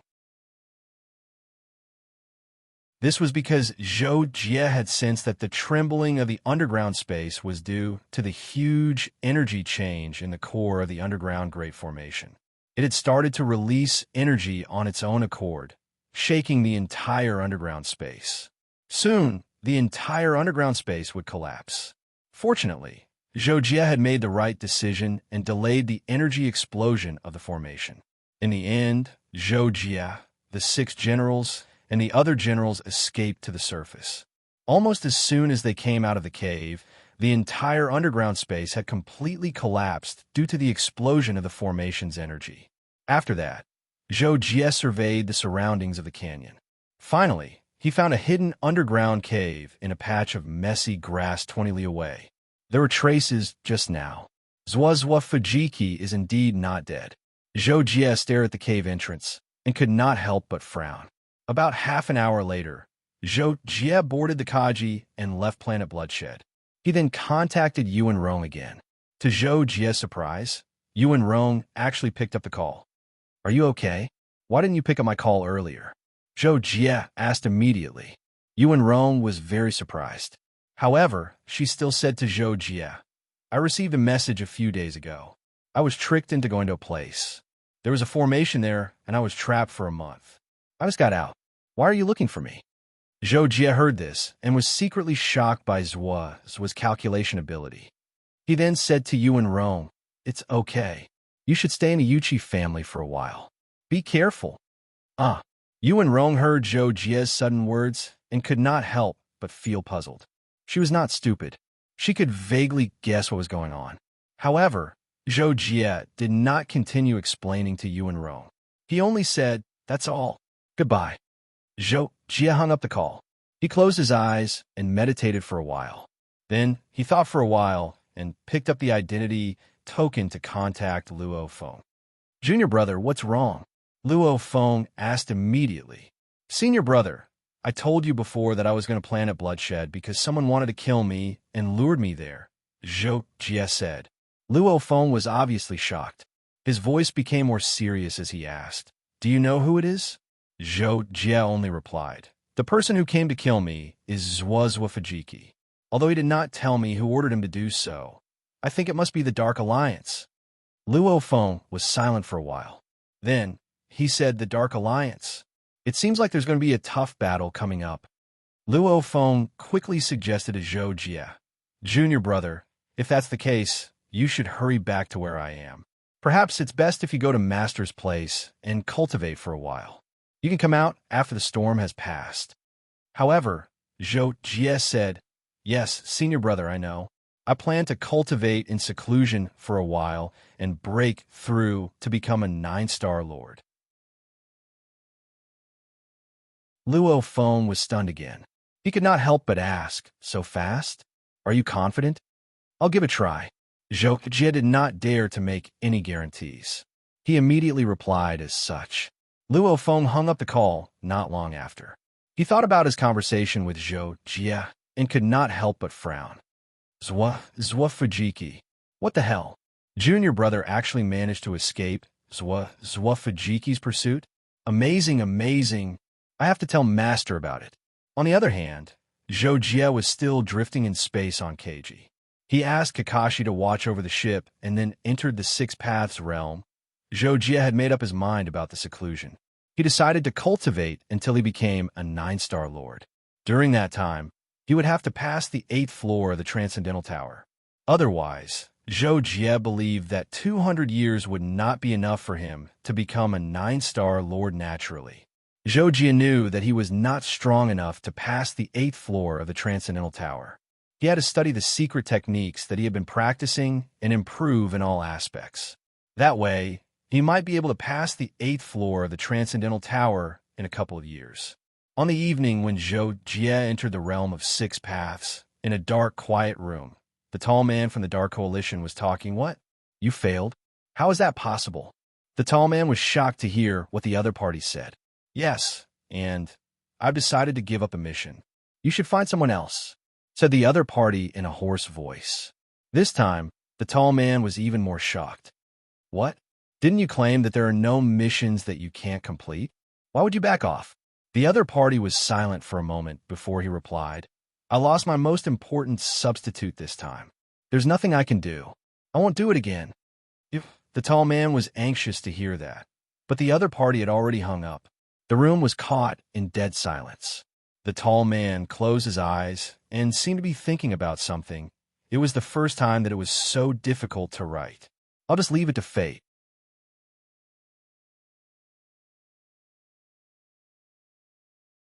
Chapter 219. Zhou Jie entered the 3rd floor of the Six Paths Pagoda after entering the realm of Six Paths. Now he knew what the 6 floors of the Six Paths Pagoda corresponded to. The 3rd floor he entered was the Divine Martial Realm. After Zhou Jie entered, Zhou Tianwu naturally appeared. Senior Martial Emperor, this time I plan to cultivate in seclusion here to increase my strength and pass the 8th floor of the supernatural pagoda. Zhou Tianwu heard this and nodded slightly. Your Highness, if you want to make a qualitative leap in strength, you need to practice what you learned from the 6 of us last time and master it. By then, I believe your Highness will have a clear understanding of it. Master it. I understand. Thank you, Senior. Zhou Jie heard this and said thoughtfully. By the way, Senior Martial Emperor, I have another question. Zhou Jie quickly said. What is it? Zhou Tianwu asked. It's about the 9 Heavens Thunder Soul Pearl. Zhou Jie said and frowned slightly. I could sense its existence before and during the early stage of the Star-Lord level. I also borrowed a trace of its power, but now I can't feel it in my body. What's going on? Zhou Tianwu heard this and suddenly smiled faintly. Your Highness, it's because you obtained an Emperor-level treasure. This treasure is very special.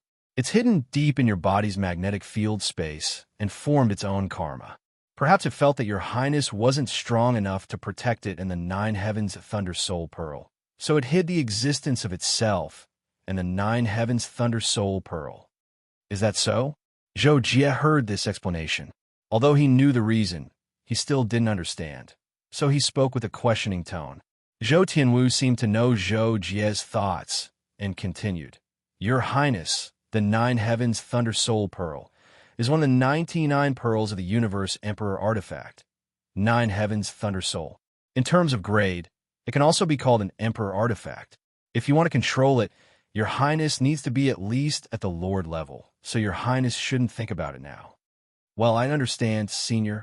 Zhou Jie expressed his understanding, But then he remembered something and couldn't help but ask, "But senior, when I entered the treasure pavilion for the first time, I met the weapon spirit of the chaotic demon sealing lock.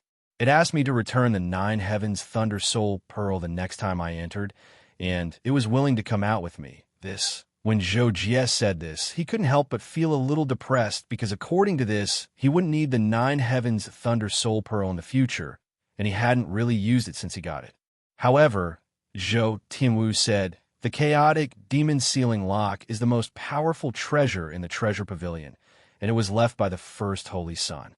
It is an extraordinary weapon, and its power is unimaginable. Even if your highness reaches the lord level, you won't be able to use it all.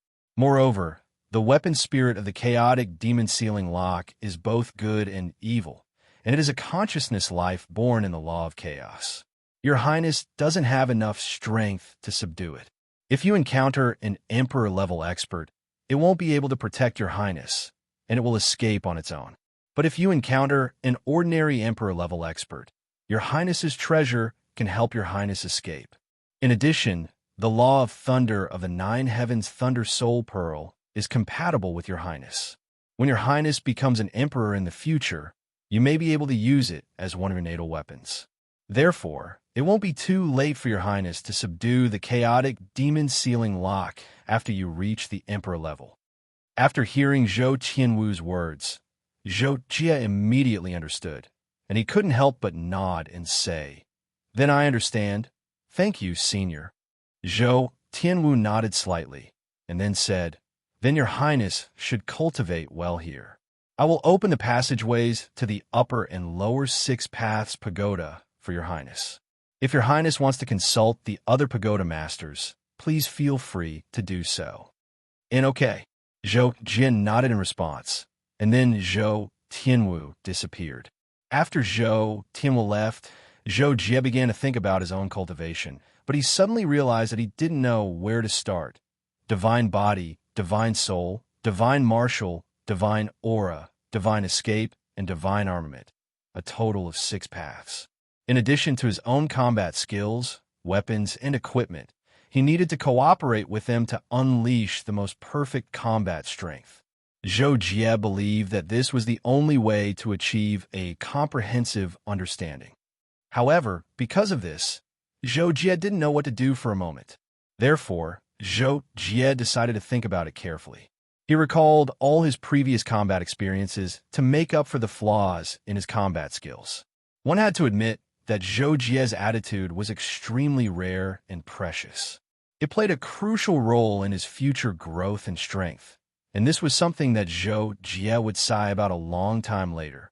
This time, Zhou Jie thought about it for 3 days and 3 nights. During this time, he came up with his own cultivation plan many times, but he overturned it because he believed that there was still room for improvement. He needed a more complete plan, and he strived for perfection. Finally, not long after the 4th day, Zhou Jie stood up and left the 3rd floor of the 6 Paths Pagoda and went to the 1st floor of the Divine Body Dao space. 7 months later, Zhou Jie left the 1st floor of the 6 Paths Pagoda. Astral energy swirled around him, and his aura soared to the heavens. He went to the 2nd floor of the 6 Paths Pagoda and stayed there for nearly half a year. After leaving the Divine Soul Dao space, Zhou Jie returned to the 3rd floor. At this time, his eyes were extremely bright and spirited, and his aura that soared to the heavens had completely disappeared. After cultivating alone in the Divine Martial space for nearly 4 months, Zhou Jie went to the 4th floor of the Divine Martial space. This time, Zhou Jie familiarized himself with the pain and suffering he experienced before. 2 months later, he left the 4th floor of the 6 Paths Pagoda and arrived at the 5th floor of the 6 Paths Pagoda. On the 5th floor, Zhou Jie asked for guidance from Zhou Jie again, and spent nearly 3 months to improve his movement technique. Then, he went to the final floor of the Divine Secret Space. This time, Zhou Jie was determined to make a big breakthrough in the area of formations, and use this to link up the various aspects of his strength more than a year after Zhou Jie entered the Divine Secret Space. The unrestrained C-star region experienced quite a bit of turmoil. Laystar was in a gray planet under the jurisdiction of the Starsword Alliance, but it was located at the edge of the Starsword Alliance's territory. P.S. Planets are ranked according to their degree of development, importance, and overall strength. From high to high, there's super planet, S gray planet, a gray planet, B gray planet, C gray planet, and underdeveloped planet. For example, Sunstar is between an underdeveloped planet and a C gray planet, and Dragon Star is an A gray planet. At this moment, in Laystar's largest city, Leo United Hospital, it was filled with wailing patients. They were all infected by the recent outbreak of the terrifying virus in Laystar, and the reason they were able to stay here was mainly because of their high status. If it was an ordinary person, they would have long been quarantined and killed because the virus this time was simply too terrifying. It had already been half a year since the outbreak of the virus, and the virus still hadn't been completely controlled. Furthermore, it wasn't easy to research and develop a cure for the virus, but this virus had already undergone a terrifying mutation, and now there was simply no medicine to treat it. At this moment, in the underground research room of the United Hospital, a few of Laystar's top doctors and biological scientists were running around in circles, each of them carrying an energy replenishment device on their backs so that they could conduct research without rest. In a separate room of the underground research room, a young man in white held 2 reagent bottles and said to his assistant doctor, "These are 2 new drugs. Prepare for clinical trials." Just as the young man in white said this, his cell phone rang. He frowned and took it out to take a look. His brows immediately relaxed, and he immediately answered the call with a face full of joy. "Hello, is this Laystar's Foreign Affairs Chief Yu Qing?" The voice on the phone asked. "It's me. Are you the person in charge of the medical personnel sent by the Starsword Alliance branch?" The young man in white suppressed his excitement and asked, "Yes, we'll be there in about 10 minutes, so I'm letting you know in advance."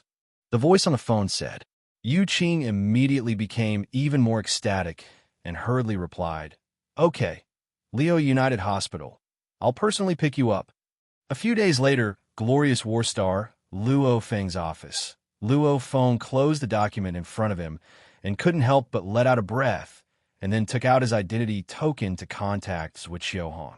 At this time, Zhuqiu Hong was taking a bath in his palace. He casually took out his identity token, and seeing that it was Luo Feng calling, he immediately picked up. "Luo Feng, what's wrong?" "Master, I've received several reports from the branch in the past half-month, saying that a destructive virus has appeared on many planets. The branch sent people to rescue, but without exception, as soon as the people sent there, the virus underwent a qualitative change in a few days, becoming extremely terrifying, as if there was no way to stop its spread, and almost all life on the planet died because of it. Such a powerful virus is basically the work of the Dark Alliance, because Dr. Venom happens to be an expert in this field. Because this matter concerns the Dark Alliance, I'll report to you first, and I'll also use the power of the Patrol Envoy Alliance to investigate this matter and do my best to stop the Dark Alliance's actions." After listening to Luo Feng, Zhuqiu Hong was silent for a moment, and then he closed his eyes and said, "I understand the Dark Alliance can be considered to have started their operation. You should prepare for battle." "Okay." Luo Feng hesitated for a second, but still nodded in agreement. After hanging up the phone, Luo Feng couldn't help but sigh, thinking that he was completely at a loss now, not knowing what the Dark Alliance would do next. And what should he do? There's always a way, I'll just have to deal with whatever comes my way. Finally, Luo Feng muttered to himself and fell in a deep thought.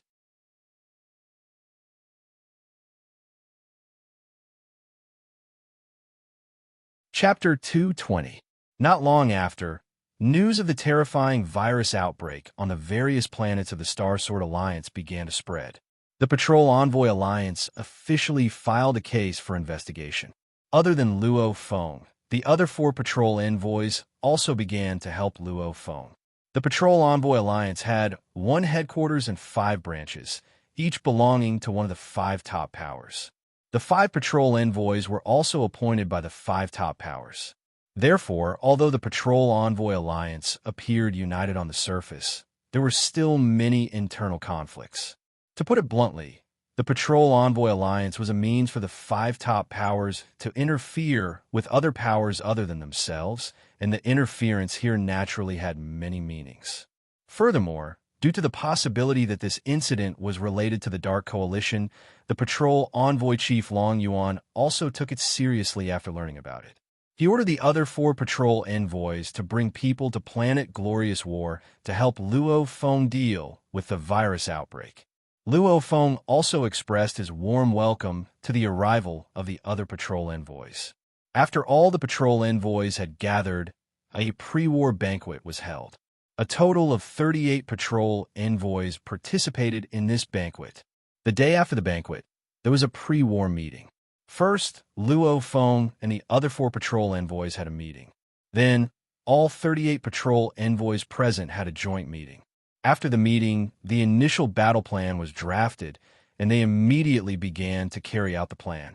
The Patrol Eye, the Star Sword Alliance, and the Patrol Envoy Alliance all began their operations. Tens of thousands of surveillance and scanning satellites were launched to the designated locations, sealing and monitoring the star systems where the virus outbreak occurred. Not long after the initial implementation of the plan, Luo Feng and the other four patrol envoys had another meeting. Have the people of the Dark Coalition lost their minds recently? It's been a few thousand years, and the Dark Coalition hasn't caused such a ruckus. Recently, they've been stirring up trouble again and again. I really don't understand them. Jessica from the World Mercenary Group complained at the beginning of the meeting. He seemed to be in a worse mood than Luo Feng. Did you notice that the Dark Coalition seems to be specifically targeting the Star Sword Alliance this time? A total of 9 planets have been affected, and all of them belong to the Star Sword Alliance. Although they belong to 9 different star systems and are not in the same area, overall, they still belong to the periphery of the Star Sword Alliance. Perhaps the Dark Coalition's headquarters is nearby. Harry from the Sky Sea Cosmic Nation followed up with a serious tone. That makes sense. Luo Feng agreed with He Li's words. He had been thinking about why the Dark Coalition had specifically chosen those few planets. After hearing He Li's words, he finally understood. However, right at this moment, Qi Xingzi from Secret Realm Academy spoke coldly. What's the point of knowing that? Just looking for the Dark Coalition's headquarters in the area of 9 galaxies is like looking for a needle in a haystack, not to mention the 9 galaxies that are not connected to each other. The most important thing now is to guard against the Dark Coalition's next move at all times. Yes, the Dark Coalition is in the dark while we are in the light. Moreover, they have always been cautious in their actions. It has been thousands of years, and their forces have only grown stronger. We can only wait for them to take action before we can counterattack. The Dark Coalition would not shoot without reason. They only poisoned a few planets and did not even seize the resources on the planets. This is not in line with their style. Therefore, I can be sure that this is only the beginning. Soon, we will face the real threat of the real world. The last to speak was Rodderpack from the Bounty Hunter Alliance. He was also the Metal Patrol envoy who had the best relationship with Luo Feng. Hearing Rodderpack's words, the other 4 Metal Patrol envoys could not help but nod slightly. Moreover, Carr just nodded and said, "Then let them come. We've been bored for so long anyway. When the time comes, we will kill them to our heart's content." We still don't know who will kill who. Qi Xingzi sneered. He was the coldest of the 5 Metal Patrol envoys, and his relationship with Cargus, who had a more violent temper, was also the worst. When they were together, it was inevitable that they would mock and ridicule each other. When Cargus heard Qi Xingzi's words, he naturally wanted to explode on the spot. However, he was interrupted by Luo Feng's words. "All right, the 2 of you. If you don't have a good relationship, then don't quarrel with each other. It's best if you don't talk to each other." Qi Xingzi acted as though he didn't hear anything and didn't look at anyone. On the other hand, Cargus turned to Luo Feng and pointed his finger at Luo Feng and nodded repeatedly. In the end, he sat down and said, "All right, I'll give you face, Luo Feng." "Thank you."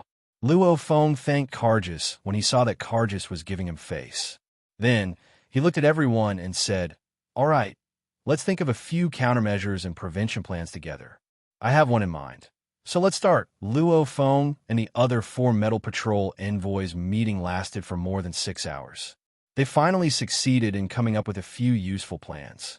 The next day, Luo Feng began to deploy some of the plans. He also requested to use the 5 superweapons, ready to be used at any time to deal with the Dark Coalition. However, not long after that, something completely unexpected happened. The Realm of 6 Paths, the 8th floor of the supernatural tower. Zhou Jie appeared here again.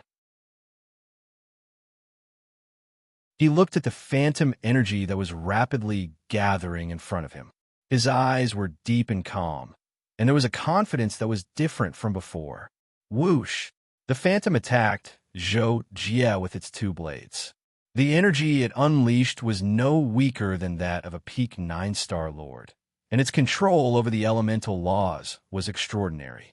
It gave Zhou Jie the same feeling he had when he faced Zhuozhua Fujiki. However, no matter what, the phantom on the 8th floor of the supernatural tower could not compare to Zhuozhua Tung.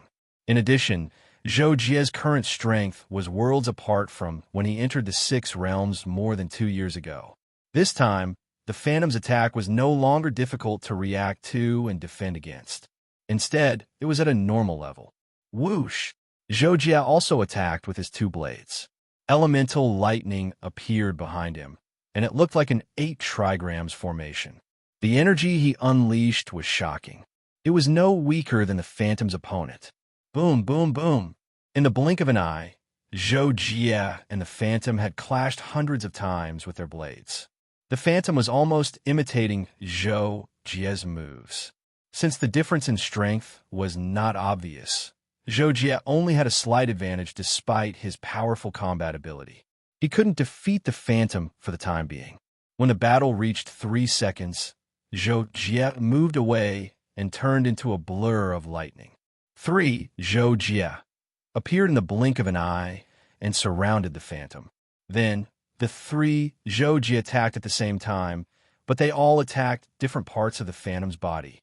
The phantom couldn't resist all the attacks. Its lower body was cut by Zhou Jie's real body, and it immediately dispersed into energy.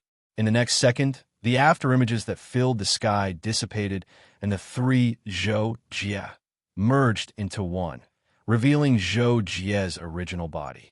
At this time, Zhou Jie's face was filled with joy. He was pleasantly surprised by his improvement in strength.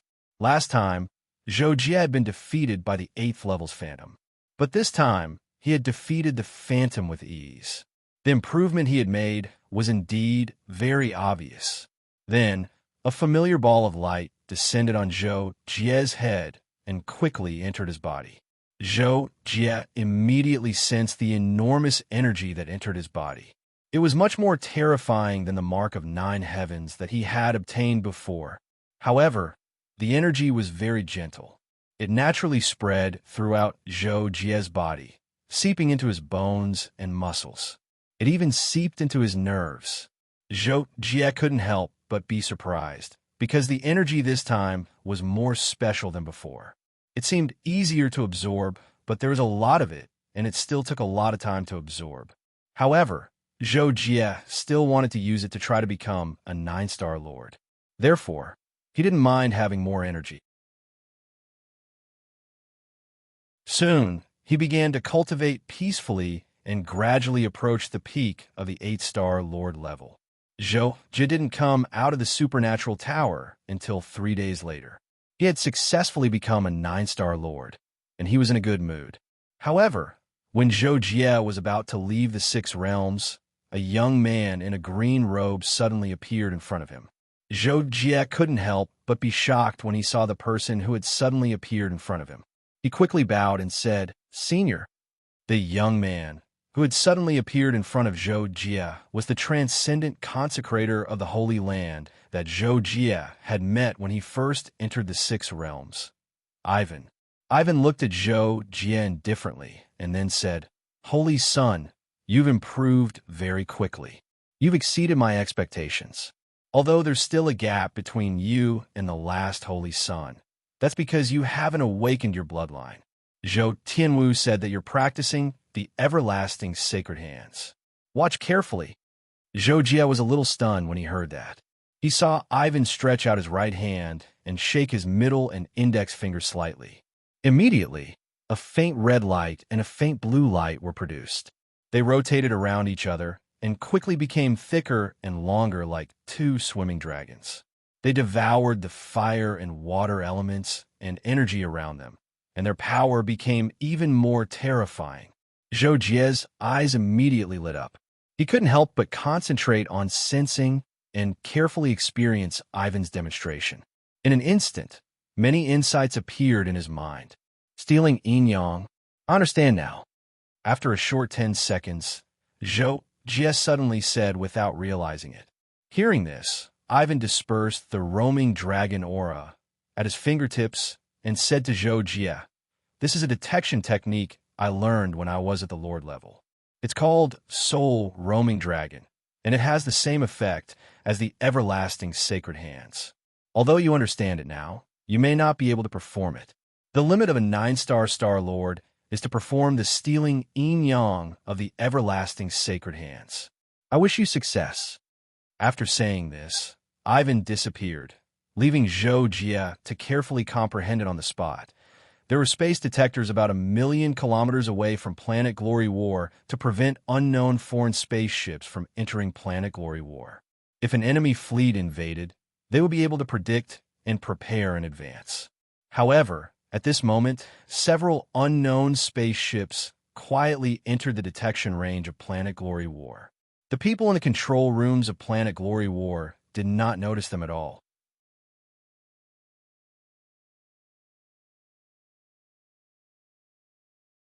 Chapter 221. Luo Feng was thinking about something in his office when he suddenly received an emergency notification. Enemy invasion. The planet's external defense system has been completely paralyzed. All satellite weapons have been lost. After reading this message, Luo Feng was stunned. What kind of situation is this? How is this possible? However, Luo Feng was immediately pulled back to reality by the sound of the alarm outside, so he immediately left the room and went outside the base building. The ear-piercing sound of the alarm rang through every corner of the base. Luo Feng frowned and flew all the way to the central control room. On the way, Luo Feng first met Cargus, and then he saw the other Golden Patrol envoys and many other Golden Patrol envoys. They were all disturbed by the alarm and came out to check the situation. "What's going on, Luo Feng?" Cargus asked Luo Feng face to face. "Enemy invasion. The situation is very serious. Follow me." When Luo Feng was speaking, the other Golden Patrol envoys had already flown close, and with Luo Feng's intentional amplification, they all heard it. Thus, the other Golden Patrol envoys followed Luo Feng to the central control room of the base, and all the way to the central control room at the lowest level of the control room. When Luo Feng and the other 4 Golden Patrol envoys arrived, the head of the control room, Balin, quickly got up to greet them. "Commander, you're here. The situation is very bad." Balin said to Luo Feng anxiously. "Don't panic. Tell us the details of the situation." Luo Feng was already mentally prepared, and although he was frowning, he still appeared calm. So, Balin immediately went to the main control computer and pulled out 4 3D images.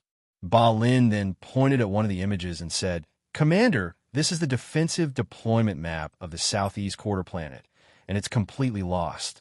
Not only is the defense system itself paralyzed, but all the satellite weapons have also been lost. We don't even know how many battleships the enemy has and where they are now, and the situation of the other 3/4 planet is the same." "That's not the worst part," Balin continued.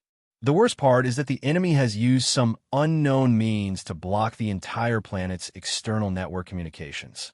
Even the planet's magnetic field has been greatly affected. Currently, we're still predicting and estimating the damage to the planet's ordinary citizens, but we haven't come up with any results yet." Although Luo Feng was mentally prepared, he could not help but frown even harder. He did not expect the enemy to be able to block the external network of Planet Glory War. This was an extremely difficult task. After all, the network of Planet Glory War was different from that of ordinary planets. It relied on individual equipment and even cosmic materials to transmit. Without a good understanding of the network layout of Planet Glory War, it was almost impossible to do this. Just as Luo Feng was thinking about this, Cargus, who was behind him, suddenly said, "Damn it, we can't have fallen into a trap, right?" Hearing his words, the other three domain emissaries' expressions changed slightly, and then they all looked at Luo Feng. Luo Feng was stunned when he saw this, but he immediately reacted and could not help but feel anxious. He said, "It seems that the Dark Coalition's target this time is the Alliance of Patrol Emissaries. Previously, they used a virus to wipe out a few planets just to gather us together. But how did the Dark Coalition find out about our situation so quickly and attack us so stealthily?" Lot Parker asked calmly at this time, but he looked like he already had the answer. "You mean there's a spy in the base?" Luo Feng reacted quickly and asked, "And it's very likely that he's a patrol emissary or holds an important position in the base." Lot Parker immediately said with certainty, Luo Feng responded. His eyes became sharp and swept across Qi Xingzi and the other three. Then he said, "It's even possible that he's among us." When Luo Feng said this, other than Lot Parker, the other three domain emissaries' expressions changed. Qi Xingzi even said directly, "That's impossible, right? Luo Feng, you're actually suspecting us." Jessica immediately added, "That's right, Luo Feng. We've known each other for hundreds of years, and we've all worked under the eyes of the various Alliance Masters. How could he be a spy from the Dark Coalition?" Just as Jessica finished speaking, Qi Xingzi suddenly sneered and narrowed his eyes at Luo Feng. He said, "And if we really want to talk about who could be a spy from the Dark Coalition, I think you're the most likely, Luo Feng." When Qi Xingzi said this, Jessica and the others could not help but focus their attention on Luo Feng, and their gazes were more or less filled with vigilance. Fortunately, Luo Feng and the others' conversation had isolated the others in the control room. Therefore, the others were still doing their own things and did not dare to disturb Luo Feng and the others' conversation. Luo Feng saw this and was not angry. Instead, he nodded slightly and thought for a while. Then, he looked up and said, "All right, I can only tell you that I'm not a spy from the Dark Coalition. Moreover, the possibility of there being a spy among us is indeed very small. However, the probability of a certain domain emissary being a spy is very high. Let's go take a look at the surveillance cameras first. Although it's obvious that they've been erased, we still have to see if there's anything missing." "Okay." In response, Lot, Parker, and the others responded. Then, Luo Feng turned around and gave a few instructions to the chief of the control room. He then called Lot, Parker, and the others to begin the operation. Of course, along the way, Luo Feng did not forget to arrange for a few of the relevant chiefs to confirm the situation of the invaders in various aspects and to deploy and activate the base's artificial defense measures. At the same time, the 32 battleships and 4 space carriers of the Dark Coalition surrounding planet Yaozhan were separately attacking the outer planets of planet Yaozhan, including many of the weapon satellites. After losing the outer joint defense system, many of the defensive weapons on the satellites had also lost their effectiveness. The weapon satellites themselves only had a few management personnel and did not have very strong combat capabilities. Therefore, when any of the Dark Coalition's battleships landed on one of the weapon satellites, the satellite would be completely under their control in a few hours. It even became a weapon satellite controlled by the Dark Coalition that could attack planet Yaozhan itself. A few dozen hours after the Dark Coalition's invasion of planet Yaozhan, Zhou Jie boarded the Kaji and appeared in a part of the universe several million kilometers away from planet Yaozhan. Zhou Jie was very puzzled. About 2 days ago, when he came out of the realm of 6 paths, it just so happened that Kakashi had been piloting the Kaji towards planet Yaozhan star system. so he had asked Kakashi to use a space jump to reach planet Yaojian. Half a day ago, Zhou Jie contacted Luo Feng, wanting to tell him that his seclusion had ended and that he would arrive at planet Yaojian soon.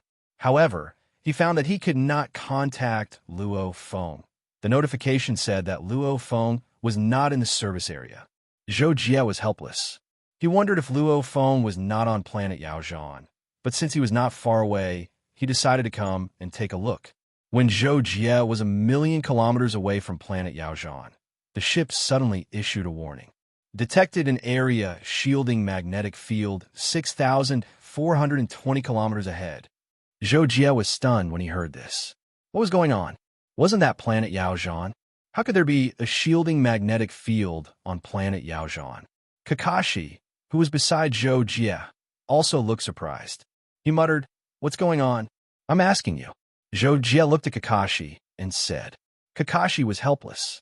He put down the potato chips and tablet in his hand and went to the main control computer. "Hey, Jocko, this is a little strange."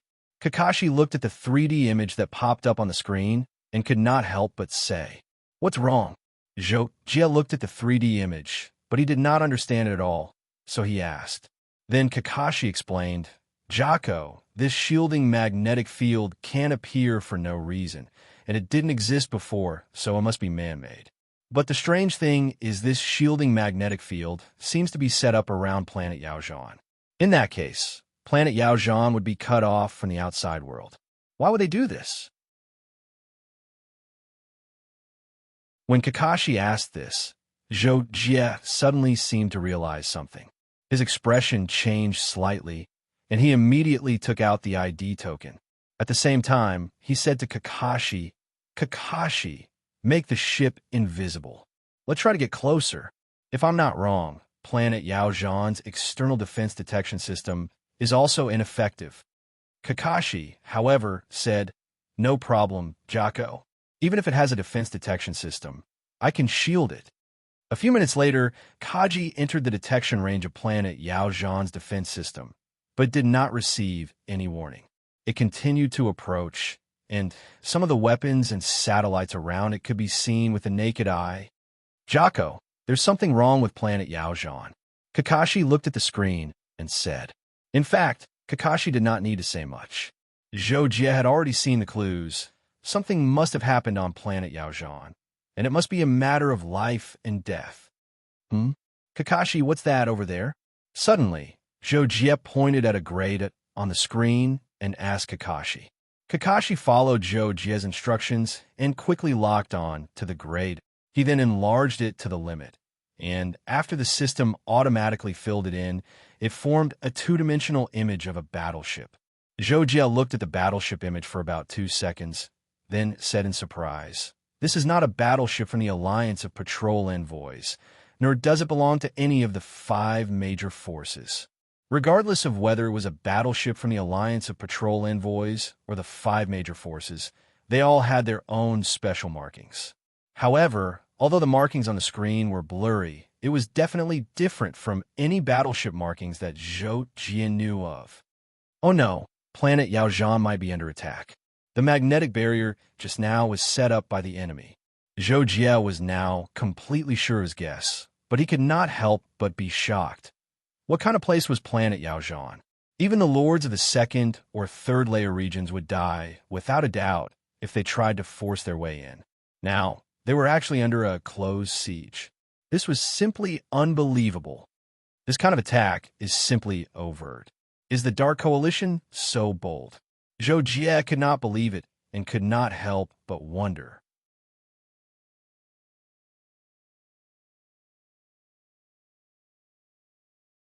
Chapter 222. At this moment, Zhou Jie could not help but rejoice that he had the idea of coming to planet Glory Warstar. This was almost like an arrangement of fate. Moreover, based on the current situation, the Dark Coalition must have invaded not long ago. They had not even reached planet Glory Warstar yet, let alone attacked the patrol envoy base on it. However, Zhou Jie knew that the ultimate goal of the Dark Coalition's attack on planet Glory Warstar was definitely the patrol envoy base. Otherwise, there would be no need for them to go through so much trouble and make such a big fuss. In the end, Zhou Jie got the Kaji out of the magnetic shielding area and used his identity token to contact Zhuqiu Hong directly, telling him all his findings and speculations.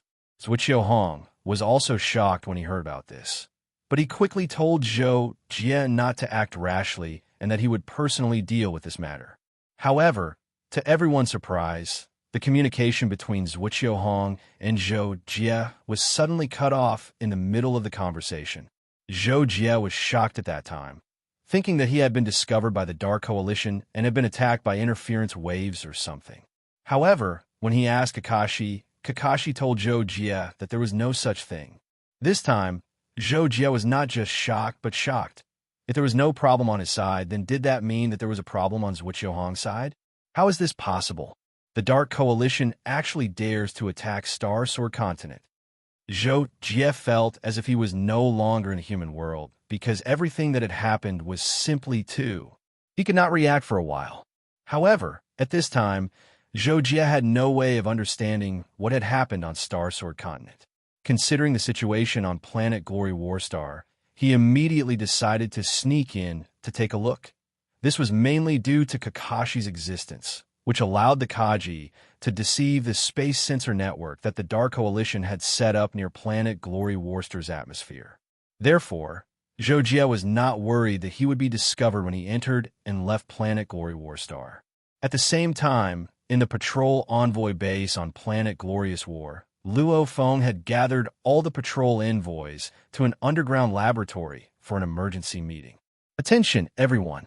Planet Glorious War has been invaded by an unknown enemy, and it's almost certain that it's the Dark Coalition's doing.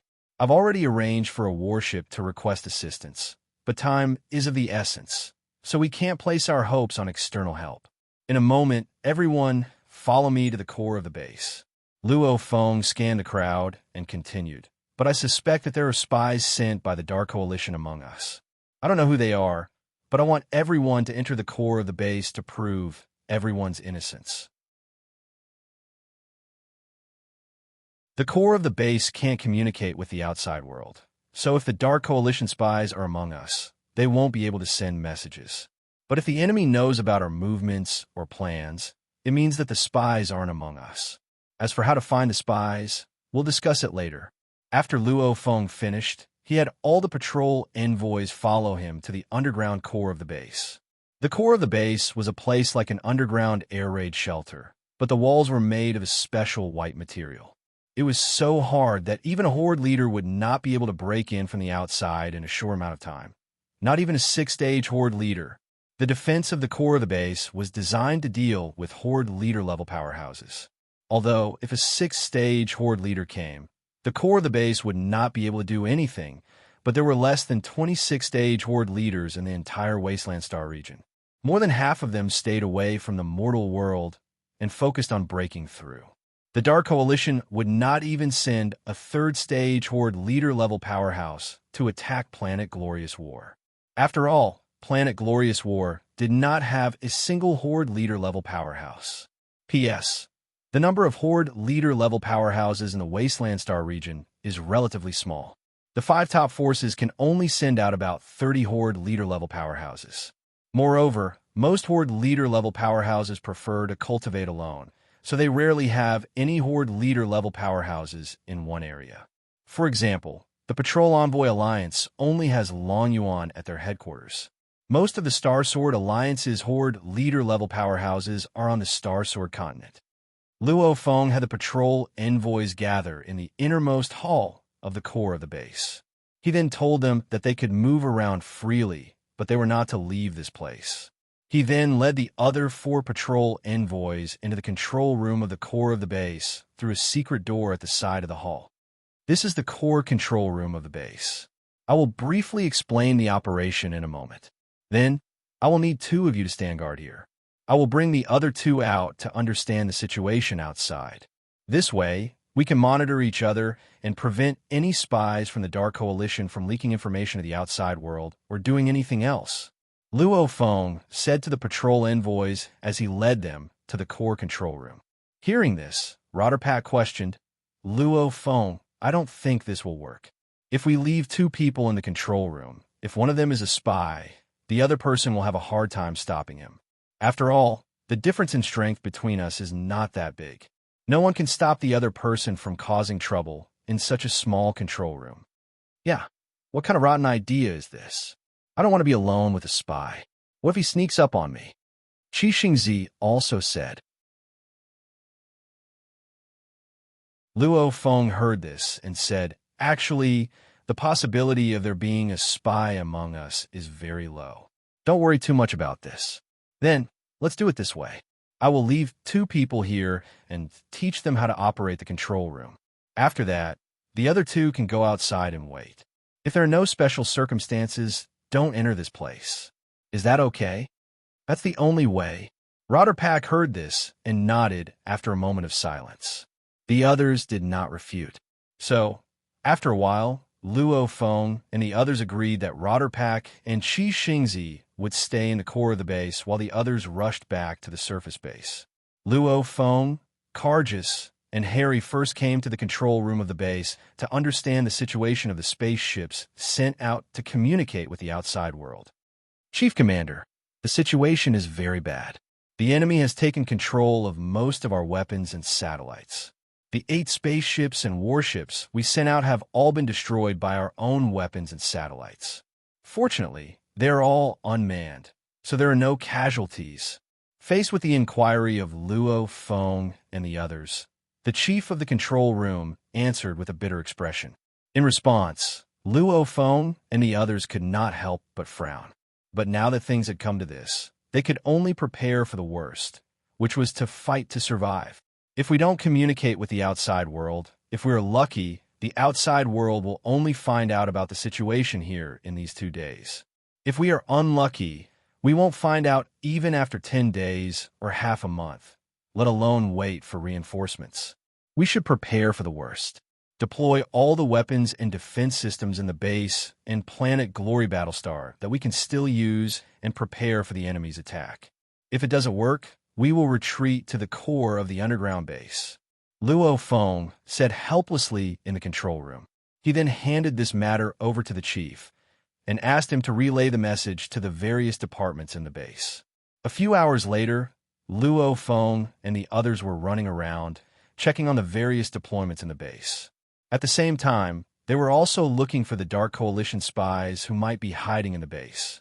At this time, on one of the motherships that the Dark Coalition had invaded planet Glory Battlestar, the King of Robbers, Casso, was leaning against the door at the end of the control room, waiting for something with his eyes closed.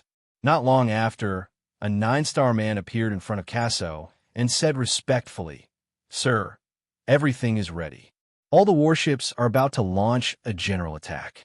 If the plan goes well, it is estimated that in less than an hour, we will be able to capture planet Glory Battlestar's patrol envoy base. When the time comes, we may need your help. Inform me of the situation when I'm about to make a move. Before that, don't bother me again." Kasuo didn't even raise his eyelids before coldly replying. When a 9-star man heard this, he did not dare to show any anger. He hurriedly responded with slight fear and hurriedly retreated. In fact, the Dark Coalition had paid a huge price to send Casso to help take down planet Glory Battlestar. Otherwise, why would Casso, a Lord-level powerhouse who was just an outsider not long ago, be willing to be sent to take care of such a small matter? At the same time, at planet Glory Battlestar's patrol envoy base, Luo Feng and the others were still patrolling the base. At this time, they were at the weapons laboratory in the northernmost part of the base, inspecting the deployment of some of the weapons in the base. After the inspection, Luo Feng and the others prepared to leave through the passage. Suddenly, Cargus slowed down and fell half a step behind Luo Feng and Harry. However, Luo Feng and Harry did not notice his actions. However, in the next second, extremely abruptly, Cargus's entire body erupted with terrifying fire energy. His hands turned red like iron hands, and he pressed his palms on the backs of Luo Feng and Harry in front of him. Luo Feng and Harry were completely unprepared. Even if they reacted quickly enough, they only had time to tighten their bodies. They did not even have time to gather the energy in their bodies to their backs to resist before the two of them were thrown forward.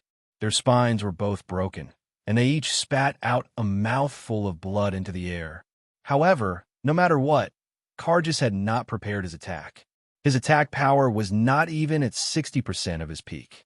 Although he had heavily injured Luo, Feng, and Harry, it was not enough to make them lose their ability to fight. After Harry and Luo Feng rushed forward, they quickly rolled to stop their forward momentum and turned their bodies around. Seeing that it was Cargus who had done this, Luo Feng immediately shouted in disbelief, "Cargus, it's you? Go to hell." Cargus ignored Luo Feng and Harry's shock and immediately charged at Luo Feng alone. Harry was also shocked and furious. Together with Luo Feng, the two of them suppressed their injuries and charged at the oncoming Cargus. The battle was about to start. The battle between 3 9-star Perfection Star Lords was so terrifying that the passage they were in instantly distorted and shattered. After only a few seconds of fighting, the three of them tore the passage apart and charged into the sky above the base. Cargus's entire body was bathed in flames. His aura was terrifying to the extreme. He actually had the upper hand in the battle against the injured Luo Feng and Harry.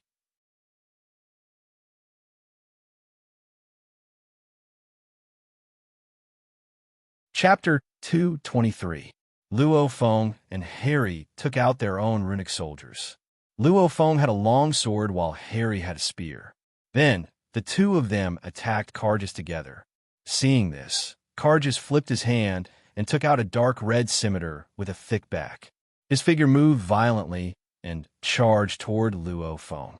His elemental law domain transformed into a flood dragon that soared forward. Although Luo Feng was injured, his true strength could be said to be number 1 among the 5 Golden Patrol domain envoys. He immediately endured his injuries and transformed his sword into a great golden light.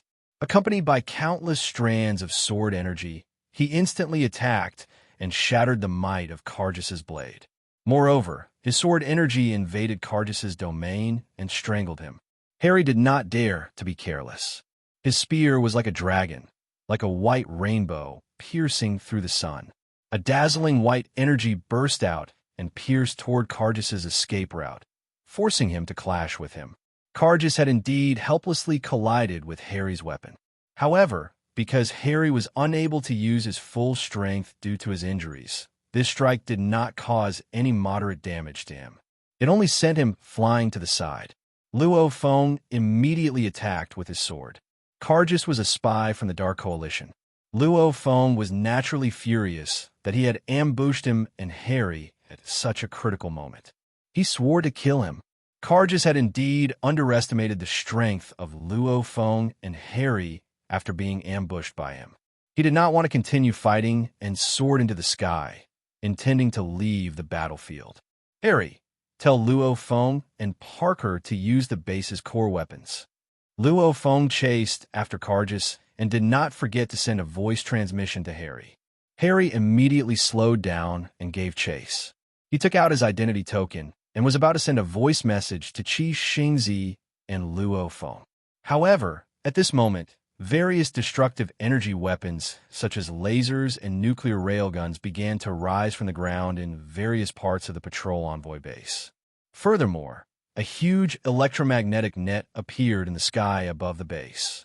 Firstly, the 4 control rooms of the base had to respond to the command of the central control room at the same time in order to fully activate these weapons and defense systems.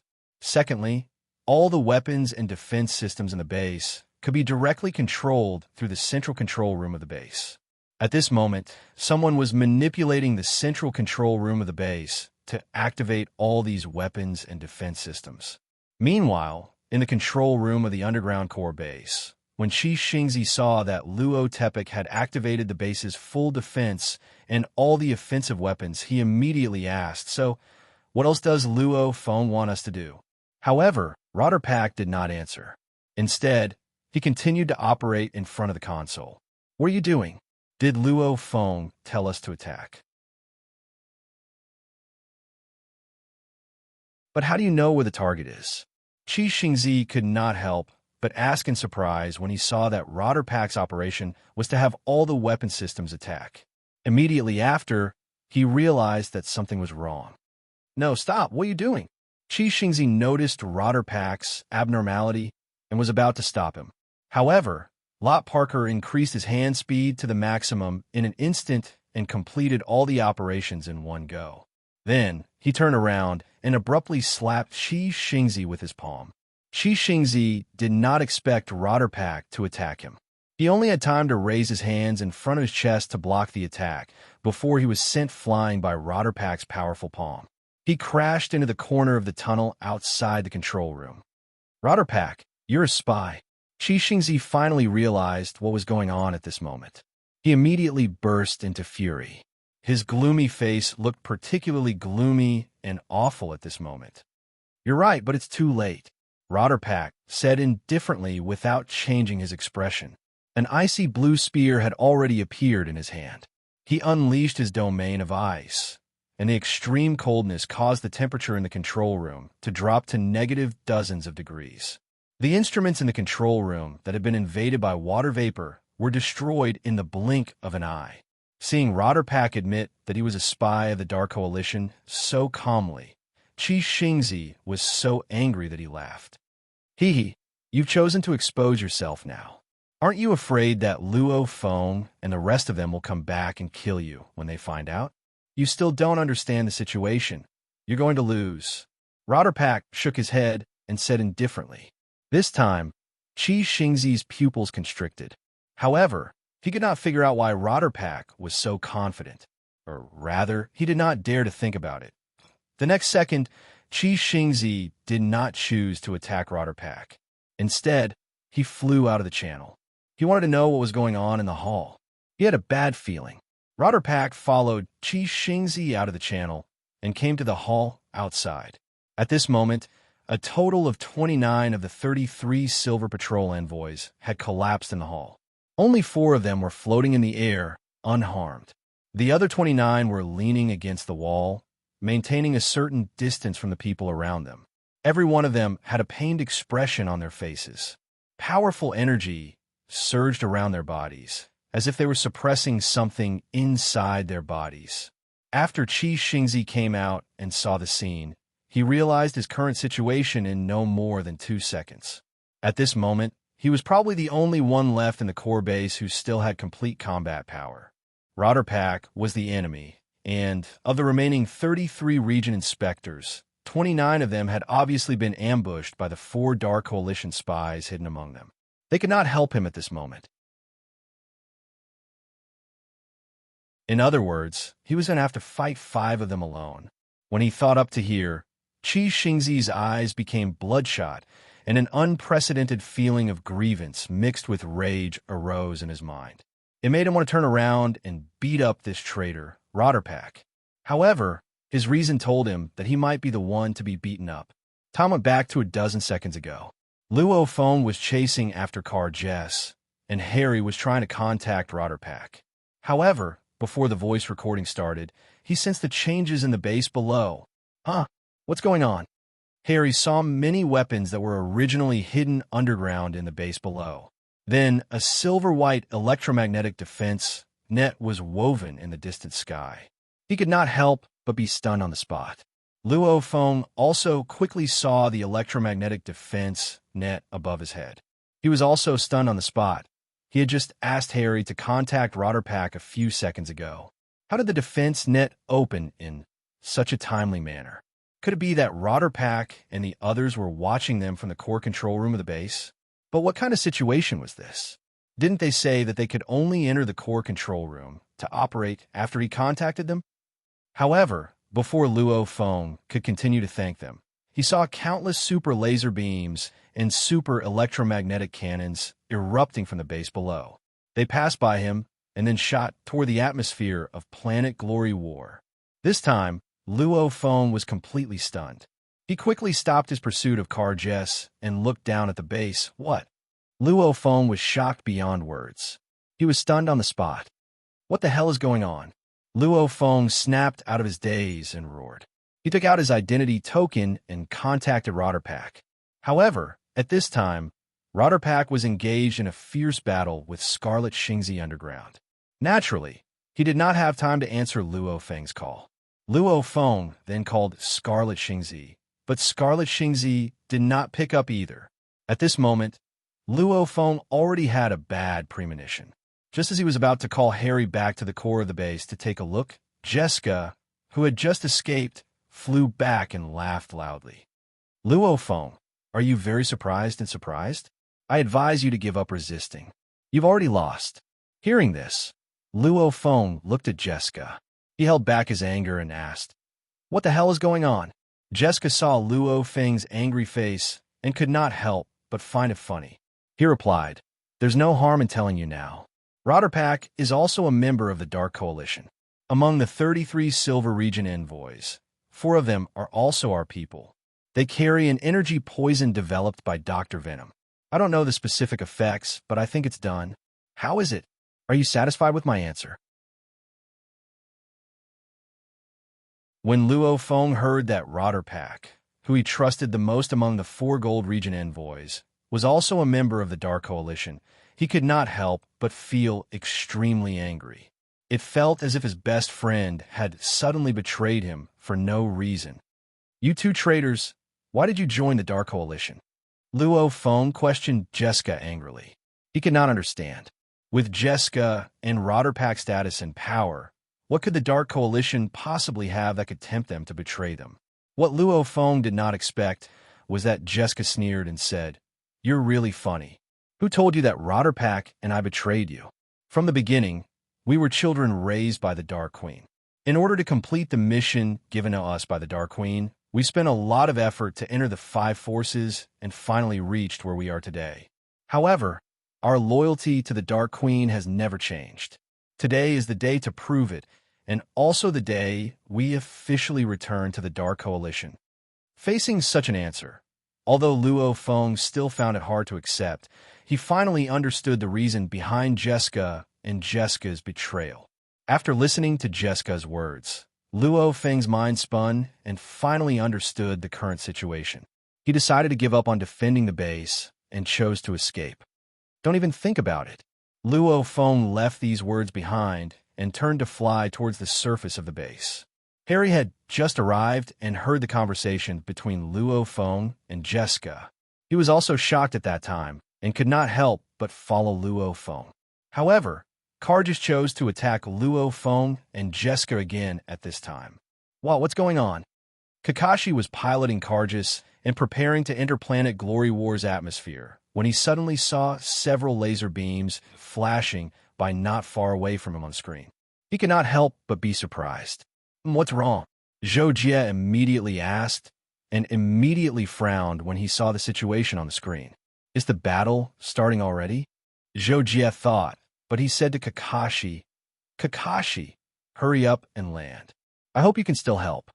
I realize that science fiction is really not suitable for me to write. I'll just stick with fantasy and cultivation in the future. Recently, I've been writing too much, so I'll just have to make do."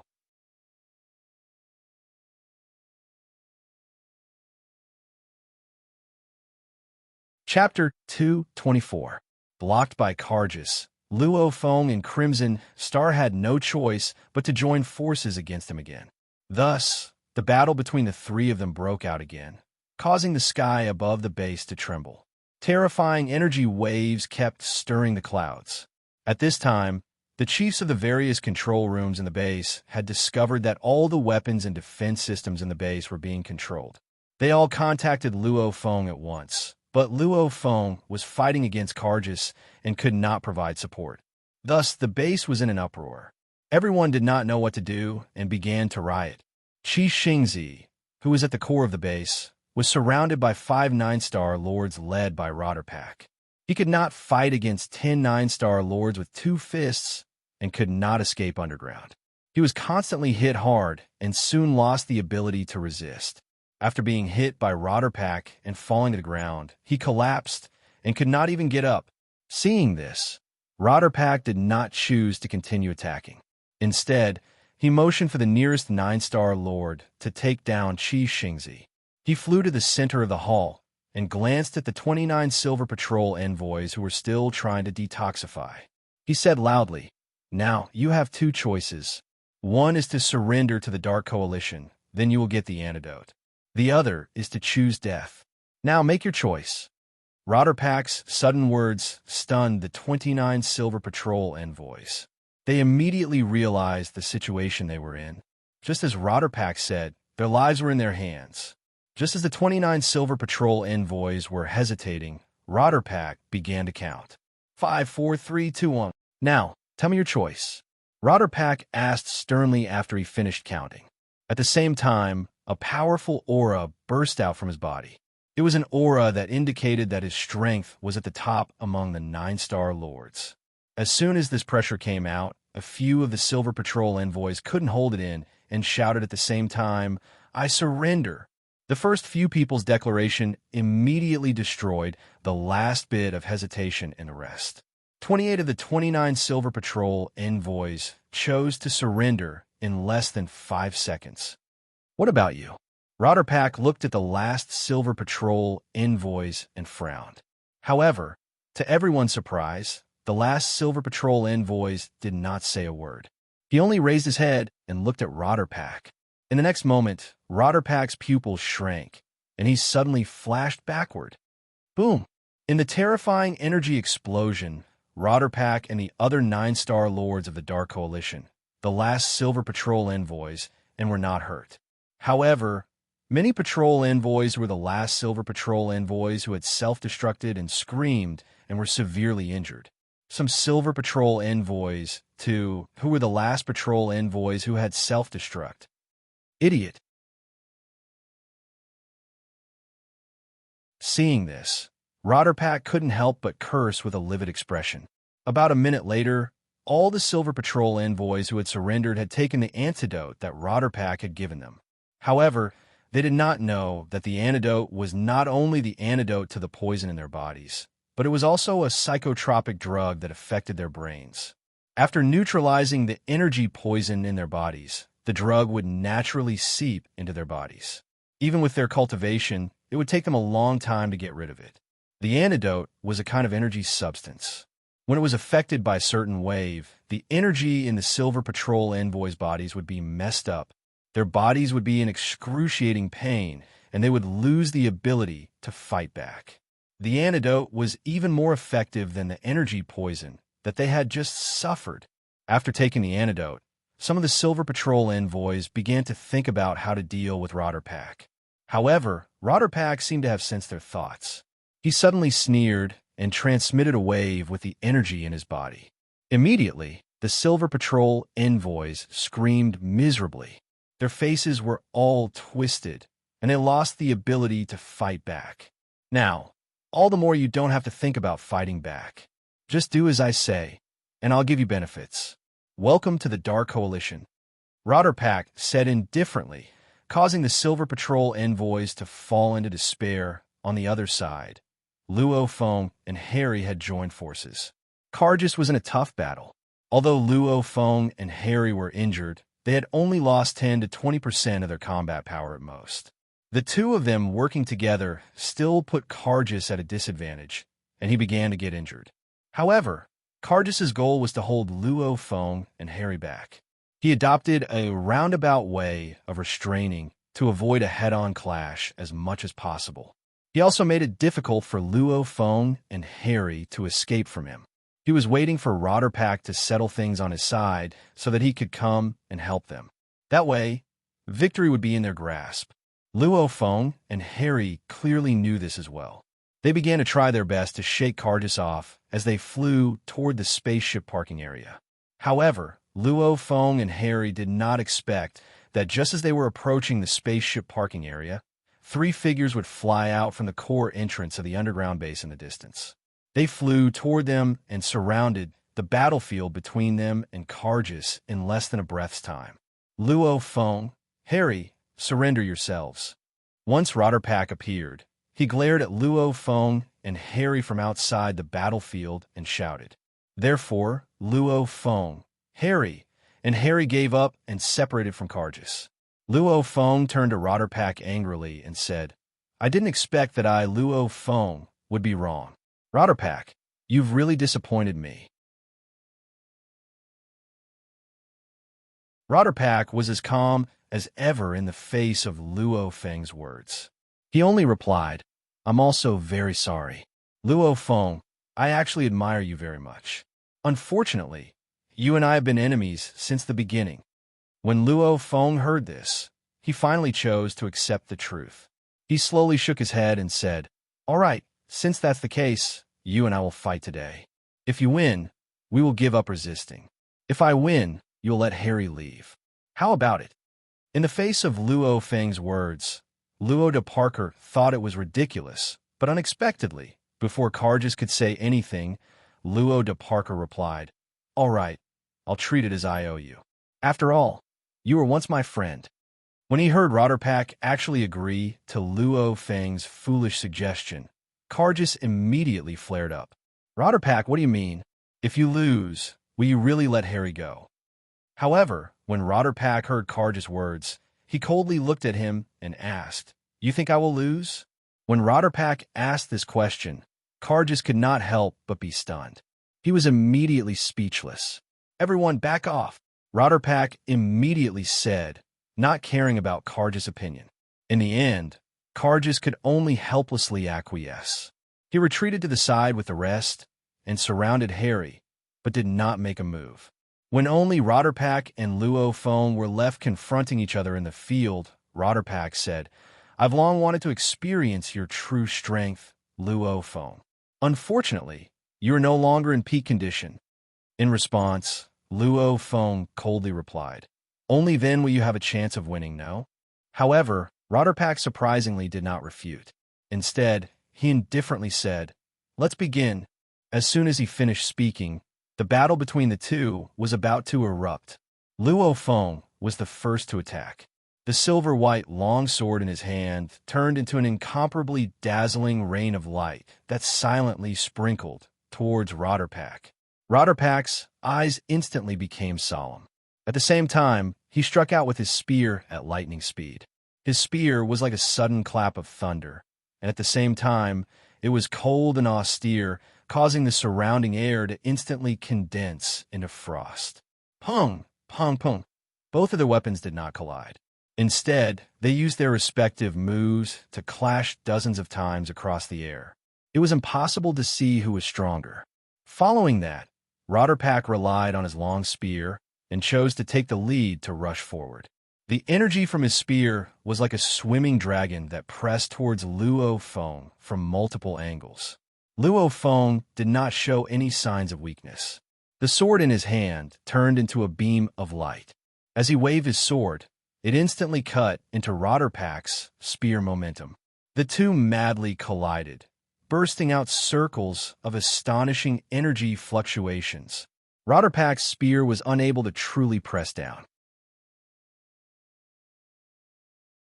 He was forced to change his spear momentum, and at the same time, he displayed his martial arts, dominating the world.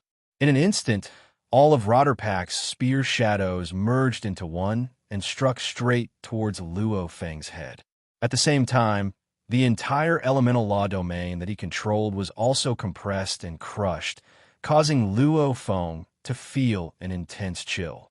The surrounding air was about to turn into icy air. However, Luo Feng was still fearless. In an instant, he also erupted with his martial arts, Void Blade. Luo Feng's sword shadows also condensed into one in an instant, turning into a sword light. Like a lightning bolt that tore through the sky, it slid down diagonally from above his head, coincidentally meeting Rodderpack's spear. Boom! At the moment of collision, the light and shadow around the two of them dimmed. Everything seemed to have lost its color. Only a terrifying energy fluctuation spread out wantonly, as if it was going to break the sky. However, such a collision did not stop Luo Feng and Rodderpack from continuing to fight. Less than 2 seconds after the collision, Luo Feng and Rodderpack were once again engaged in a fierce battle. Spear and sword collided continuously, bursting out with earth-shattering power. What Luo Feng wanted to do the most at this moment was to kill Rodderpack in this battle. In this way, even if he and Rodderpack could not escape death, he could still be considered as turning the tables. In fact, Rodderpack had more or less guessed that Luo Feng had such thoughts. However, he still chose to fight. Firstly, he wanted to prove himself. Secondly, as he said, he really did treat Luo Feng as a good friend. He even wanted to find an opportunity to join him. But later, he was convinced that Luo Feng would not betray him, so he did not do so. Die. Luo Feng and Rodderpack fought fiercely for more than half a minute. Luo Feng finally used his absolute strength to suppress Rodderpack. He found an opportunity to stab at the side of Rodderpack's neck, and Rodderpack could no longer completely dodge or block. Poochie. In the end, Rodderpack was still injured by Luo Feng's sword. However, he was also ruthless enough. In the end, he forcefully tilted his body, allowing the sword to cut through half of his body. However, he avoided being beheaded by Luo Feng's sword. At their level, although beheading would not cause immediate death, it was no different from dying in battle.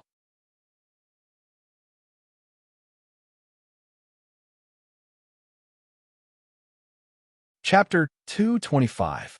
Luote Parker was heavily injured and hastily retreated.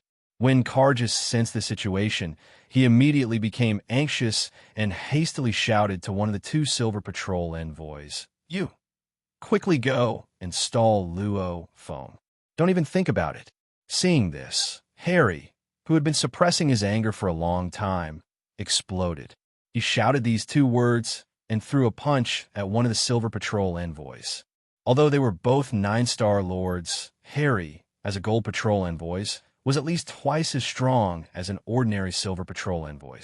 Even if he was not at 70% of his peak condition, he could easily defeat two Silver Patrol envoys. This was also the reason why Cargus asked one of the Silver Patrol envoys to help Rodderpack instead of going himself. At this moment, Harry suddenly exploded. The Silver Patrol envoys who were being attacked hurriedly blocked and was directly sent flying by the punch. Cargus and the other Silver Patrol envoys were shocked and immediately attacked Harry. Harry quickly turned around to fight. Therefore, before the battle on Luo Feng's side ended, Harry also started fighting with Cargus and the others. Just like Luo Feng's fight with Rodderpack, Harry also had the determination to drag someone down with him even if he had to die. He burst forth with extremely terrifying combat power, causing Jessica and the other Silver Patrol envoys to be at a disadvantage and fall into a passive position. On the other hand, on Luo Feng's side, although Luo Feng chose to explode consecutively and seize the opportunity to seriously injure Rodderpack, his own injuries were becoming more and more difficult to suppress. The weakness of his body caused his control over energy and elemental laws to greatly decrease. This also allowed Rodderpack to continue struggling at death's door under Luo Feng's pursuit. The two of them were still unable to determine a winner for the time being. At the same time, after the 36 Dark Coalition battleships outside Planet Glory War detected the large-scale firing of energy weapons, they knew that the plan had succeeded. Therefore, they began to approach the sky above the patrol envoy's base. Although they appeared to be in no hurry, in less than 10 minutes, all the Dark Coalition battleships would gather at an altitude of a few thousand meters above the patrol envoy's base and completely seal it off. When that time came, Luo Feng and Rodderpack would have no chance of escaping. However, fortunately, Cargus had already appeared above the patrol envoy's base. The hatch opened, and Zhou Jie flew out. As he was still over 10,000 meters away from the patrol envoy's base and separated by the electromagnetic defense net, Zhou Jie did not know that a terrifying battle was happening below. However, he soon faintly sensed the abnormality of the energy fluctuations below him. He immediately realized something and quickly flew down. Zhou Jie's **** as he flew was Luo Feng's scarab and sides and short all. Zhou's is 3 times the mach cut. S is about S and S's. Patrol. S's. The battle was divided into two areas. One area was filled with two streaks of light, one chasing the other. Occasionally, there would be a collision, creating a thunderous sound. The aftermath of the battle was enough to destroy a university campus. Even though it was over 1,000 meters away from the base, the aftermath of the battle could still kill a normal person. The other area was filled with a crimson sea of flames. For powerful auras were going back and forth, and the battle was also very intense. The sea of flames would occasionally explode, and the base's surface temperature had already exceeded 60 degrees. Zhou Jie was stunned when he saw the situation. After carefully sensing it, he realized that one of the two streaks of light was Luo Feng. He was immediately shocked. Senior brother is chasing after that person? Although Zhou Jie did not know the reason for the battle below, after he knew Luo Feng's intention, he decided to help Luo Feng and take down Rotter Parker.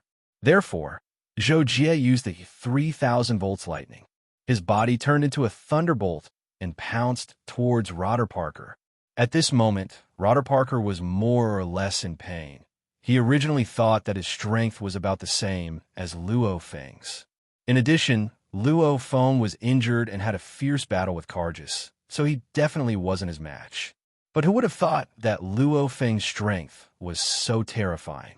After recklessly erupting with power, he chased after him until he was in such a sorry state.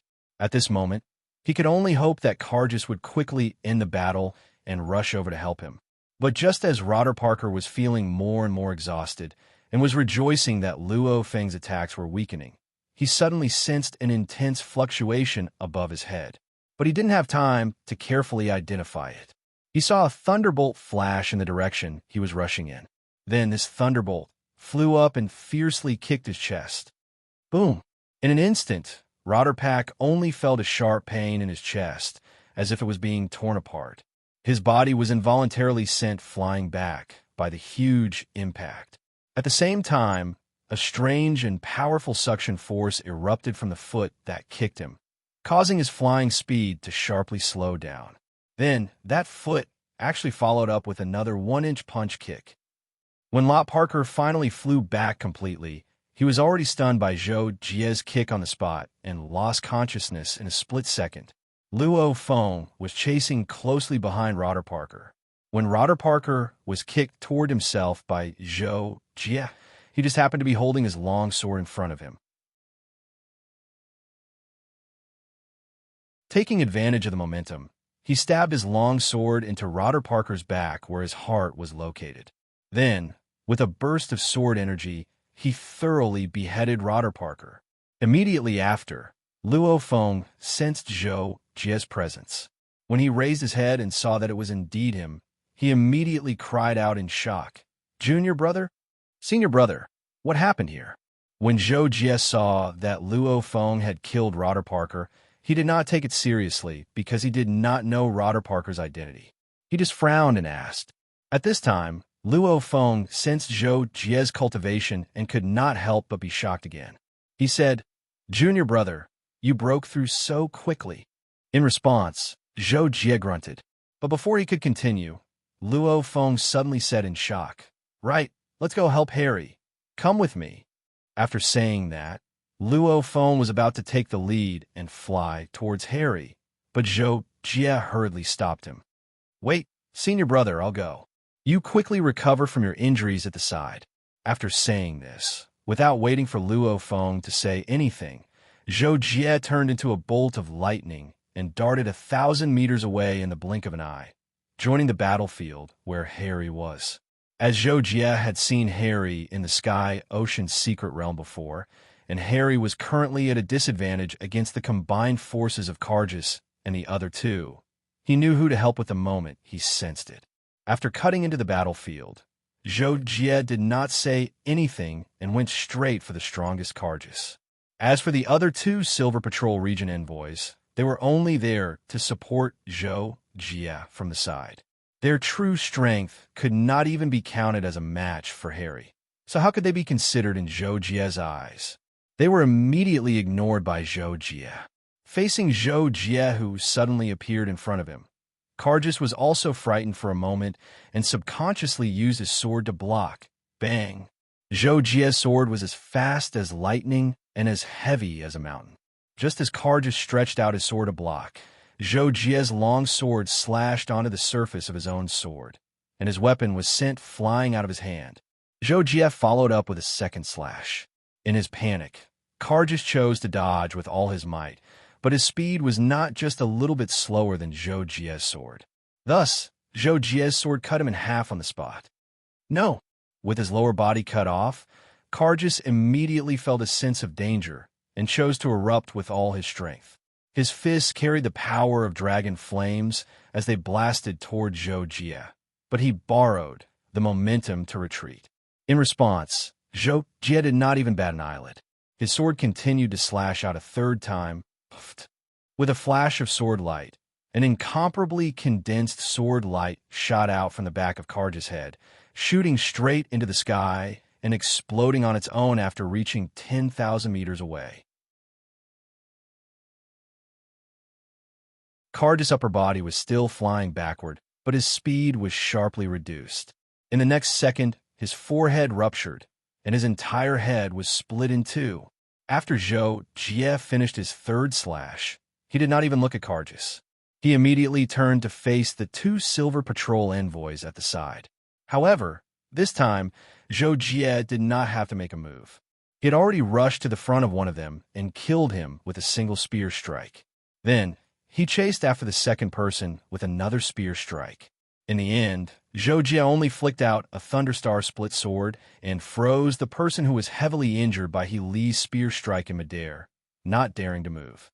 Then, He Li had already killed the second Silver Patrol envoy with a single spear strike. This time, He Li followed up with a few more spears and directly killed him. At this moment, Luo Feng also flew over and appeared beside Zhou Jie. With a look of astonishment, he looked at Zhou Jie and said, "Junior brother, I didn't expect that not only did your cultivation level rise to 9 stars, but your improvement in strength is even more exaggerated than your cultivation level." Hearing Luo Feng's words, Zhou Jie was about to reply with a few words, but He Li flew back. When he saw Zhou Jie, He Li was even more shocked and said bluntly, "It's you?" Regardless of whether it was Zhou Jie or Luo Feng, they were not surprised. After all, they had met each other when they were in the Sky Sea Secret Realm's 10,000 Treasures Ridge. However, at that time, they were considered enemies. As previously mentioned, the relationship between the Golden Patrol envoys was actually very bad. Luo Feng and Luo Feng were the only ones who were on good terms. However, now that they were on the same side and were facing a life and death situation, Luo Feng and Harry did not have any special enmity, so naturally, there was no rift between them. However, Harry's impression of Zhou Jie was especially bad. In addition, Zhou Jie was just a nobody in his eyes back then. Now that he had reappeared with a strength that shocked him, Harry was naturally shocked and speechless. "It's me." Zhou Jie did not have any intention of getting entangled with Harry, so he just responded indifferently. After receiving an affirmative answer from Zhou Jie, Harry could not help but be even more shocked and speechless. Seeing this, Luo Feng said to ease the awkwardness, "All right, there's no time to discuss other things now. Next, we should prepare to face the Dark Coalition's general attack. Let's take back the authorization of the weapons in the base first."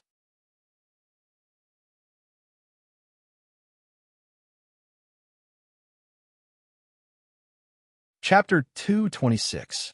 Returning to the time when Zhuqiu Hong was on the phone with Zhou Jie. "Zhou Jie, don't act on your own. I'll deal with this matter myself." Zhuqiu Hong spoke to Zhou Jie, and then his brows suddenly raised. At the same time, his communication with Zhou Jie had been cut off. At this moment, Zhuqiu Hong was taking a medicinal bath as usual. As his brows raised, he felt traces of a strange substance in the pool water had already invaded the depths of his body, and he immediately utilized the energy within his body to expel it.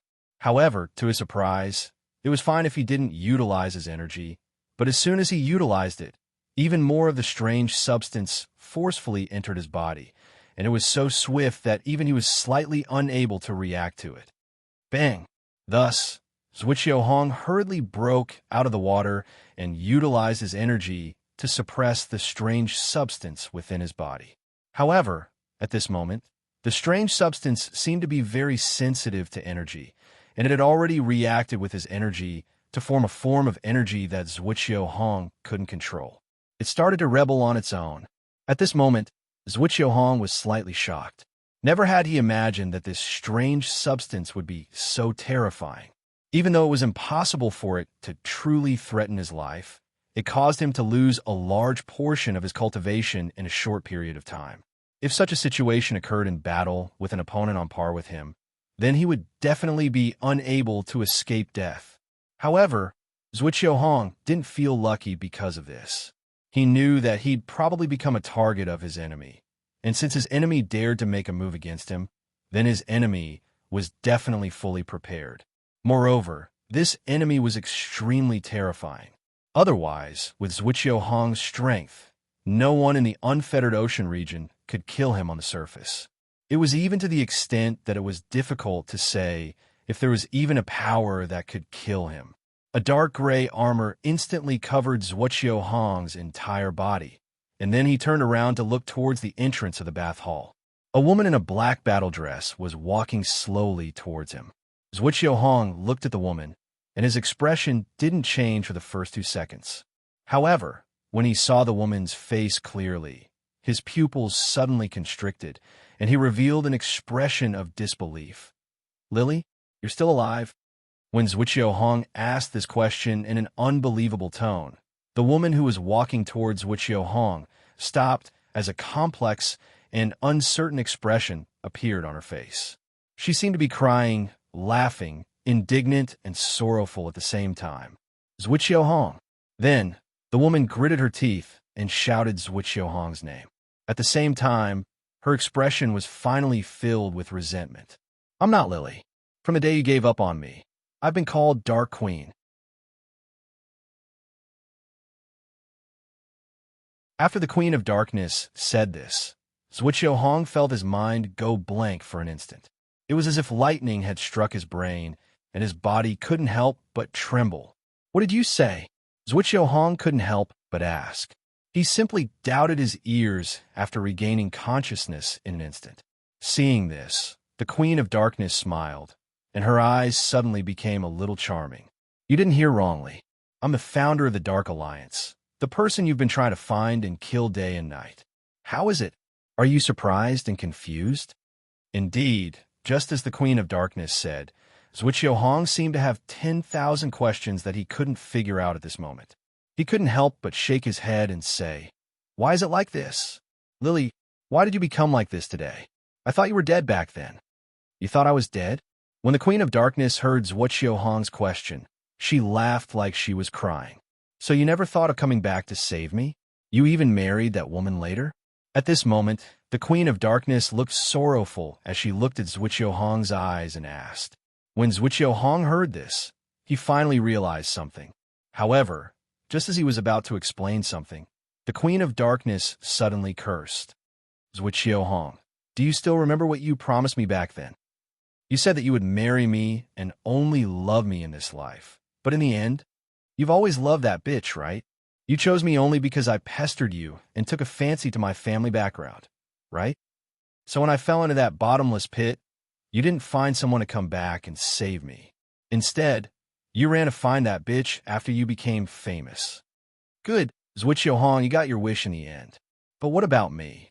Do you know how I lived for hundreds of years in the bottomless pit?"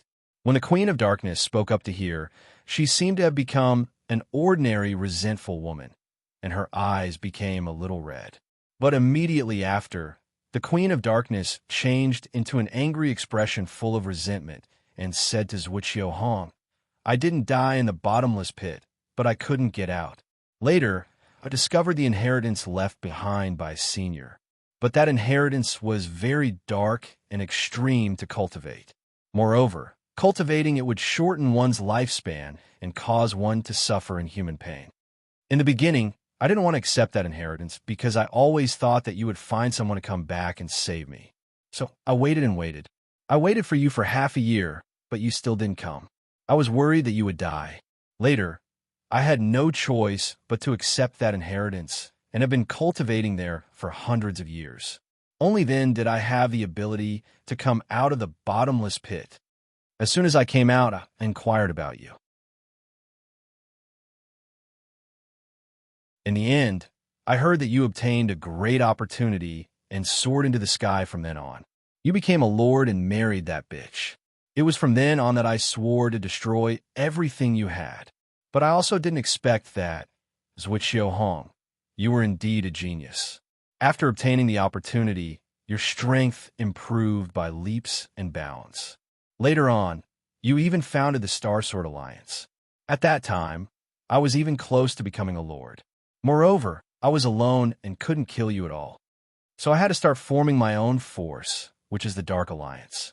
I have developed the Dark Alliance to this day, thinking of destroying everything you have all the time, but I never had the chance.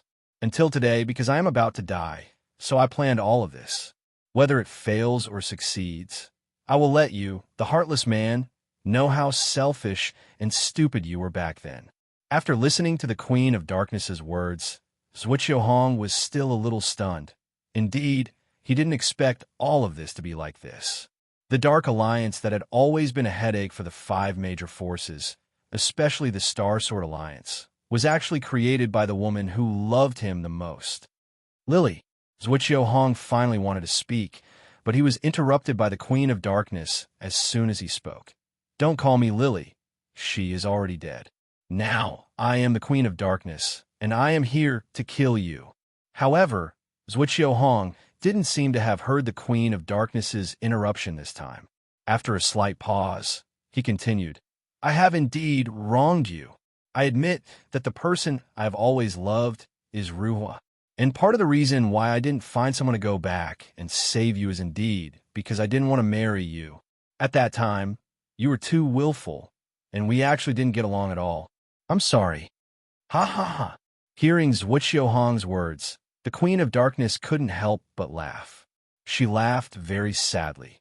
Zhuqiu Hong, you are finally willing to tell the truth. Sure enough, you lied to me about all those promises of eternal love. You like that bitch, just like how I like you. In fact, I have always known this, but I am so domineering.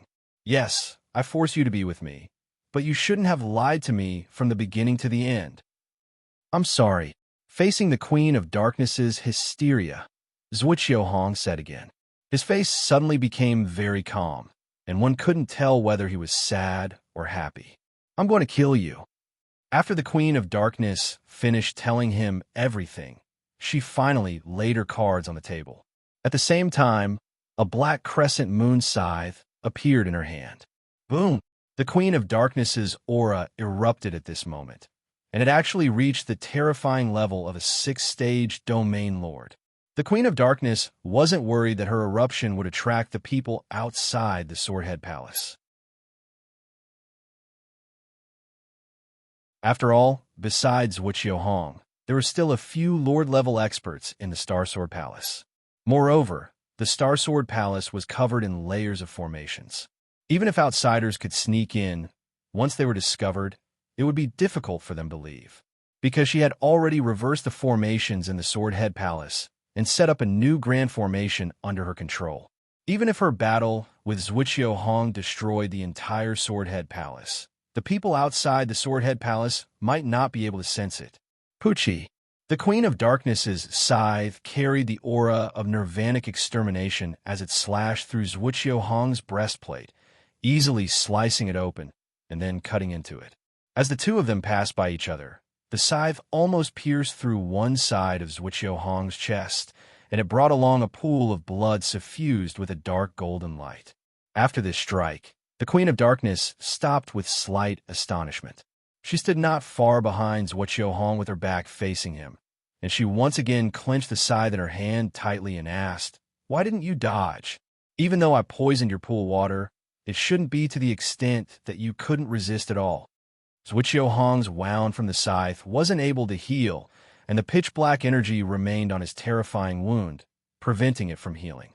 It also increased the difficulty of resisting the poison in his body, and his face turned pale because of this.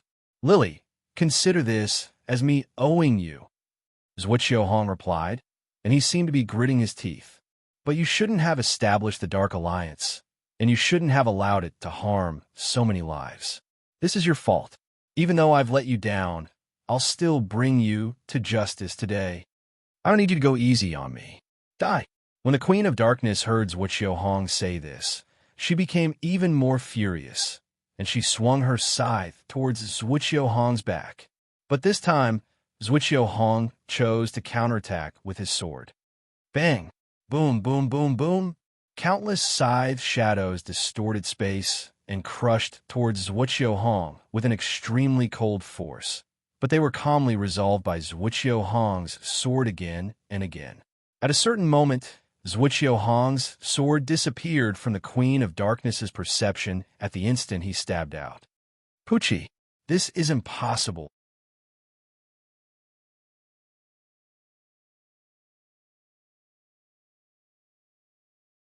Chapter 227. The Queen of Darkness hurriedly retreated explosively, but the terrifying sword Qi had already torn apart her armor and pierced through her chest. She staggered back and fell to the ground. You've already reached this realm. The Queen of Darkness had only been struck by Zhuo Hong's sword, yet her complexion was extremely pale, as if she'd suffered an extremely heavy injury, and she asked with a trembling voice. Zhuo Hong's injuries weren't light either, and his complexion was similarly slightly pale. However, his expression was still very calm after experiencing a few seconds of intense battle. It seemed that it wasn't a problem to say that he was weak, but it wasn't wrong to say that he wasn't weak either. After that, Zhuo Hong replied indifferently to the Queen of Darkness's surprise question. I comprehended a little not long ago, and it's still very difficult to execute. The Queen of Darkness's complexion turned even paler when she heard Zhuo Hong's confirmation. Her face trembled slightly, and then she laughed bitterly. Ha! As expected of the man I've taken a fancy to. You're still such a genius. You've actually comprehended the spatial laws. Unfortunately, I'm unable to kill you in the end, but this is also within my expectations. To be able to die at your hands, my life can be considered to have come to a good end. After she finished speaking, the Queen of Darkness sat dejectedly on the ground and said to Zhuo Hong, Come, use your sword and kill me. However, Zhuo Hong hesitated when faced with such a scene, and even the tip of his sword trembled slightly. But right at this moment, the Queen of Darkness, who seemed to have given up, suddenly rose from the ground. A shocking, corrosive energy erupted from her body, and at the same time that it instantly turned her body into a skeleton, it also caused her to erupt with shocking strength. The sickle in her hand seemed to have teleported as it slashed in front of Zhuo Hong, and actually intended to split Zhuo Hong's head apart. However, this extremely terrifying strike of the Queen of Darkness seemed to have frozen in front of Zhuo Hong's face for 0.01 seconds, and Zhuo Hong stabbed out at this time, while his body moved to the side to avoid the sickle. Crack!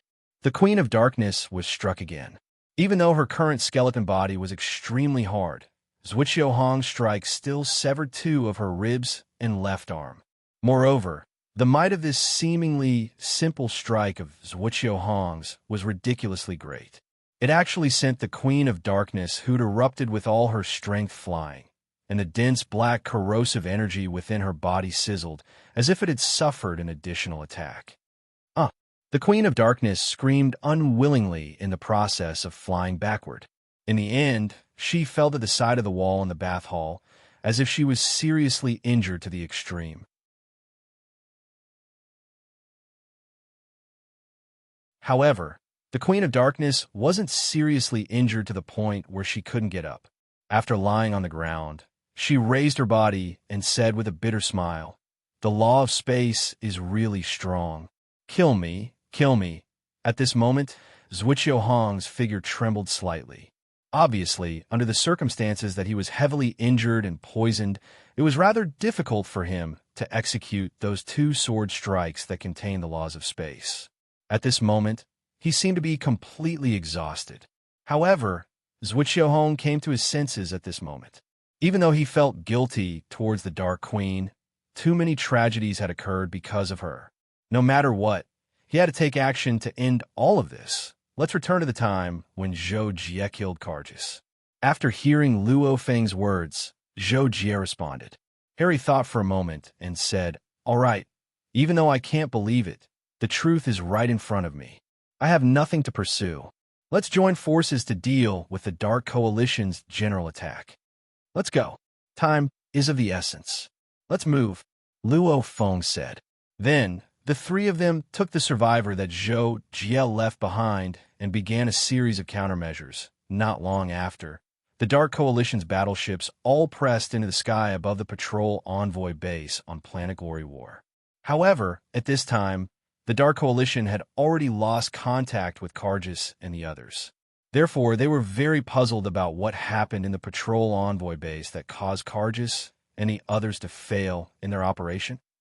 At the same time, Luo Feng and the other two Dark Coalition patrol envoys in the core control room of the underground base were also subdued by the three of them.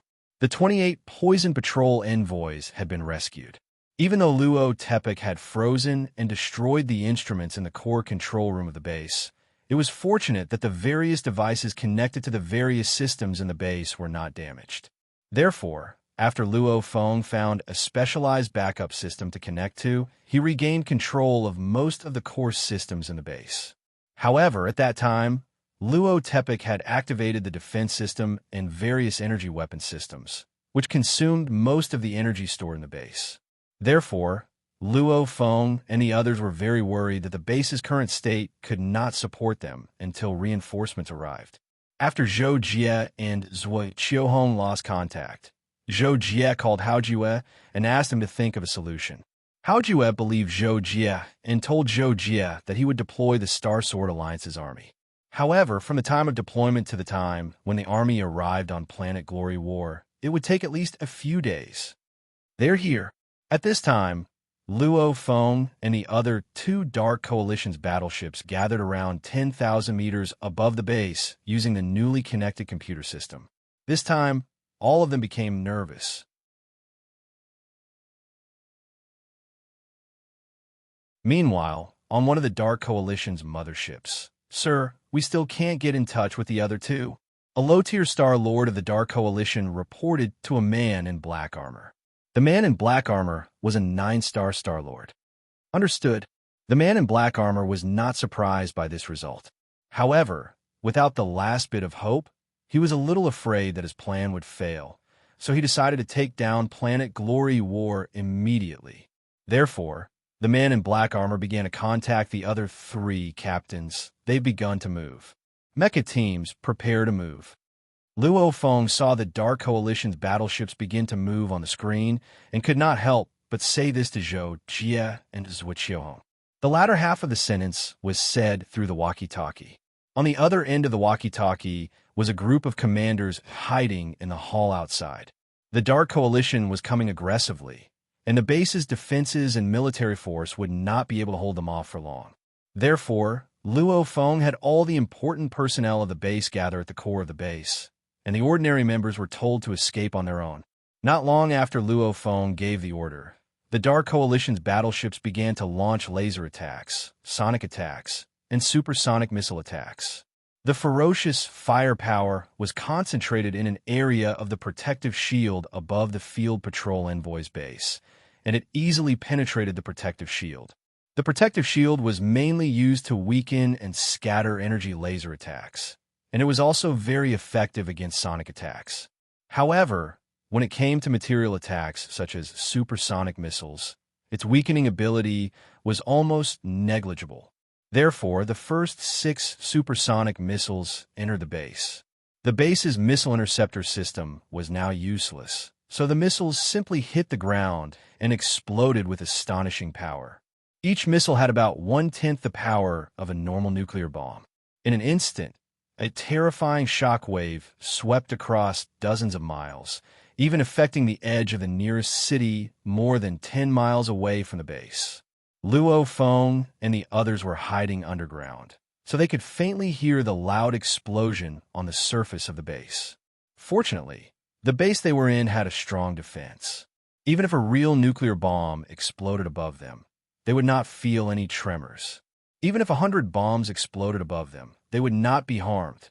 The Dark Coalition naturally did not think of using such an attack to take down the patrol envoy's base. However, in order to ensure that the patrol envoy's base would lose its most basic resistance, they still needed to use such a method to destroy the base. At the same time, this might also force the base to reveal its trump card. Therefore, they had no choice but to do it. Therefore, after the Dark Coalition's first round of attack, they quickly continued with the second round, third round, fourth round. However, when the fifth round of attack came, the base finally retaliated.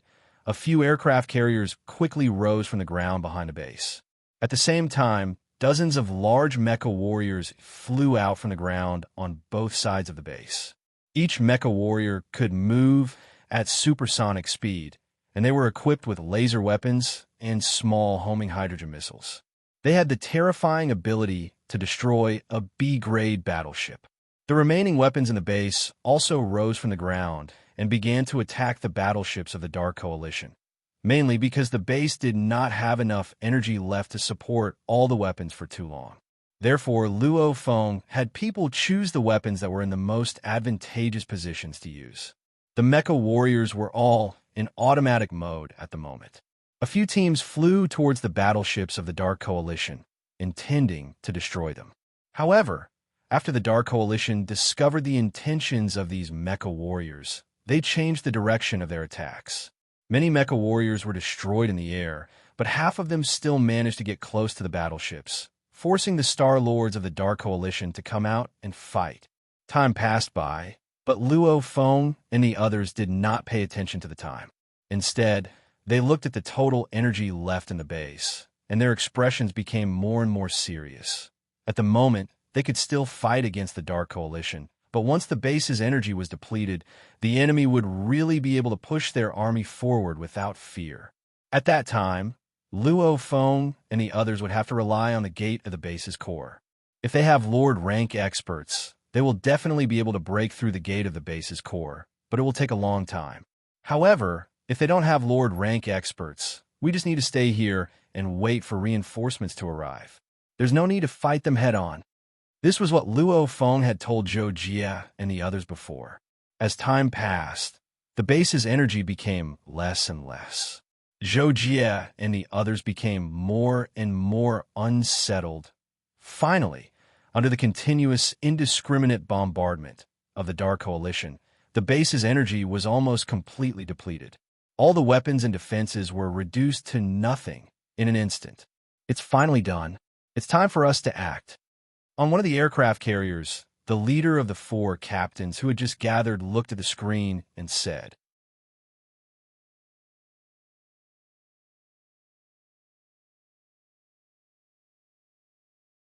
Chapter 228.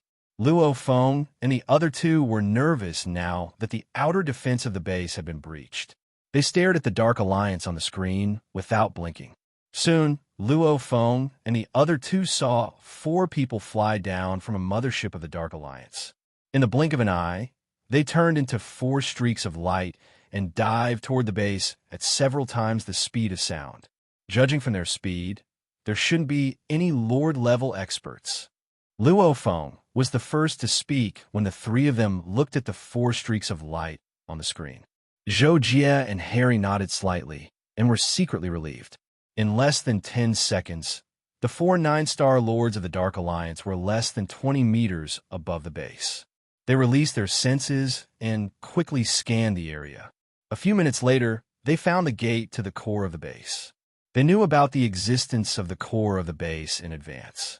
It seems that they've all hidden, the leader of the 4 said while looking at the tightly shut gate. This is troublesome. Let's see if we can blast it open together. One of them quickly said. I'm afraid not, the leader said in disagreement. How do we know if we don't try? The one who wanted to work together immediately asked. Then let's try.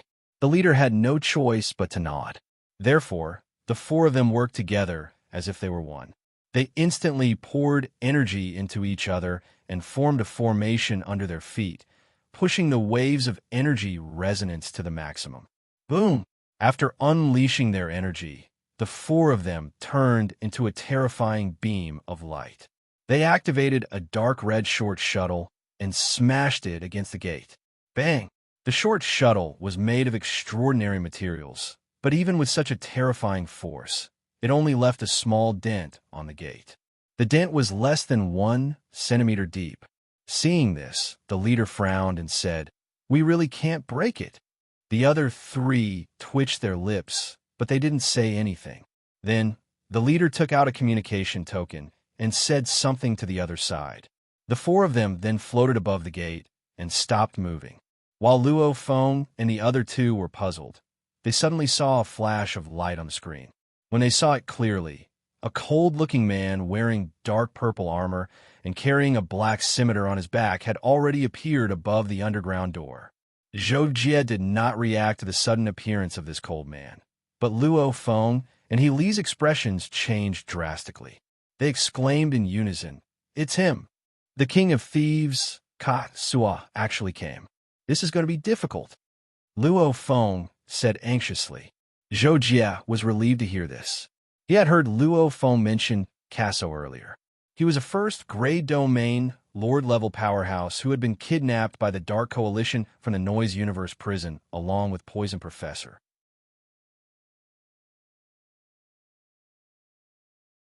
However, his strength was definitely at the top of the first grade domain lords. "What should I do now?" Harry asked Luo Feng. At this moment, he felt like he was going to die, for sure. Luo Feng fell into a state of nervous contemplation, but quickly gave an answer. "Let him break the door first. That way we can exhaust some of his strength, and then wait for him to come in. With all of us working together, we might have a chance."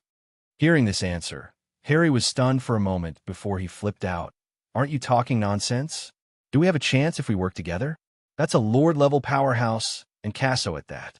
Unless we know how to set up a joint attack formation, what's the difference between working together and not working together?"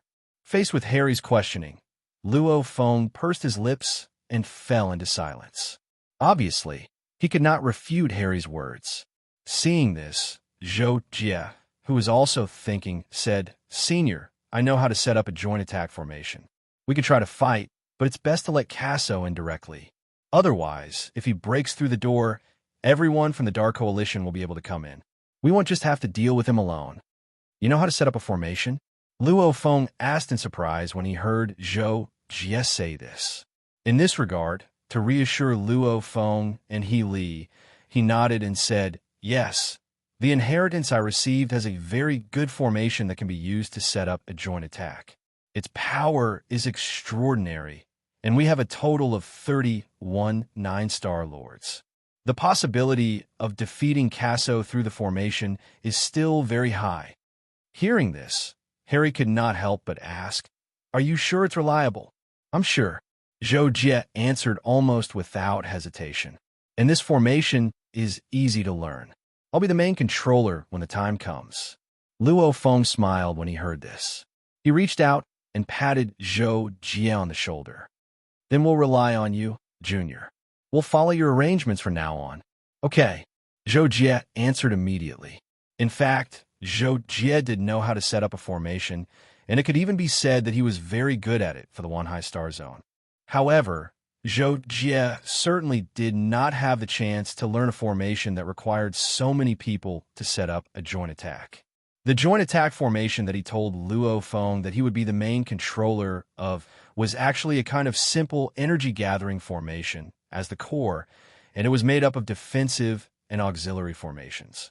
Moreover, it was an idea that Zhou Jie had come up with on the spur of the moment, and he had never tried it before.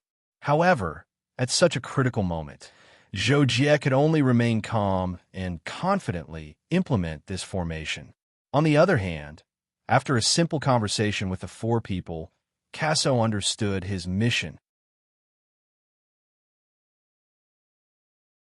He drew his weapon, Night Flower, from his back, a long black saber with a dark red crystal hilt, and slashed at the underground door like lightning. Casso's saber was so fast that electronic equipment could not capture it. There was not even an afterimage. It was as if it had teleported across the wall of the white door, producing a sharp, breaking sound. Following that, Casso put away his saber and took a closer look. He could not help but frown slightly. There was a charred saber mark on the door. It was about a few centimeters deep, but it was actually healing at a speed that he could see with his naked eye, which meant that ordinary people could not see with their naked eye. This made Casso raise his chin slightly, making his cold arrogance appear incisively and vividly at this moment. And those who understood him knew that this was a sign that Casso was serious. Boom! Casso slashed out again. His speed was as fast as lightning, but his power was much fiercer than before. It stirred up the cosmic energy within a radius of dozens of kilometers.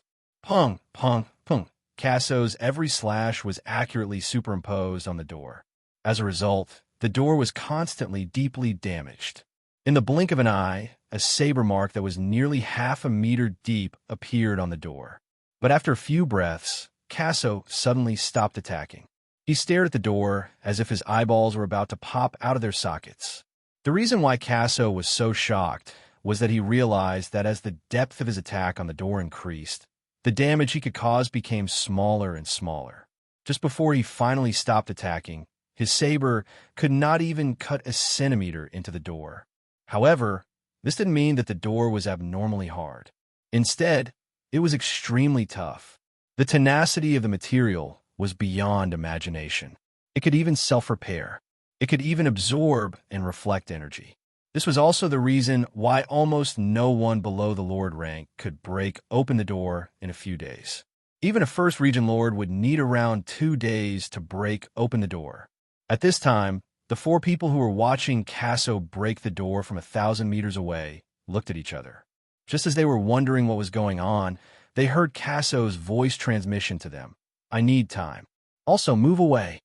As a result, the 4 of them retreated another 1,000 meters in shock and bewilderment. Then, they saw Casso release his Scarlet Elemental Law domain, which covered a radius of nearly 3 kilometers.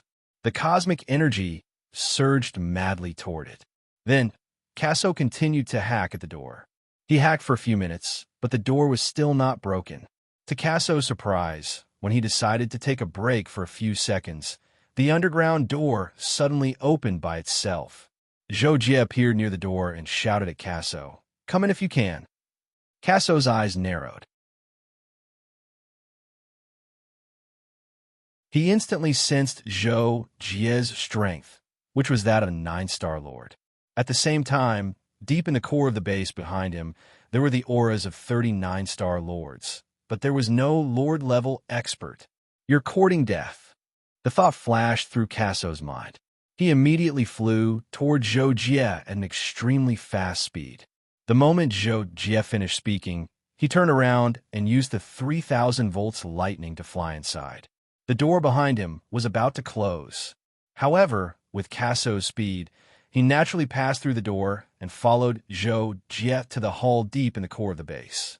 As for the 4 9-star lords of the Dark Coalition, they happened to be locked outside the door. The first step of the plan worked. Zhou Jie exclaimed in excitement after confirming that Casso was the only one who had chased after him. At the same time, he couldn't help but feel a little nervous. After Casso entered the hall, he naturally stopped at the entrance of the passage. At this moment, he was somewhat surprised by Zhou Jie's speed, and he was also curious about what the 31 9-star lords in front of him wanted to do. Set up the formation. However, Zhou Jie did not dare to stop. He had already roared and turned around to face Casso from a distance. Luo, Feng, and the others, who had been prepared for a long time, immediately unleashed their energy and gathered it according to Zhou Jie's instructions. The energy was transmitted to the formation that was instantly condensed under Zhou Jie's feet. The seemingly complicated formation immediately spread out and took shape in midair, and the energy of the 39-star lords was directly supplied to Zhou Jie. Casso watched the scene coldly, but he still did nothing.